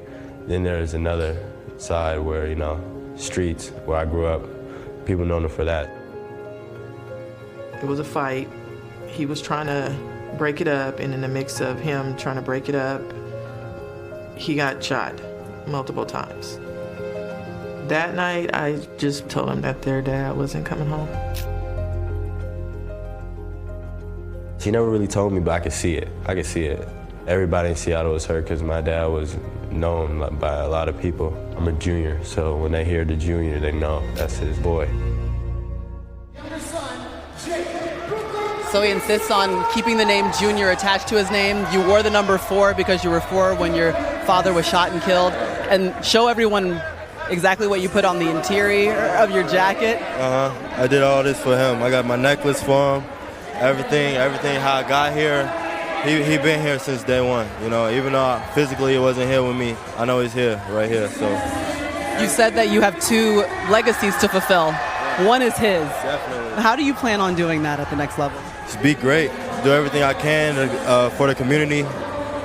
Just do everything that he would do for the family, and then just be me. I feel like you've had to deal with every type of emotion over the course of this season as you've battled through adversity. What have you learned about yourself? I've been battling through adversity all my life. Still am. So really it's just a learning experience for everything and a growth experience. Adversity, if you overcome it, that's great. That's what it's there for. But it tests you. It's challenges that you got to overcome. So having that at a young age helped me a lot. Well, congratulations at the next. Appreciate you. Thank you. All right. Kevin, Maria, the 9th trade today, and end up sending Kevin Porter Jr. to Cleveland. 3 new Cavaliers joining John Beilein in Cleveland. Second round is now on the clock with the Brooklyn Nets. We started this draft night with Zion Williamson going to New Orleans. Mama said the sky's the limit. I don't see no ceilings now. Ay, I don't see no limitation. Expectation lost a lot of meaning. Said I've been a man. Yes, sir. First class flights on a Delta. Tech still sitting on a dresser. Yes, sir. Yeah, I settle for the lesser. Said I've been a man. Yes, sir. God told me that I messed up. Yes, sir. Yeah, I settle for the lesser.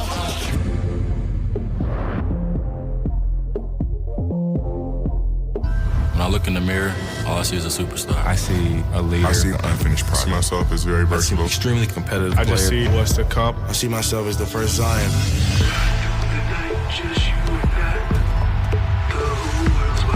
The world hasn't seen anything like me yet. It's time to go to work. Get ready for the 2019 MGM Resort Summer League. Watch us on NBA TV.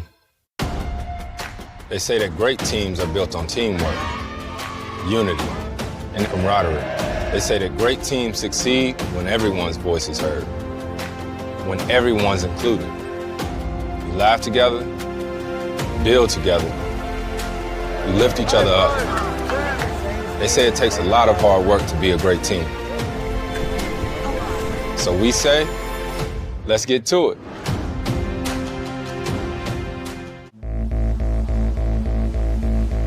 Always wanting to win comes from where I live, wanting to get out and believing in myself.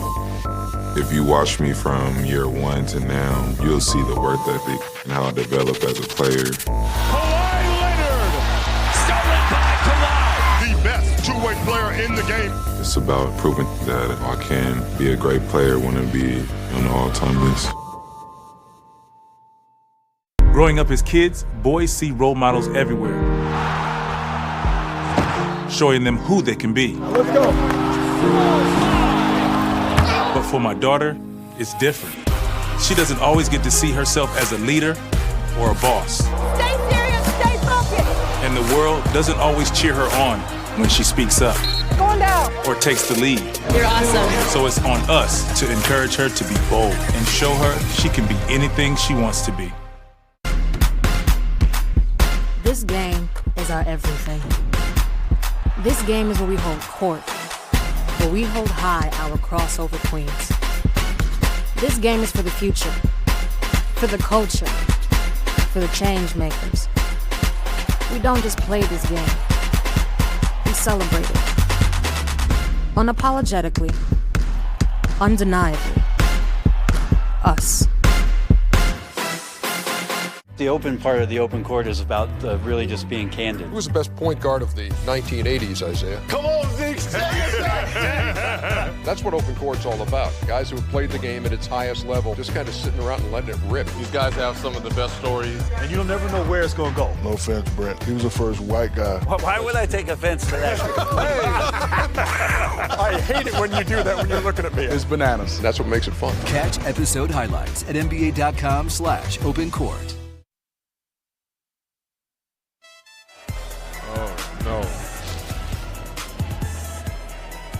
Welcome to the second round of the NBA Draft 2019, presented by State Farm. The home-standing Brooklyn Nets make the first pick of the second round. We're in Barclays Center, home of the Nets. First round is in the books. There were no surprises at the very top. Zion going number one to the Pelicans. All three Duke players, including R.J. Barrett, who went third to the Knicks, and Cam Reddish, who went 10th.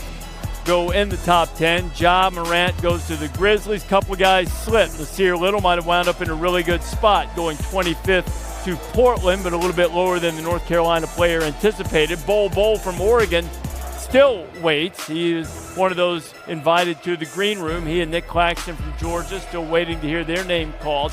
And 4 Canadians drafted in the first round. That is the most by any country other than the U.S. in the common draft era. Now, just because you're in the second round does not mean you can't be great. Manu Ginobili worked out pretty well, barely drafted, 57th. Paul Millsap, 47th overall to Utah. Marc Gasol, 48th by the Lakers. All of these guys turned out to have sensational careers. DeAndre Jordan went early in the second round. Isaiah Thomas was the last guy selected in 2011.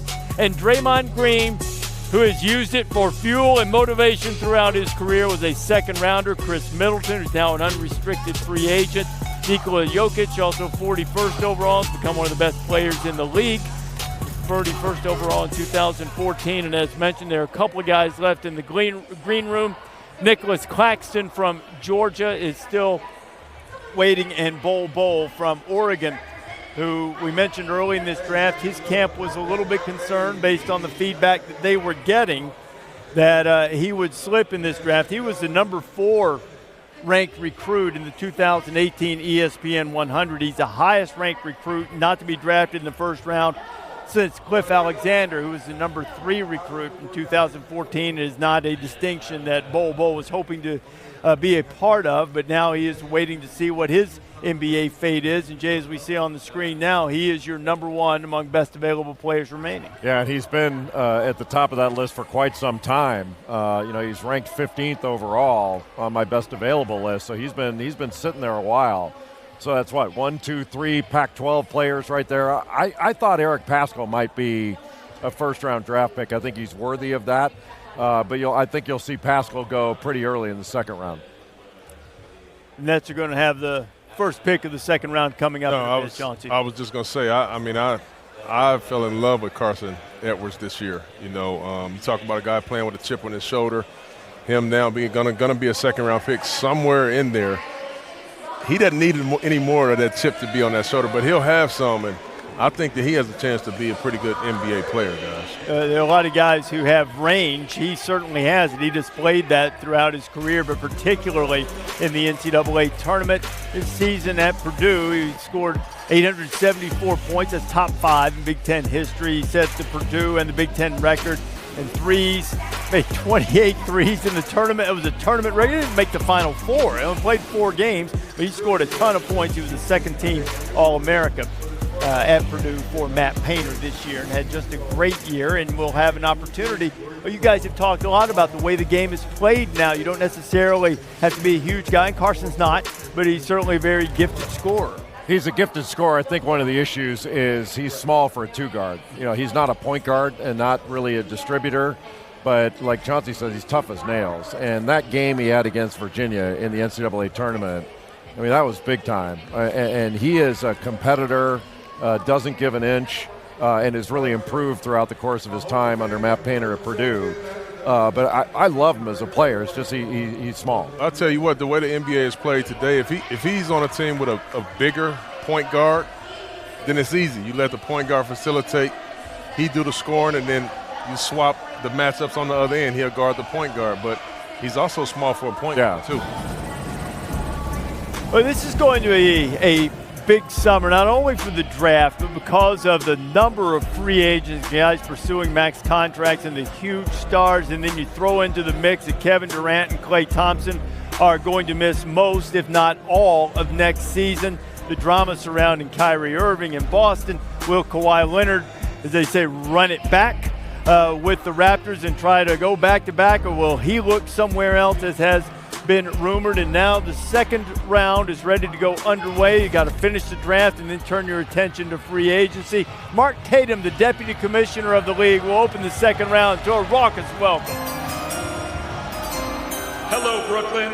It's always great to be back here in my hometown. Welcome to the second round, and let's continue to embrace the next generation of NBA players. With the 31st pick in the 2019 NBA Draft, the Brooklyn Nets select Nicholas Claxton from the University of Georgia.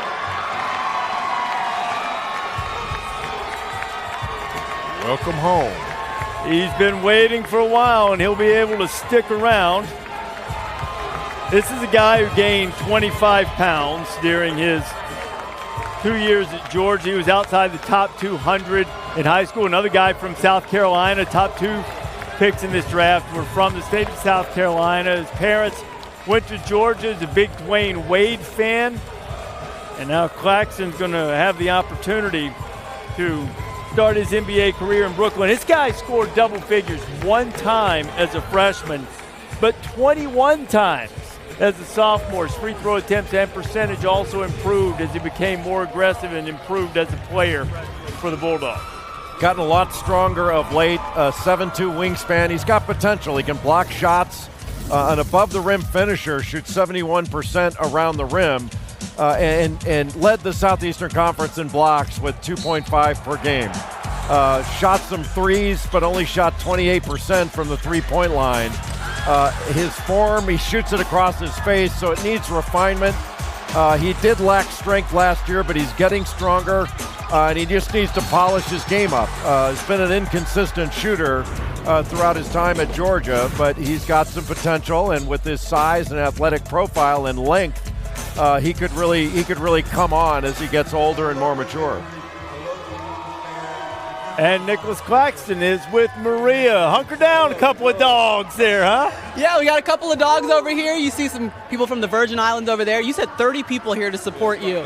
Yeah, you guys roll pretty deep. What do they all mean to you? Man, it means the world. You know, they've always been my support system. So, you know, all of them being here, you know, that's my reason to just keep going and stay positive. You weren't even a top 100 recruit coming out of high school, and you rocketed up draft boards and made the decision to enter the draft. How would you describe how much you've evolved here? I think, you know, a lot of that just comes from me just keeping God first and just keeping that chip on my shoulder and going out there and just proving myself every day. And, you know, I'm going to do the same thing in the NBA, and I'm ready to get started. I know how much you talk about mom and dad, what they mean to you. You followed in their footsteps to the University of Georgia, and now you're here on this stage. How have they gotten you here? Man, it's a blessing. You know, it's been my dream my whole entire life, and just to be here, everything just feels surreal right now, and I'm extremely blessed to be here. What do you want to show everyone at the next level? Man, I just want to show people I can play. You know, a lot of people think I'm a project, which is fine, but I just want to show people that I can go out there and play and contribute in a major way. All right, project that can play. You might as well go ahead and trademark that. What'd you say? Trademark that, project that can play. Oh, yeah, project that can play, exactly. Yeah. Congratulations. Appreciate it, man. Appreciate it. Maria, Nicholas, thank you. You saw a shot of Nicholas's dad, Charles, who was an all-SEC player himself at Georgia. Played 3 games for the Celtics in the mid-'90s. Now, the Suns are on the clock, but the Pacers are going to get this pick. The reason, because of a proposed trade that'll become official in early July. Pacers getting T.J. Warren there, and the Suns will receive cash consideration. Here is the Deputy Commissioner, Mark Tatum. With the 32nd pick in the 2019 NBA Draft, the Phoenix Suns select KZ Okpala from Stanford University. KZ Okpala, the sophomore, averaged nearly 17.6 rebounds, couple of assists per game, Jay. Yeah, he's a long, thin wing that's got a really good handle, and he can drive it. Really good footwork, and he can jab step. He uses fakes really well, and he's got a good middle game. Another guy that can get to the free throw line. He improved his shot while he was at Stanford. I think he can be a good defender.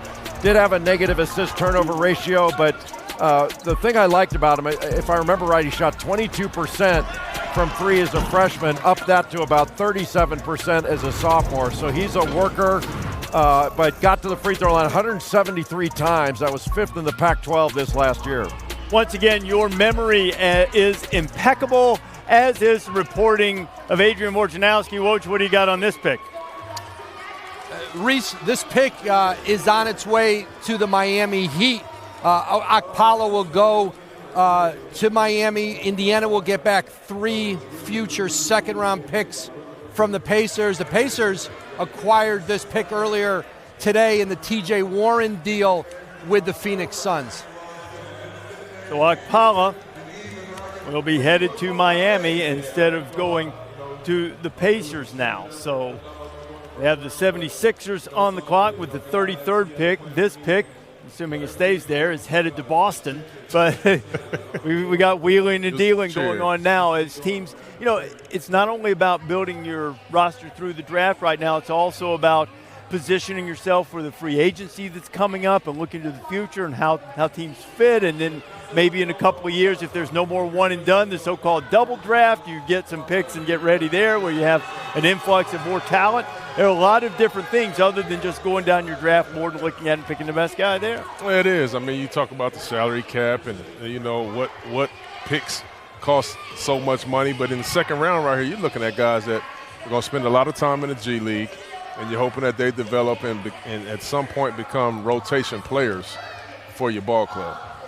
You know, Bobby Marks and Woj told a story the other day. Bobby told us a few minutes ago about the Jordan Bell pick. I think he said went for $3.5 million or something. Kyle Korver found out that his pick got traded for a copier and some pavement or something. Yeah. But it was a color copier. The price of things have escalated a little bit, including second-round picks. So Sixers are on the clock, and a pick that will go to Boston. And you look at teams so far, as we look at the first round, and look, everybody's moving around. Is there any team that up to this point that's really stood out to either of you who's really gotten some some positive things accomplished in the selection. I know you think Portland got a steal in the Sear Little. Cleveland got 3 different guys that can score. Yeah, obviously New Orleans has done really right, well. yeah. But I was going to say Cleveland. I think they've gotten shooting, and then to be able to get a steal at the end of the first round in Porter Jr. I think was really good for the Cavs. Yeah, I second that. I mean, Cleveland to me had the best first round. I mean, you got big time shooting. You got one of the top guards in the draft, obviously, in Darius Garland, and then how about the talent of Kevin Porter Jr. Still might lean to New Orleans with Zion and Jackson Hayes there too. You think? Yeah. No. All right, we'll see. Pick is in. With the 33rd pick in the 2019 NBA Draft, the Philadelphia 76ers select Carson Edwards from Purdue University. All right, the Sixers selected him. As we told you, this is on its way to Boston. Let's take a look at some of Carson Edwards' relentless moments, brought to you by Century 21. Carson Edwards scored more than 24 points per game this past year, second-team All-American. He's the first two-time All-American at Purdue since the big dog, Glenn Robinson, scored more than 1,900 points through his junior year. It's the most through his junior year in Big Ten history. And we mentioned earlier that just a sensational, just cold-blooded shooting game he had against Virginia in the tournament. He's only 6 feet tall, but he does have a 6'6" wingspan. He's a tenacious scorer, really quick burst, and he's got deep range and very, very aggressive as a scorer. But this guy went to the free throw line 221 times. He's tough, he's compact, and he's got a scorer's mentality. You know, he works hard defense. He's not a great defender, but he does work hard at it. In the second round, to be able to get a guy that can score like this is good. And like I said, you get to have a big, huge point guard. You can play him at the shooting guard. He's going to Boston. Sixers just selected him, but they did it for Boston. Sixers are back on the clock here, going back-to-back. And Bobby Marks is here with us now. You've got the Sixers up on your board. They've got some unrestricted free agent issues to deal with as well, Bobby. Well, you're right, Reese. Their work begins in about 10 days right now. And as you can see with their Sixers lineup, and if we add Matisse Thybulle there, the 3 players that are missing are Jimmy Butler, Tobias Harris, and J.J. Redick, who are free agents. And this is what we're looking at, the future of Jimmy Butler and Tobias Harris, 2 players that will likely command a max contract this offseason. And if they do, remember, Ben Simmons is extension eligible this summer, potentially could have 4 players on the max in 2020. And what's plan B if there is no Butler or Harris? $29 to $59 million in cap space, and that would be the doomsday scenario. And as you saw during this season, their big free agent additions were Harris and Butler, and now it's going to be about paying both players. What's your gut when you make moves like that? Are you going ahead and signaling that you're willing to spend that money to make sure to give it more than a 1-year shot and kind of try to keep it together if you can? Especially when you have a 1-year rental here. And I think they saw last year when they went out in free agency and missed out on some players, the best way to go about it is the trade market. And now it's about retaining those players. Okay, so the Sixers have work to do in free agency for sure, but they have some immediate pressing issues like the 34th pick in this draft, which at the moment will be going to Philadelphia. With the 34th pick in the 2019 NBA Draft, the Philadelphia 76ers select Bruno Fernando from Luanda, Angola, and the University of Maryland. The emotion of the evening that we've seen from so many guys. Bruno Fernando. You know, he was playing soccer with a friend's team, and they needed to fill out a basketball roster while he was in Angola. He eventually played for the Angola national team, had a game against the United States in the FIBA World Junior Championships, and dropped a double-double on Diamond Stone. And then when that kind of thing happens, they invite you to come play in the U.S., and now he's picked by the Sixers in the second round. Well, he is 6'10", just a chiseled frame with broad shoulders. He's relentless in how hard he plays. Great motor. He posts, he seals, he finishes. He had 22 double-doubles on the year. Good hands, he's tough, and he can knock down an open jumper to about 18 feet. A good rim protector. Didn't really go in pick and rolls much. That was Jalen Smith. He was more in the dunk spot, but he can block shots, and you just love how hard he plays and how big and strong he is at the power forward slot. Bruno Fernando going to the 76ers at 34th overall. And there is the tears of joy coming from the former Terrapin. Hawks are on the clock. It has been a fashion statement for these future stars of the NBA that they've made tonight. Some making a little bit more noise than others. Some keeping it cool and relaxed like Darius Garland. Growing up as kids, boys see role models everywhere, showing them who they can be. Let's go. But for my daughter, it's different. She doesn't always get to see herself as a leader or a boss. Stay serious, stay focused. And the world doesn't always cheer her on when she speaks up Going down. or takes the lead. You're awesome. So it's on us to encourage her to be bold and show her she can be anything she wants to be. Hey, did you know? By the age of 14, girls drop out of sports twice as often as boys.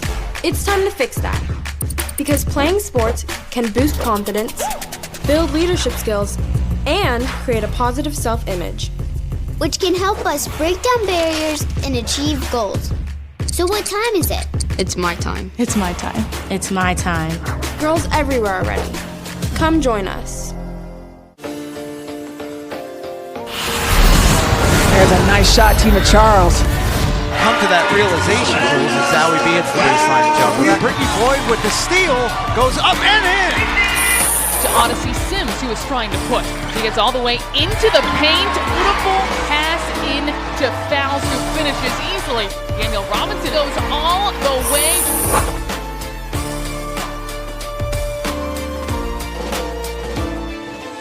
I think everyone walks around with something that you can't see. We all go through it. I don't care who you are. I don't care who you are, man. The best thing that I did was to come out and say, hey, look, I need some help. Never be ashamed of wanting to be a better you, period.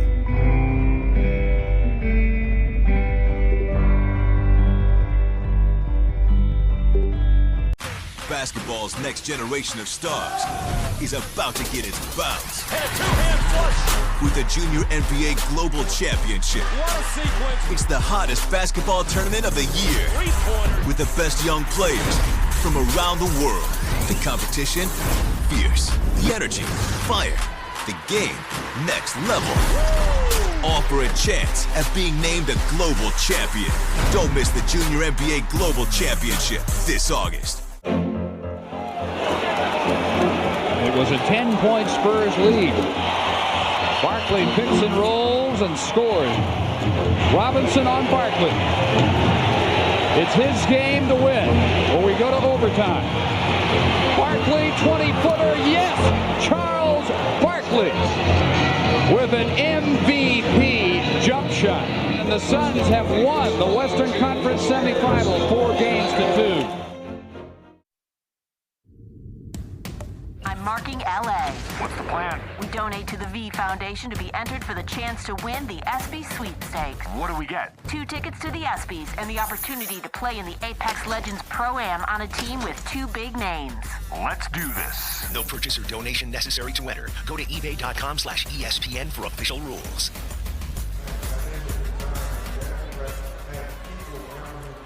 Hawks are on the clock. They have a couple of top 10 picks already tonight with DeAndre Hunter and Cam Reddish being selected. Let's see what the Hawks do with the 35th pick here in the second round. With the 35th pick in the 2019 NBA Draft, the Atlanta Hawks select Didi Lousada from Cachoeiro de Itapemirim, Brazil. Didi Lousada here in Barclays Center, and he is selected by the Hawks here. Mike Schmitz is back here with us now. What are the Hawks getting with him? They're getting a hard-nosed defender kind of a Brazilian Josh Hart, I would call him. This is a kid who really rose out of nowhere, had a nice showing at the Nike Hoop Summit in Portland, and had a big season in the Brazilian League, playing for Franca, team that went to the championship.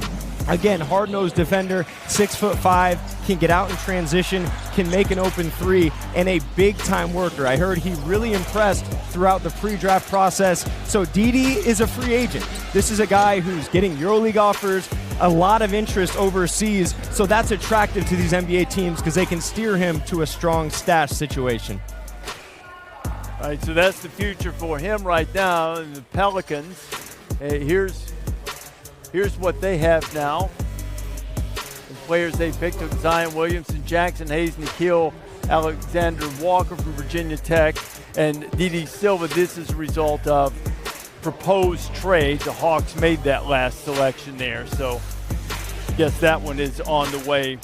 That one's on the way to New Orleans as a result of some of the trades that the Hawks and the Pelicans have made. So I misspoke a moment ago mentioning who the Hawks has. It is who the Hawks has selected with a couple of top 10 picks, but this pick is going to be on the move and going to New Orleans, as Mike just told you, in a stash and trade situation. So now Charlotte is back on the clock. This one is from Washington through Orlando, Denver, and Atlanta. The Hornets are the ones on the clock at 36th overall. Among people who haven't been drafted yet, as we await here in the second round, who is it that could potentially be a second-round steal among those left on your best available list, Jay?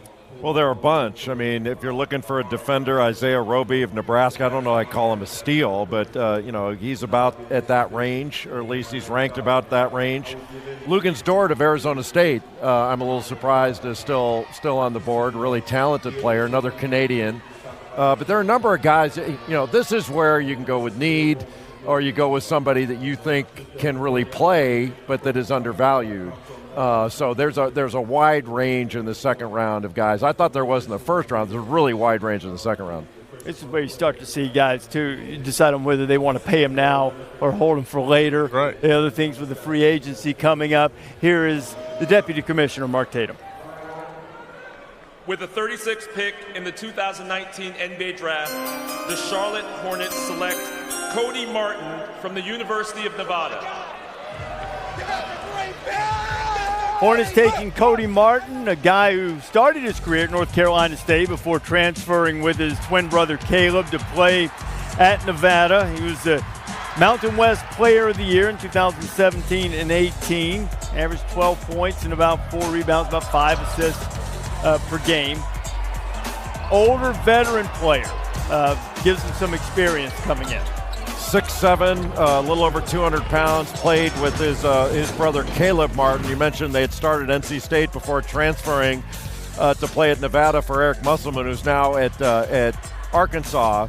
But, a good defender, very good passer, a 3-to-1 assist-turnover ratio. He can get downhill in pick-and-roll situations, just a good, solid player. And, can play at both ends of the floor, defends well.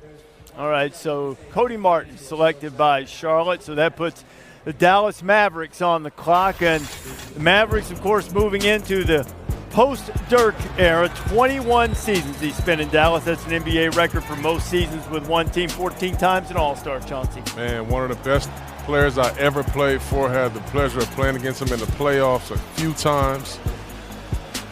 He was a pleasure and also a nightmare to play against. I mean, this dude was just a beautiful, beautiful player. Got it done without athleticism, which is something that I can really appreciate. And you're in the fraternity with him as the Finals MVP. Dirk was in 2011. You mentioned the All-Star selections. 4th player in NBA history to play as long as he did, and he wound up being one of the top 6 scorers in the history of this league, too. A remarkable career for him, and now it seems odd. And he hasn't played at the level the last couple of years perhaps that he had when he was at his prime, but it still seems odd to think of Dallas without Dirk Nowitzki. What an amazing career he's had, and the length of the career, so many years at such a high level. I mean, what a start. I remember seeing him when he was in high school playing in the Nike Hoop Summit. I think it was in Orlando, but it was so many years ago, I don't remember where it was. I think it was in Orlando. And just being blown away by his length and athleticism and all that stuff and his skill. but who would have thought he'd have that kind of career? Just a Hall of Famer. Amazing. We have a guy who works with us in football and basketball, Bob Salmi, used to work for 76ers, a video guy, and he sent me this video a few years ago of a workout that Dirk did and the number of shots and the types of shots and the relentless effort he put into improving himself and the awkward angle shots that just became a staple of his repertoire. Now the Mavericks are going to try to build themselves back to a winner without a guy who's been the cornerstone. What about the direction of the Mavericks right now? I think they're in an awesome spot. I really do. I mean, if they can get KP, Kristaps Porzingis healthy to play with Luka Doncic, I mean, you're in an amazing position right now. I mean, they're coached very well. Stability's great there. I mean, if you can get a big that can run dynamic roller to get to that basket with Luka making those passes, KP stretching the floor, you got yourselves a very good basketball team. It was a year ago during this that, Luka was such a big star overseas. There was a question, would he be able to do it in the NBA? Boy, he answered all of those questions affirmatively. Let's see what the Mavericks do here. With the 37th pick in the 2019 NBA Draft, the Dallas Mavericks select Deividas Sirvydis from Vilnius, Lithuania.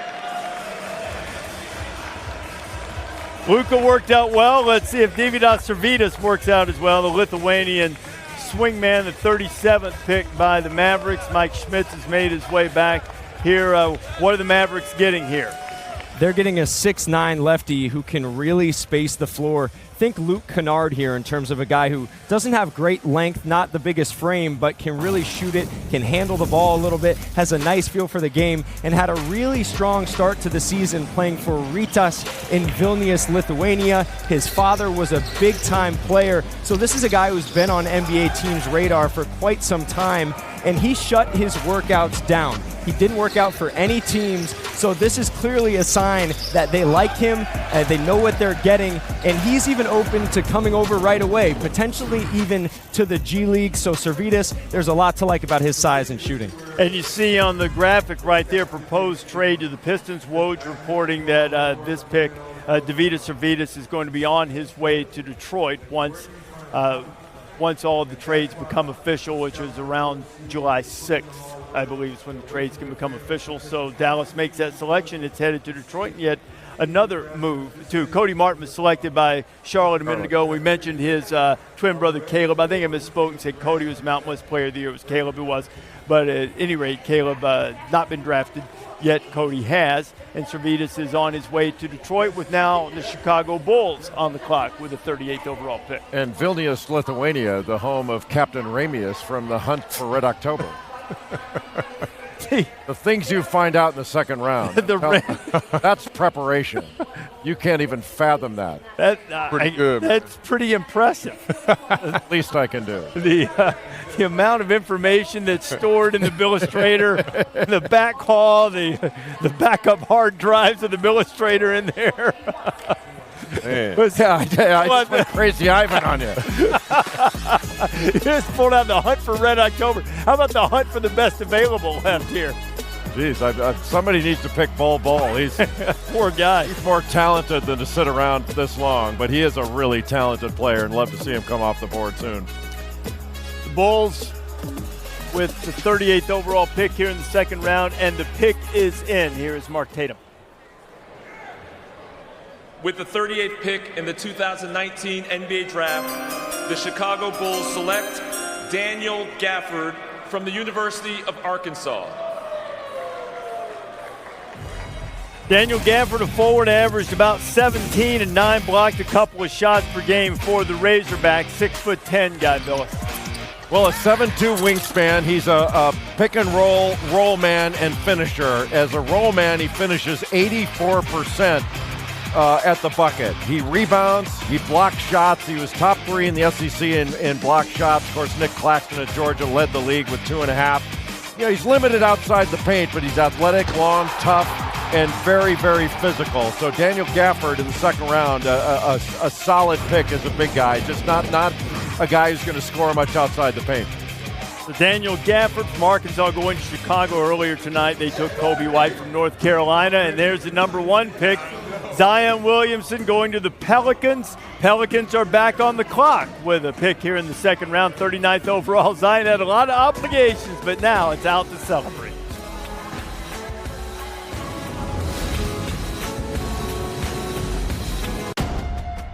They say that great teams are built on teamwork, unity, and camaraderie. They say that great teams succeed when everyone's voice is heard, when everyone's included. We laugh together, build together, we lift each other up. They say it takes a lot of hard work to be a great team. So we say, let's get to it. When I look in the mirror, all I see is a superstar. I see a leader. I see unfinished product. I see myself as very versatile. Extremely competitive player. I just see what's to come. I see myself as the first Zion.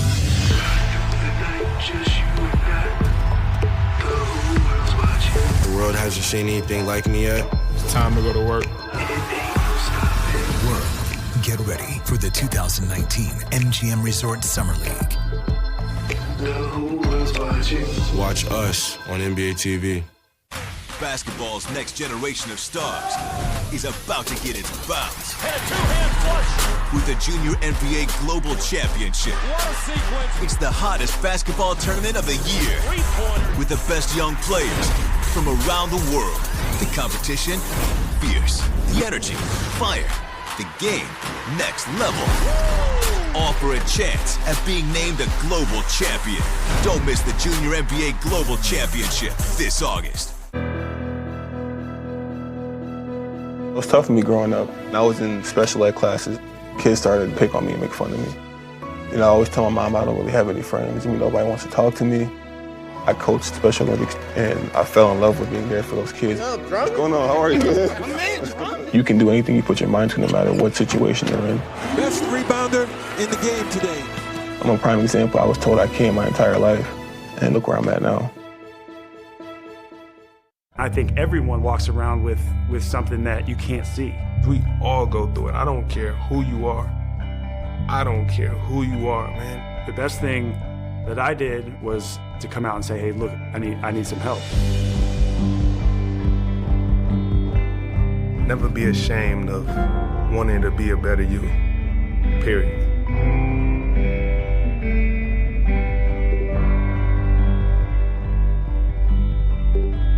The open part of the open court is about really just being candid. Who was the best point guard of the 1980s, Isaiah? Come on, Zeke! That's what open court's all about. Guys who have played the game at its highest level, just kind of sitting around and letting it rip. These guys have some of the best stories. And you'll never know where it's going to go. No offense, Brent. He was the first white guy. Why would I take offense to that? I hate it when you do that when you're looking at me. It's bananas. That's what makes it fun. Catch episode highlights at NBA.com/opencourt. 4, 5, 6, 7, 8, 9, 40, 1, 2, 3, 4, 5, On draft day, their lives officially change. I always wanted to be a professional athlete. My life revolves around it. A lot of people do think I'm not ready. Looking statistically, I could have easily folded. I never did. This is the time that they've been waiting for their entire lives.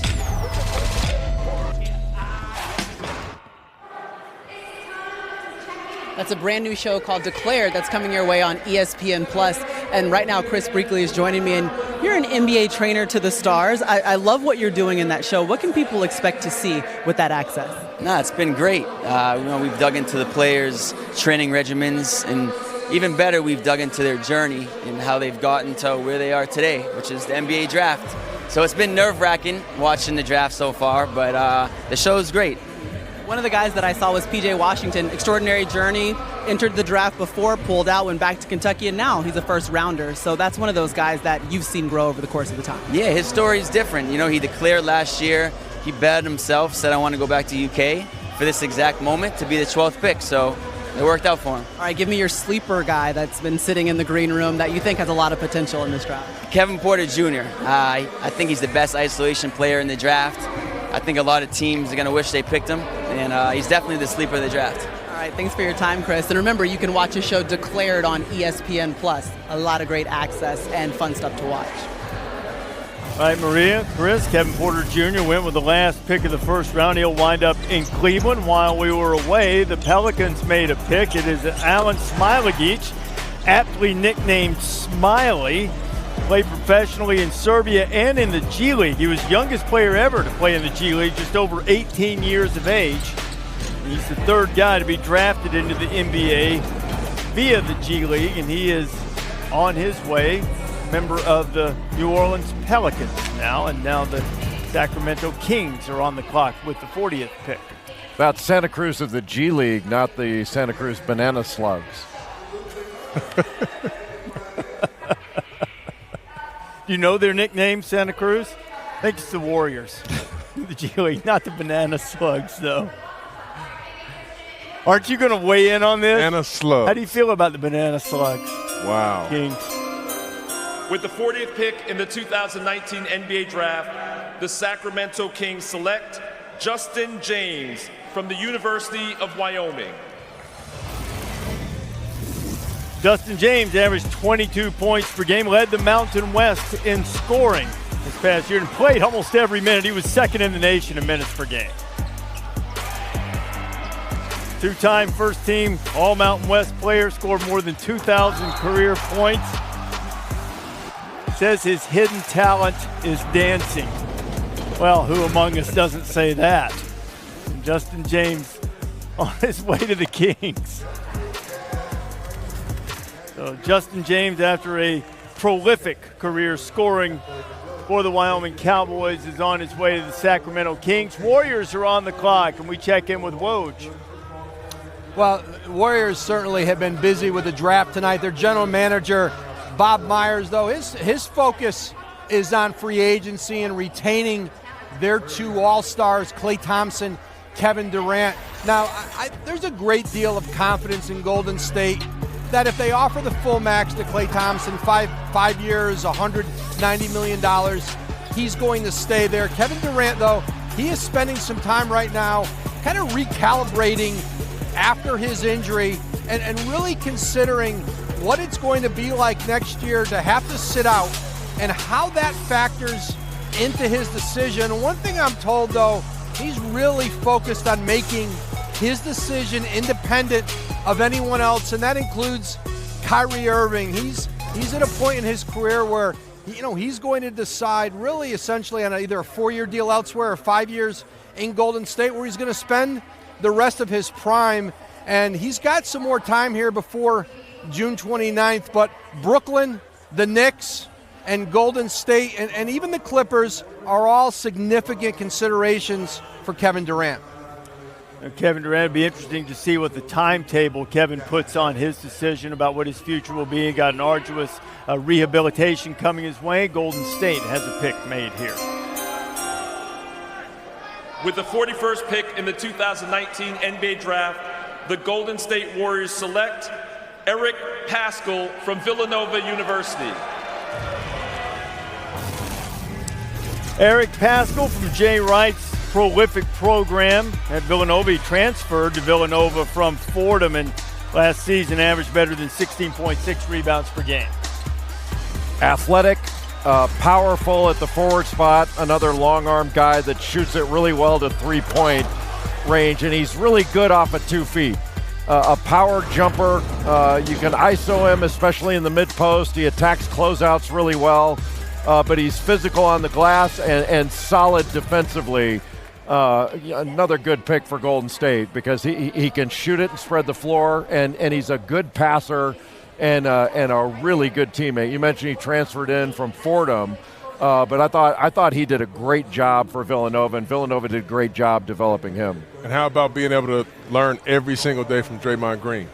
Undersized 4-man, was not really undersized anymore, but undersized 4-man. This kid can shoot the basketball, athletic, will bring some fight and some fierceness, every single floor to the dance floor, every time to the dance floor.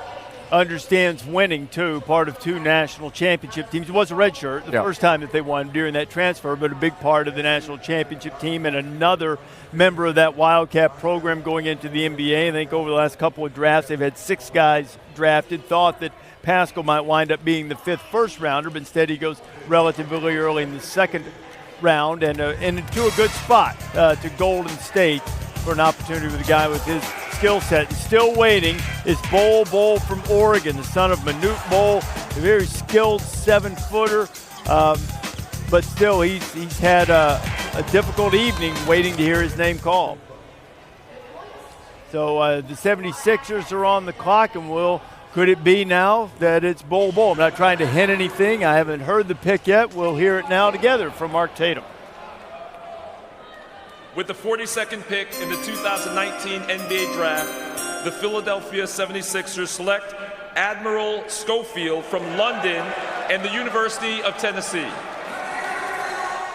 It's the second volunteer to be drafted tonight. Grant Williams went in the first round. Now Admiral Schofield is taken by the 76ers. Very good in transition. As a transition finisher, shot 82% from the field. That was best in Division I. He may be an undersized four-man, but he's physical, a really powerful athlete, and he can shoot it to three-point. Really improved his three-point shooting under Rick Barnes.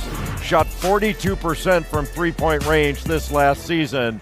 And another guy who I think is a really good teammate. He and Grant Williams formed a terrific tandem, scoring for Tennessee and led them to be the #1 team for a time in the country last year. He got a very athletic family. He saw his dad and his cousin, another cousin, Bonnie Holiday, played in the NFL for 15 seasons. Was a terrific defensive end. Bonnie played college ball at North Carolina. Now Admiral Schofield, who, as you heard Mark Tatum say, was born in London, in the same hospital as Prince William and Prince Harry.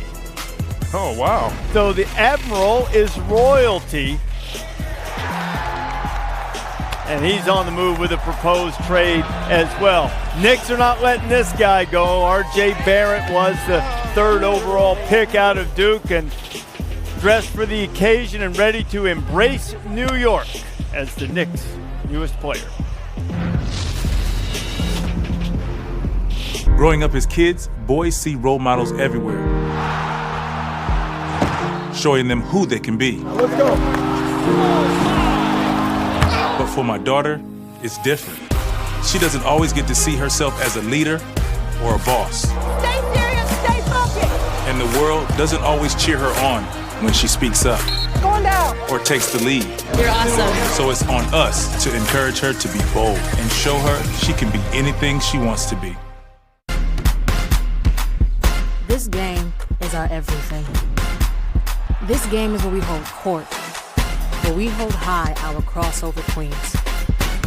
This game is for the future, for the culture, for the change makers. We don't just play this game, we celebrate it. Unapologetically, undeniably, us. I think everyone walks around with something that you can't see. We all go through it. I don't care who you are. I don't care who you are, man. The best thing that I did was to come out and say, hey, look, I need some help. Never be ashamed of wanting to be a better you, period.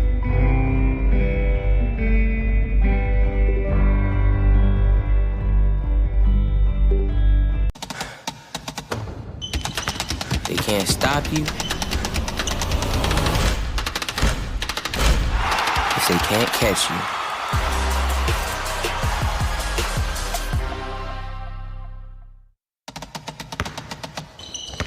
Whatever you do,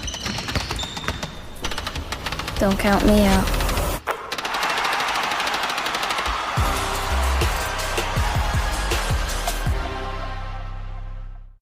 When I look in the mirror, all I see is a superstar. I see a leader. I see an unfinished product. I see myself as very versatile. Extremely competitive I player. just see what's to come. I see myself as the first Zion.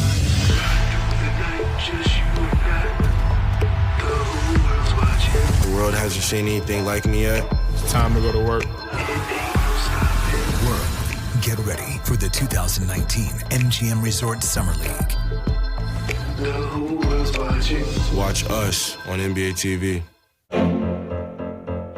And this series has come to this. It would be excruciating and devastating to the team that loses this game. Rockets need a field goal desperately here. 48 seconds left. The Rockets down by 2. It has come down to this. Elijah Watt spins it out on Ewing. Kicks it out back to Cassell. Here's Cassell for 3. He got it. The rookie hit it. Wow, big shot by Cassell. One poise by the rookie out of Florida State. Basketball's next generation of stars is about to get its bounce. And a two-hand flush. With the Junior NBA Global Championship. What a sequence. It's the hottest basketball tournament of the year. With the best young players from around the world. The competition, fierce. The energy, fire. The game, next level. All for a chance at being named a global champion. Don't miss the Junior NBA Global Championship this August. Catch up to date on the picks coming up for the 4th season. State Farm and the NBA have partnered to build safer and stronger communities. This season, they donated $5 for every assist in supplying students and communities with a curriculum geared towards STEAM learning. Recently, students at the Boys and Girls Club of Hudson County got a surprise visit from Nets player Karis LeVert to check in on their progress. Find out how you can join State Farm in strengthening communities. Visit neighborhoodofgood.com. We did have a pick that was made during the last break. It's up to date on the last 5 picks here in the second round. The most recent pick was Jalen Noel from the University of Washington, averaged 16 points per game. He went to Minnesota. You see the 4 prior to him, and the Miami Heat on the clock with the 44th overall pick, and that pick is in. Let's hear from Mark Tatum. With the 44th pick in the 2019 NBA Draft, the Miami Heat select Bol Bol from Khartoum, Sudan, and the University of Oregon. Well, it's great to see that because it's been a long wait for Bol Bol. He was 20th in Jonathan Gavoni's final mock draft. We told you earlier that his camp was worried. The son of Manute Bol was already 6 feet 5 inches tall in the 7th grade. His middle name is Manute, named after his father. He only had 9 games at Oregon this year because of that left foot injury. He's a highly skilled, big fella. The question is the motor and how hard he's going to play all the time. Yeah, a unique talent. So he only played 9 games before he broke his foot, and in those 9 games for Oregon, he averaged 21 points, 10 rebounds, almost 3 blocks, and shot 52% from three-point range. You mentioned his skill. He's over 7 feet tall, but he barely weighs 205 pounds. 7'7" wingspan. The rail thinness question, brings up questions about durability, but he also had questions about the consistency of his effort. What's his want to? The motor, like how does it rev up? But, he does have talent. He's rangy, both on offense and defense. But you can see why he dropped a little bit. I thought he dropped too far, but you can certainly understand it.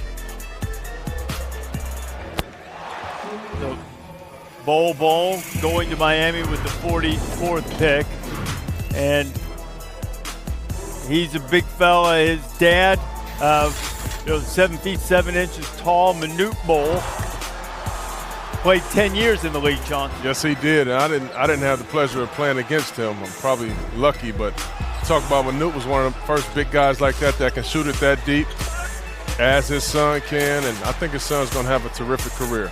Bol Bol. He had 13 of his 25 three-point attempts this year before he was hurt. Bol Bol was with Maria. I got here and Bol said the wait is over. So how does it feel to walk across the stage? I've been dreaming this for my whole life, and it feels pretty good. So you'll be going to Denver, and you know that your NBA career is ahead of you, even though you had to deal with sitting out due to injury. What do you want to prove when you step on the court? I just want to prove everyone wrong and just come out and be the best player I can be. And what does that player look like? You guys seen it on YouTube, but just pretty much that, bring that to NBA and plus more and develop and be a better player. Everyone in here erupted when they called your name, so there's an affinity for you in here. What was it like to hear that applause? It feels pretty good because I didn't know I had that many fans until right now. Well, congratulations, Bol. Thank you very much. Look at the reaction that Maria referred to. And the fans were rooting for him too because of the wait that he had to endure into the second round, much longer than he anticipated. It's good to see the fans get behind him and celebrate with him. Because the most important thing, hey, look, nobody wants to see a guy get stuck in the green room and have to wait a long time. Most important thing is he got drafted. Now everybody starts and has to prove they can play, and Bull's going to have that opportunity. And the next pick is in. The Detroit Pistons making this selection, 45th overall. With the 45th pick in the 2019 NBA Draft, the Detroit Pistons select Isaiah Roby from the University of Nebraska. Now you think Bull's wait was long. Nebraska's wait has been longer. This is their first player picked in 20 years. Wow, I didn't know that. Isaiah Roby is 6'8", another guy with really long arms, versatile, a good athlete, and especially good athlete in transition. Good with the ball off the dribble. You can see him extend and dunk it in the lane there. But where I think he stands apart is he defends really well and he rebounds. He needs to improve his shooting consistency, but I thought he was one of the real standouts at the Combine in Chicago. And you know, to me, that was where he stepped forward. He played very well at Nebraska, but the Combine is where he really stood out. Played for our buddy Tim Miles, who was a former coach at Nebraska, who saw something in him, and now Isaiah has the opportunity. Selected the Pistons. That's It'll be right. tough to play for the Pistons, don't you? Some help, come on. The Magic on the clock now with the 16th pick of the second round, 46th overall. The Lakers, of course. The Lakers have had a lot of lottery picks, but things haven't worked out so well for them, so they went a different route. This time they got LeBron, didn't make the playoffs. Magic surprised everybody by leaving. Luke Walton then was asked to leave. They asked coaches to come by. Monty Williams, Tyronn Lue, no thanks. Frank Vogel said, yeah, okay, I'll take that. Becomes the head coach of the Lakers, and LeBron, and eventually Anthony Davis. The question has been asked about the Lakers, who is really in charge? Is it the owner? Is it the GM? Is it Kurt Rambis? Is it LeBron himself? When you get that fourth pick in the lottery, they were hoping for a little bit better. They made the best of it by trading for the former #1 overall pick in 2012, Anthony Davis, to pair with LeBron James, and now how that will all work out with the Lakers. We will continue discussing the Lakers after this pick is made by the Orlando Magic, 46 overall. Here's Mark Tatum. With the 46th pick in the 2019 NBA Draft, the Orlando Magic select Talen Horton-Tucker from Iowa State University. Talen Horton-Tucker from Iowa State averaged about 12 points per game. Played high school ball in Chicago. What are we getting here out of him? You're getting an intriguing athletic profile. 6'4", almost 240 pounds, a 7'1" wingspan, so he's freakishly long yet really compact and powerful. He can handle the ball well, a really good finisher. When he gets downhill on you, it's like a truck coming at you. And with that wingspan, he can extend to finish, and he's got a very good passing feel, good in and out dribble. It was a little ball dominant, frankly, at Iowa State.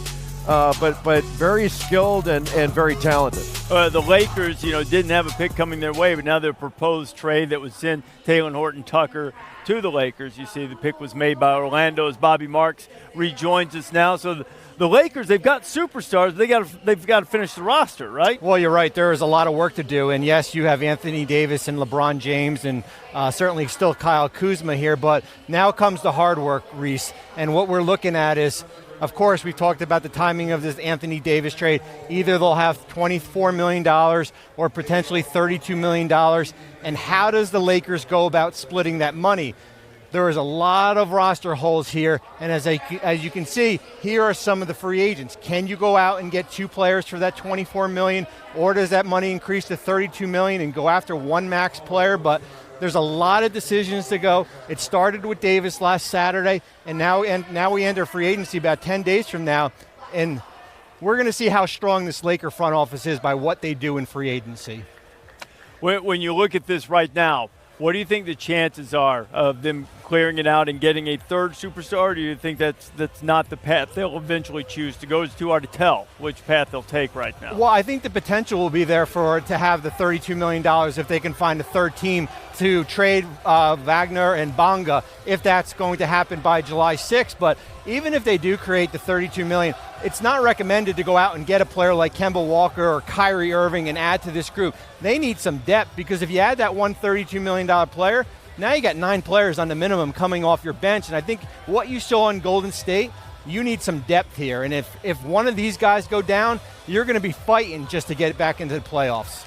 All right, Bobby, giving a little bit of perspective with the Lakers, but they at least have cornerstones. You know, the Lakers had what, I think 3 times in the last 4 years they picked second overall. They got Lonzo Ball, Brandon Ingram, D'Angelo Russell. None of those guys are going to play for the Lakers next year. So unbelievable. I mean, it's been dysfunction at its finest or at its worst for the Lakers. Now they're trying to right the ship, and certainly you start with LeBron and Anthony Davis. That's a pretty good way to start, if nothing else.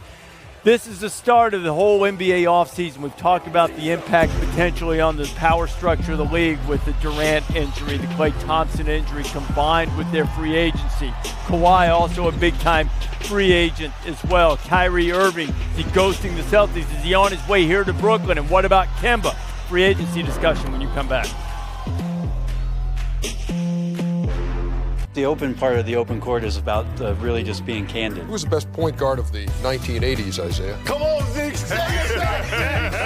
That's what open court's all about. Guys who have played the game at its highest level, just kind of sitting around and letting it rip. These guys have some of the best stories. And you'll never know where it's going to go. No offense, Brent. He was the first white guy. Why would I take offense to that? I hate it when you do that when you're looking at me. It's bananas. That's what makes it fun. Catch episode highlights at NBA.com/opencourt. As a youngin', I was just excited to be in the NBA, just trying to find my way, find my niche. Now I'm so comfortable where I go out there and it's like, how can I dominate the game? Harden's unlike the NBA has ever seen before. It's great to be different. I think if I was stuck in that box and just wanted to be like everyone else, then I would just be average. But hopefully, when I'm done, they'll be like, all right, you changed the game.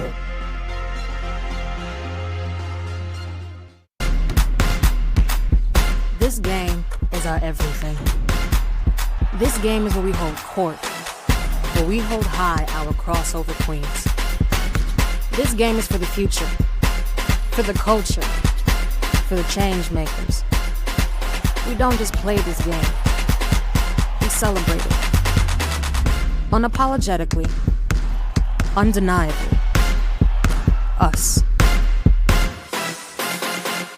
Basketball's next generation of stars is about to get its bounce. With the Junior NBA Global Championship. It's the hottest basketball tournament of the year.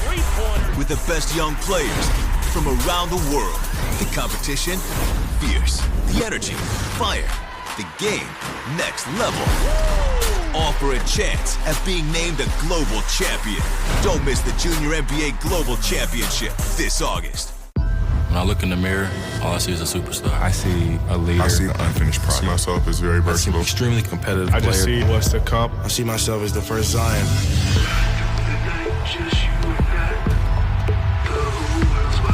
The world hasn't seen anything like me yet. It's time to go to work. World, get ready for the 2019 MGM Resort Summer League.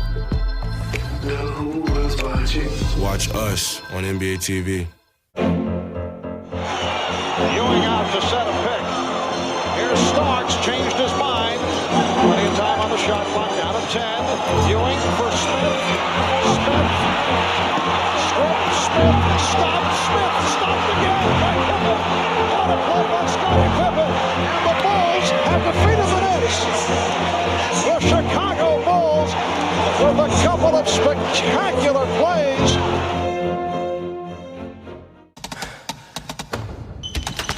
They can't stop you. If they can't catch you.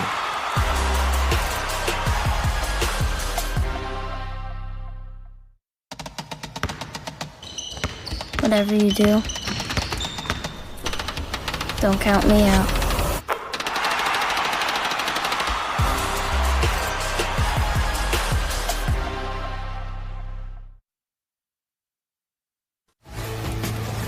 Welcome back to NBA Draft 2019, presented by State Farm.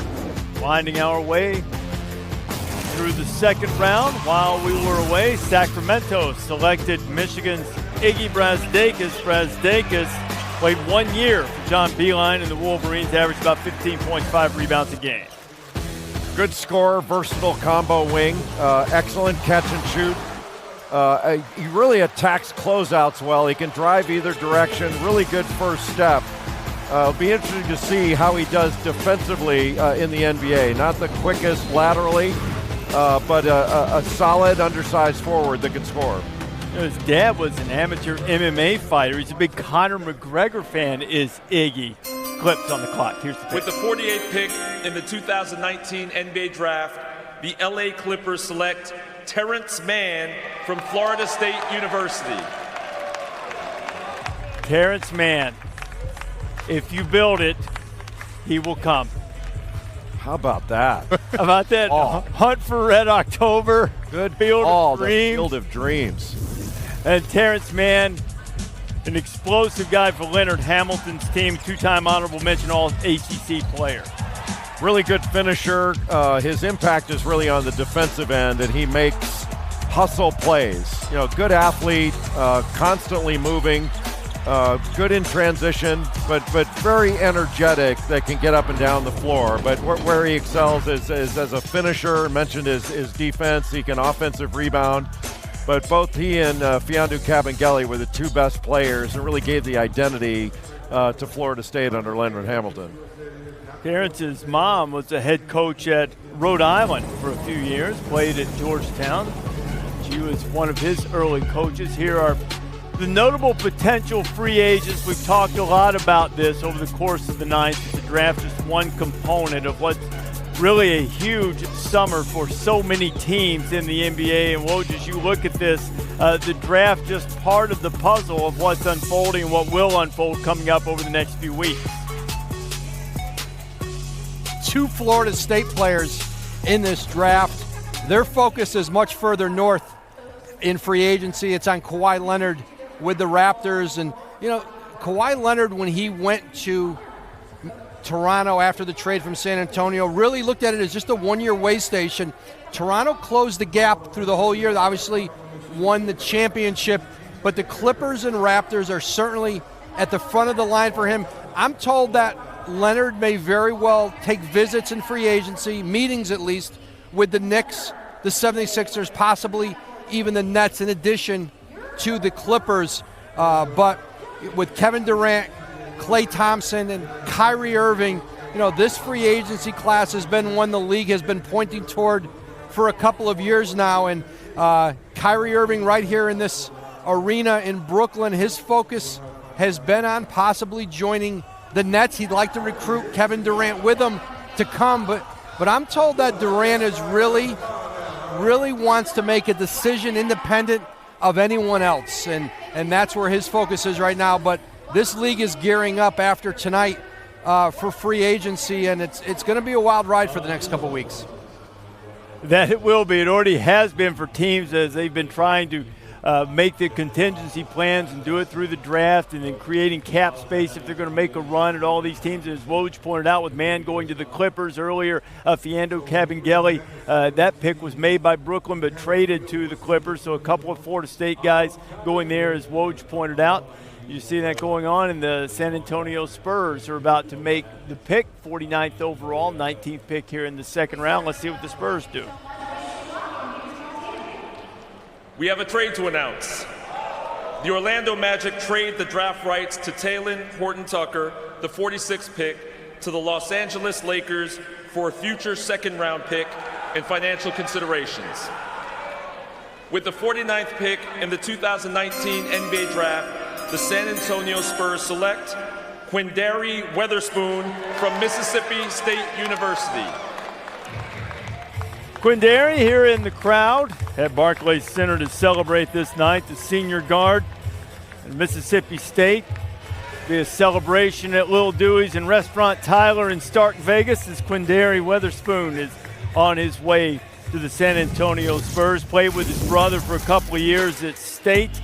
His first team All-Southeastern Conference.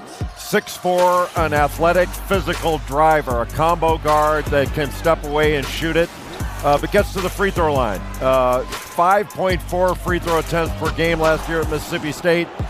Finished at around 61% at the rim, and a good pick-and-roll handler. Shot 40% from three, 81% from the free throw line, averaging about 18 points per game.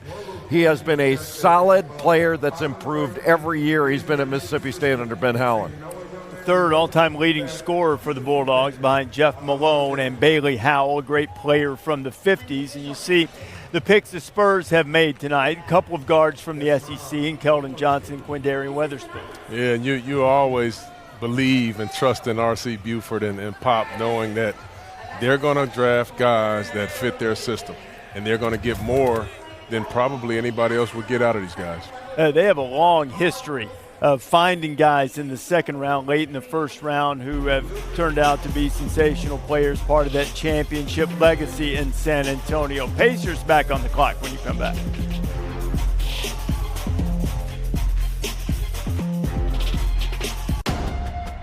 They say that great teams are built on teamwork, unity, and camaraderie. They say that great teams succeed when everyone's voice is heard, when everyone's included. We laugh together, build together, we lift each other up. They say it takes a lot of hard work to be a great team. So we say, let's get to it. I think everyone walks around with something that you can't see. We all go through it. I don't care who you are. I don't care who you are, man. The best thing that I did was to come out and say, hey, look, I need some help. Never be ashamed of wanting to be a better you, period.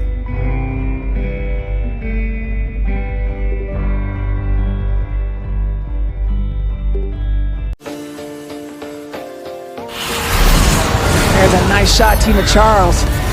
Come to that realization, Bulls, as Zowie B hits the baseline jumper. Brittany Boyd with the steal, goes up and in! To Odyssey Sims, who is trying to push. She gets all the way into the paint. Beautiful pass in to Fouls, who finishes easily. Daniel Robinson goes all the way.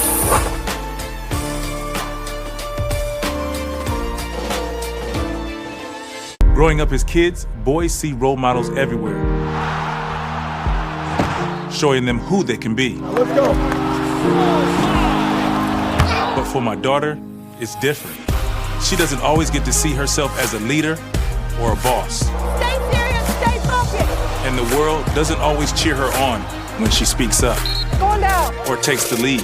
You're awesome. So it's on us to encourage her to be bold and show her she can be anything she wants to be. Basketball's next generation of stars is about to get its bounce with the Junior NBA Global Championship. It's the hottest basketball tournament of the year with the best young players from around the world. The competition, fierce. The energy, fire. The game, next level.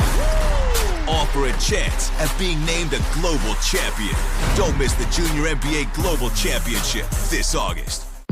When I look in the mirror, all I see is a superstar. I see a leader. I see the unfinished product. I see myself as very versatile. Extremely competitive I player. just see what's to come. I see myself as the first Zion.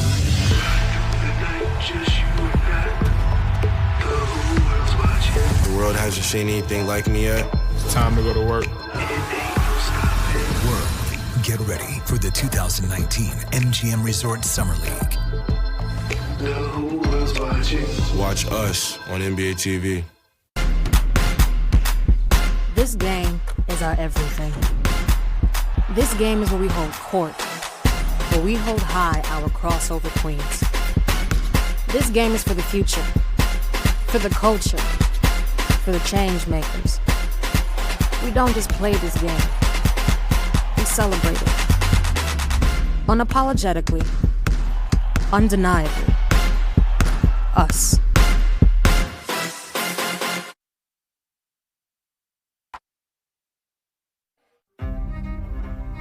In this game, one name can be all it takes Zion Williamson. to unite a city, to ignite a flame. Yo, I'm a Nick. What? That burns for years. Because within each man lives the chance to change fortunes. One choice made, countless spirits lifted. One name is spoken. I dreamed about this since I was 4. And a new age begins. Last selection made by the Pacers was Jarrell Brantley from the College of Charleston. Yeah, about 6'7", intriguing body because he's about 250, 260 pounds. A few teams brought him in for workouts, and people were really impressed with how hard he played and then the body he brings into the NBA. A lot of people didn't, myself included, wasn't sure he'd get drafted, but I think that the big, strong body is what did it. Take the opportunity in those workouts to make an impression right there, and boy, did it ever pay off for Jarrell Brantley. Celtics are on the clock. 51. Here's Mark Tatum. We have another trade to announce.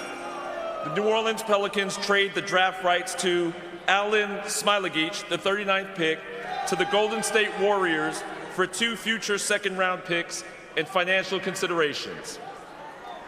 With the 51st pick in the 2019 NBA Draft, the Boston Celtics select Tremont Waters from Louisiana State University.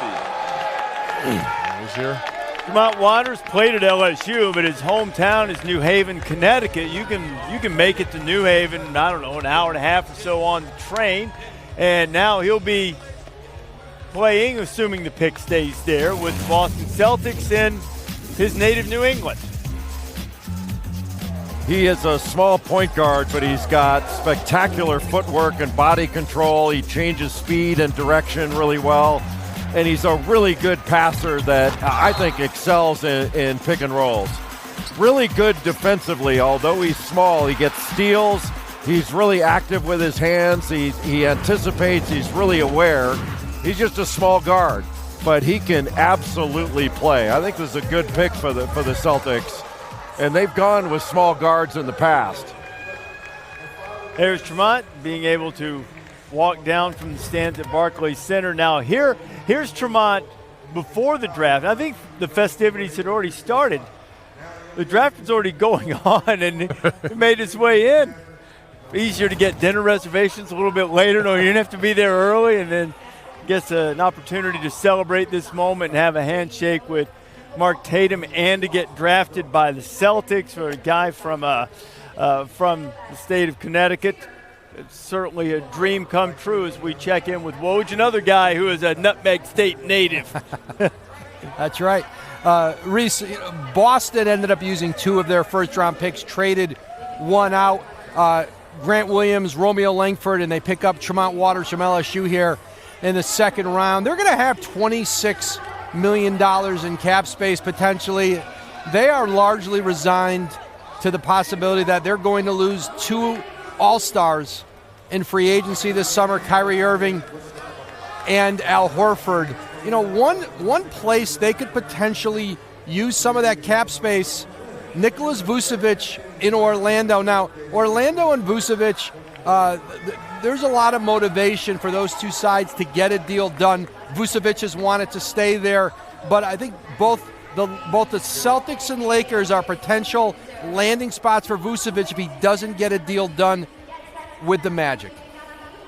Certainly keep an eye on that. Woj, Boston may be in a little bit of a scramble mode, losing potentially both of those guys as we go back to the podium.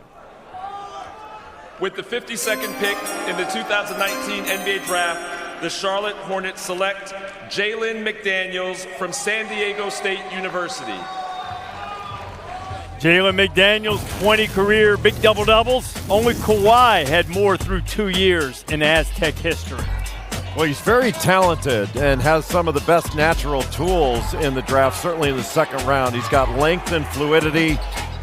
He doesn't have a lot of bulk, though. He's only 195 pounds.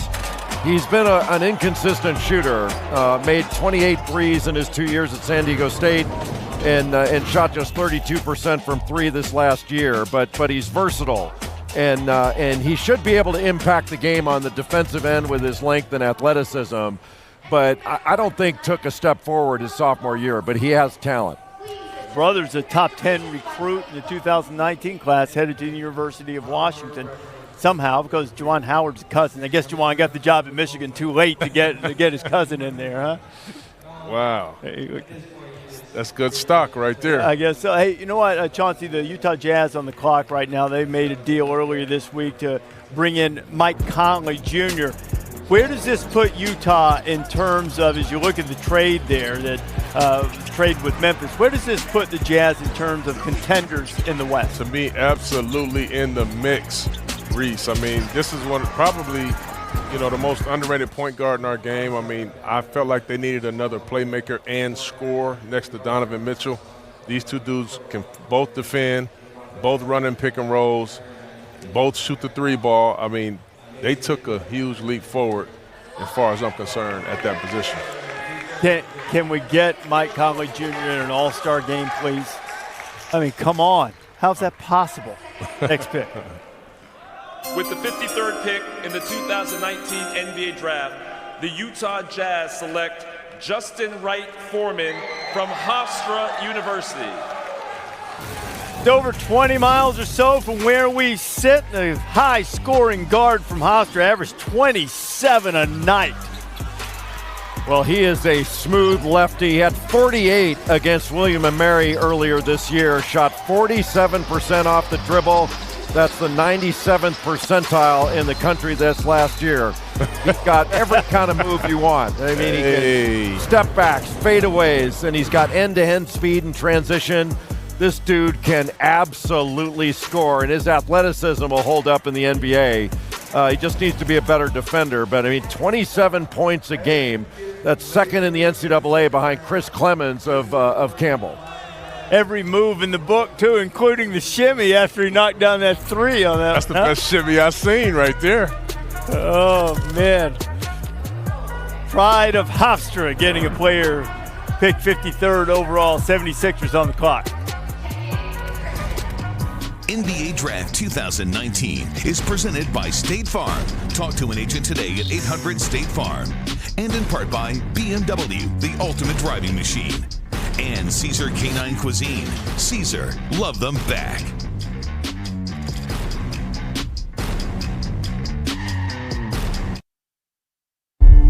Hey!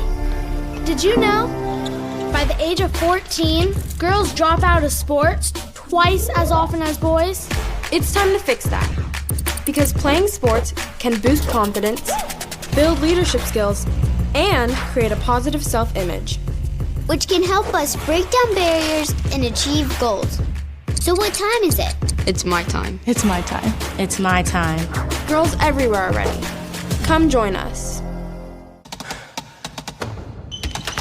They can't stop you. They can't catch you.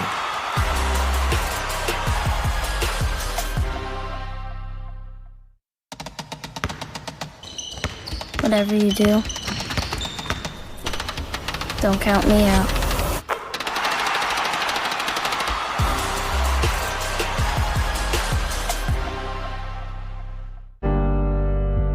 I still feel like I'm dreaming sometimes. Early on, a lot of people just didn't think that I belonged in this league. I definitely wanted to prove them wrong, but for the most part, I drove myself. Kemba Walker, the all-time leading scorer in Charlotte Hornets history. Trying to run it up even more, make it to where nobody can catch me. The Queen City has a new king. They say that great teams are built on teamwork, unity, and camaraderie. They say that great teams succeed when everyone's voice is heard, when everyone's included. We laugh together, build together, we lift each other up. They say it takes a lot of hard work to be a great team. So we say, let's get to it. Growing up as kids, boys see role models everywhere, showing them who they can be. Let's go. But for my daughter, it's different.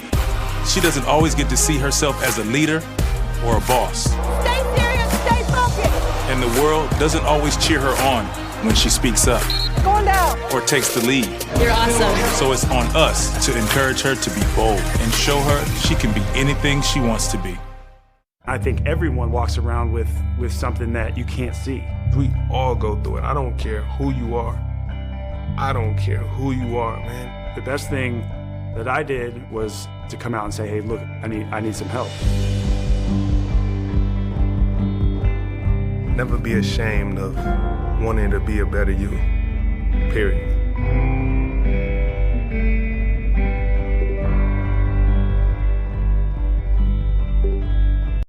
Coming up tonight, live reaction from Woj, Windhorst, Russillo, and Schmitz here to help us make sense of the draft. Memorable reaction from a couple of lottery picks. Plus, Kawhi at the Blue Jays game. He and the reigning champs are tied into the draft day one big thing. Not always where you get picked. And with the draft now in the rear view, Woj and Windhorst standing by to fill us in on what we need to know ahead of free agency. Who cleared the way for KD? We'll see you after the draft.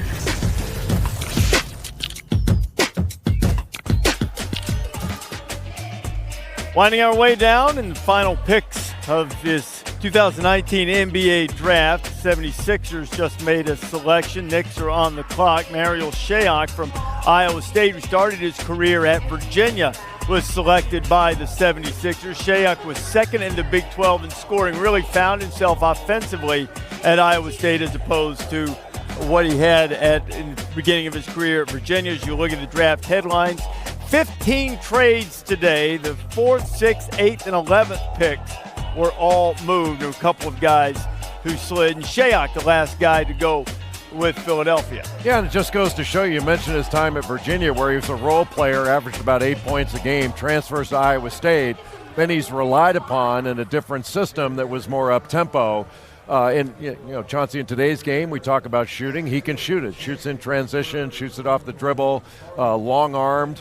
But went from a system in lower possession games where he was a role player, but not limited by his role, moves to Iowa State and sort of blossoms as a scorer. That always helps when you can score that. When you can move that scoreboard, and in particular when you can shoot, it's always a premium, like you say, Jay, on guys that can shoot the basketball. You know, as we look at this, Marial Shayok, and thinking of his time at Virginia, Kyle Guy hasn't been selected yet, who was most outstanding player in the Final Four in Virginia's national championship team. Knicks are about to make another selection. We heard a lot about them early with R.J. Barrett and haven't heard from them since, and now the Knicks will make this pick coming up in a couple of minutes as we come down to the final few picks here in this draft. The one guy that surprised me that hadn't been off the board is Luguentz-Dort of Arizona State. I figured he would have been drafted way before this. Okay, so let's go to the podium right now and see who this pick will be for the New York Knicks. We have another trade to announce. The Miami Heat trade the draft rights to Bol Bol, the 44th pick, to the Denver Nuggets for a future second-round pick and financial considerations. With the 55th pick in the 2019 NBA Draft, the New York Knicks select Kyle Guy from the University of Virginia. Well, right on cue. There is the guy who made huge shots for Virginia throughout his career, made those 3 free throws against Auburn to save them in the national semifinals. And now, Kyle Guy, drafted by the New York Knicks. Kyle Guy and R.J. Barrett together again when they opposed each other during the season.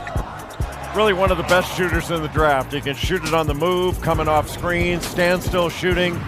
Led the ACC in three-point field goals made, 3.2 per game. Moves without the ball, kind of reminds you of a poor man's J.J. Redick on the offensive end. And he's unafraid. I mean, he's absolutely unafraid. Those free throws he nailed in the Final Four were big time. And, he's an Indiana kid, grew up in Indianapolis, and I thought was terrific as a college player. He left early, but to have both he and that backcourt, he and Ty Jerome, which were as tough a backcourt as you saw in the country and blended really well together. And the other thing that Kyle Guy does is he'll stick his nose in there and rebound. You know, he goes into the defensive glass, and he proved to be a decent defender too.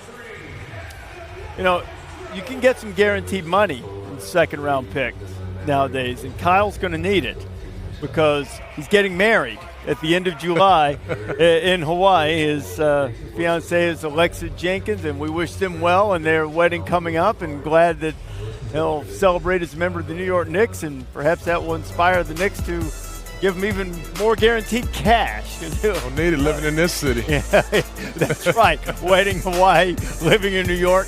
Yeah, that's the way it goes. Virginia has their 3 stars drafted, and their former teammate Mariel Shayok. As Shayok and Guy go back-to-back, 54 and 55, with the Clippers now sitting on the clock. And Kyle Guy, the last.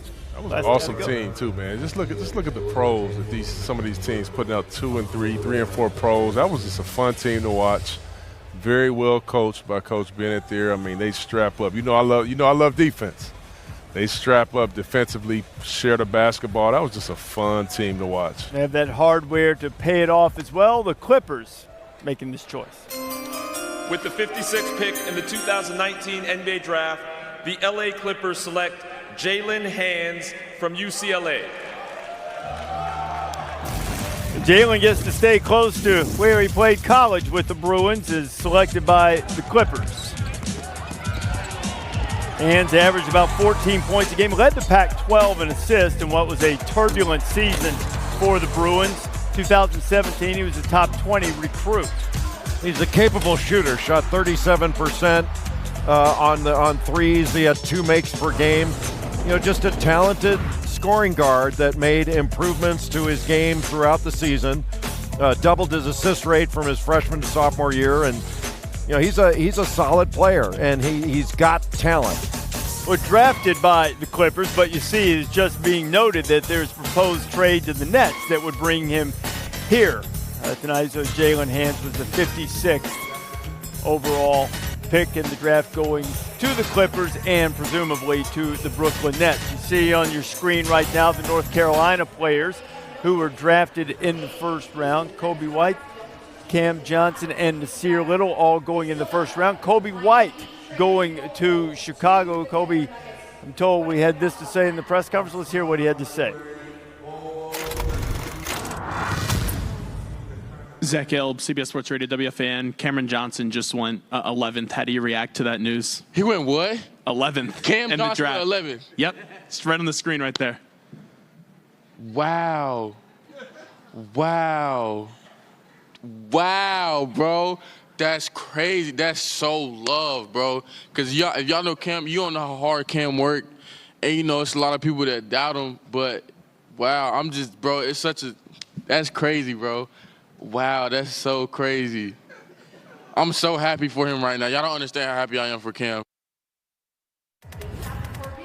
Kobe went in there and, look, he hadn't really played on a winning team growing up until he got to North Carolina, and to be able to assimilate into those veteran guys, and you see that type of respect and love for the old guys, it's kind of cool. These one and dones aren't all out just for themselves all the time, right? With the 57th pick in the 2019 NBA Draft, the New Orleans Pelicans select Jordan Bone from the University of Tennessee. Third volunteer to go in the draft tonight, joining Grant Williams and Admiral Schofield. He may be the best athlete in the draft. Jordan Bone was in the top 5 in basically every measurable category of athleticism at the Combine. Quick, he's got a very good pull-up jumper, averaged about 6 assists a game. He's a good passer. You know, he can improve his finishing at the rim. You'd think it'd be a little bit better given his athleticism, but honestly, I said it throughout the course of the year. I thought he was the best point guard in the Southeastern Conference last year, really on both ends of the floor, and really matured in his time under Rick Barnes at Tennessee. So I think he's an NBA pro. His athleticism is fantastic. And that pick is proposed to go to Atlanta, so selected by the Pelicans. So Jordan Bone, assuming all the trades fall and there aren't more moves to be made, would be on his way to the Hawks. 3 more picks remaining in this draft. The Warriors, the Raptors, and the Kings are the ones scheduled to make the picks for these last 3 selections so far on what has been an interesting night tonight. You've seen the premium being placed on shooting in many cases. We mentioned the Hawks and the Pelicans proposed trade. This is all part, this pick that we just told you about, this is the Jordan Bone selection that was just made. It also allowed the Hawks to get DeAndre Hunter from Virginia with the 4th pick. They moved up, get a future second-round draft pick. The Pelicans got Jackson Hayes, the big fella out of Texas, and Nickeil Alexander-Walker, the 17th pick that you're very high on, Jay. Yeah, the Pelicans have had a good night to be able to get Jackson Hayes, who, shot blocker, rebounder, and super athletic, and then Nickeil Alexander-Walker, I think, is like Lou Williams. I mean, that's a good night.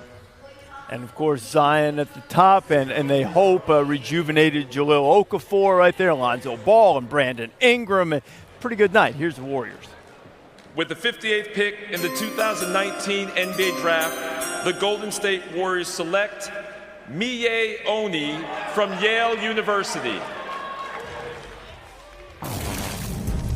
Hey, let's hear it for the Ivy League. The first Ivy Leaguer drafted since Penn's Jerome Allen went to the Timberwolves in the 2nd round. He's a current Celtics assistant. What do we got here with, in terms of Miye Oni, in terms of skill set, Jay? Another guy with ridiculously long arms for his size. His 6'11" wingspan at 6'6". He shoots it really well, and a very good passer, and really competes. He's unselfish. He can get downhill on you.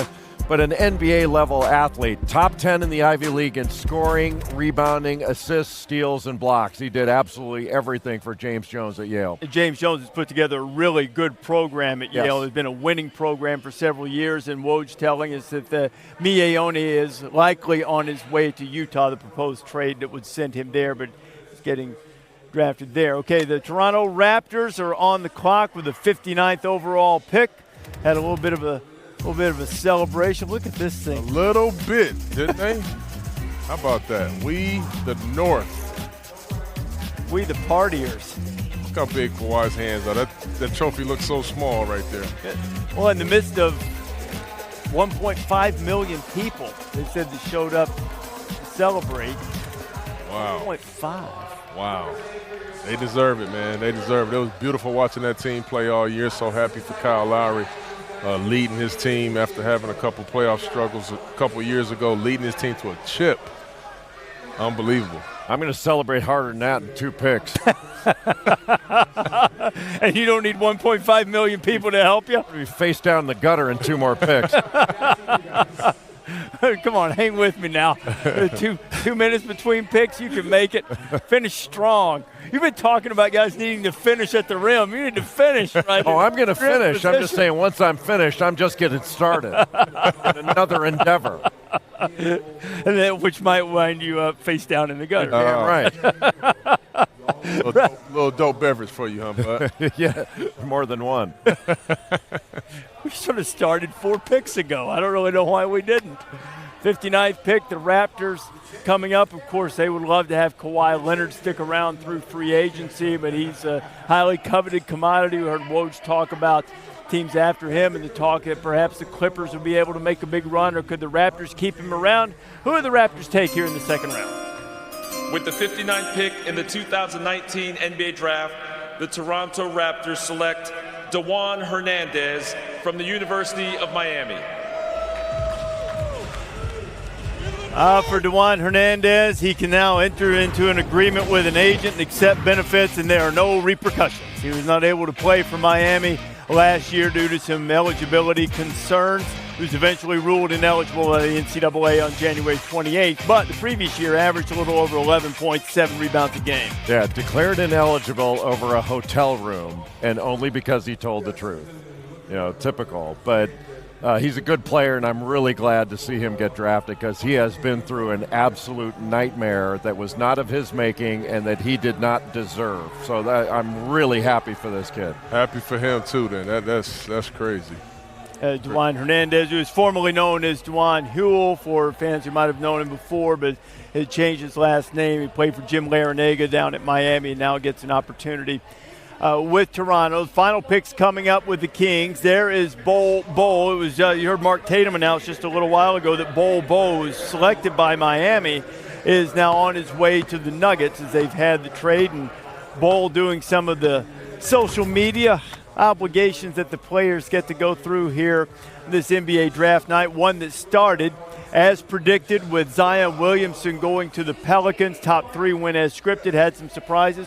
What's the biggest thing that has stuck out to you? Some thoughts on this draft tonight? Well, I thought there was a few teams that got better. I mean, in particular, obviously, the New Orleans Pelicans. I mean, they get a guy who is probably going to be a generational player, a generational talent. But not only that, they get a couple other guys that will fit right into their rotation right away. It wasn't just about size and athleticism. It was about shooting and skill. I was interested to see Dylan Windler from Belmont go in the first round. And Cameron Johnson going much higher than expected, largely because he is a terrific shooter. Let's see how we wrap up this draft with the Kings and the Deputy Commissioner, Mark Tatum. Before tonight's final pick, I'd like to thank ESPN and our international broadcasters for their coverage of our draft. I'd also like to thank everyone here tonight in Brooklyn and the millions of passionate fans around the world watching. With the 60th pick in the 2019 NBA Draft, the Sacramento Kings select Vanja Marinkovic from Belgrade, Serbia. Have a good night, everyone. So the 22-year-old Vanja Marinkovic, a 6'7" shooting guard, is the final pick of this 2019 NBA draft, selected by the Sacramento Kings to wrap up the night, and providing a little shooting and a little shake. I see he had a little wiggle right there. Able to get into the lane, and the Kings select him 60th overall. Isaiah Thomas was the last pick in the draft, and perhaps Marinkovic will have the opportunity to have success. Certainly great to have as much success as Thomas has had in his career. And with the wrap-up of this draft, no Kansas Jayhawk was selected. First time since 2009 that no Jayhawk has been selected in the draft. That snapped the longest streak in program history. And that is a wrap on the draft. I will do my best to make sure that Billis doesn't hurt himself now that he's out here at the end. We thank everybody for watching on this draft, a night when dreams came true, when emotions were genuine and raw, and we were with all of it for you. SportsCenter, Scott Van Pelt's next. For our entire crew, I'm Reese, and see you later.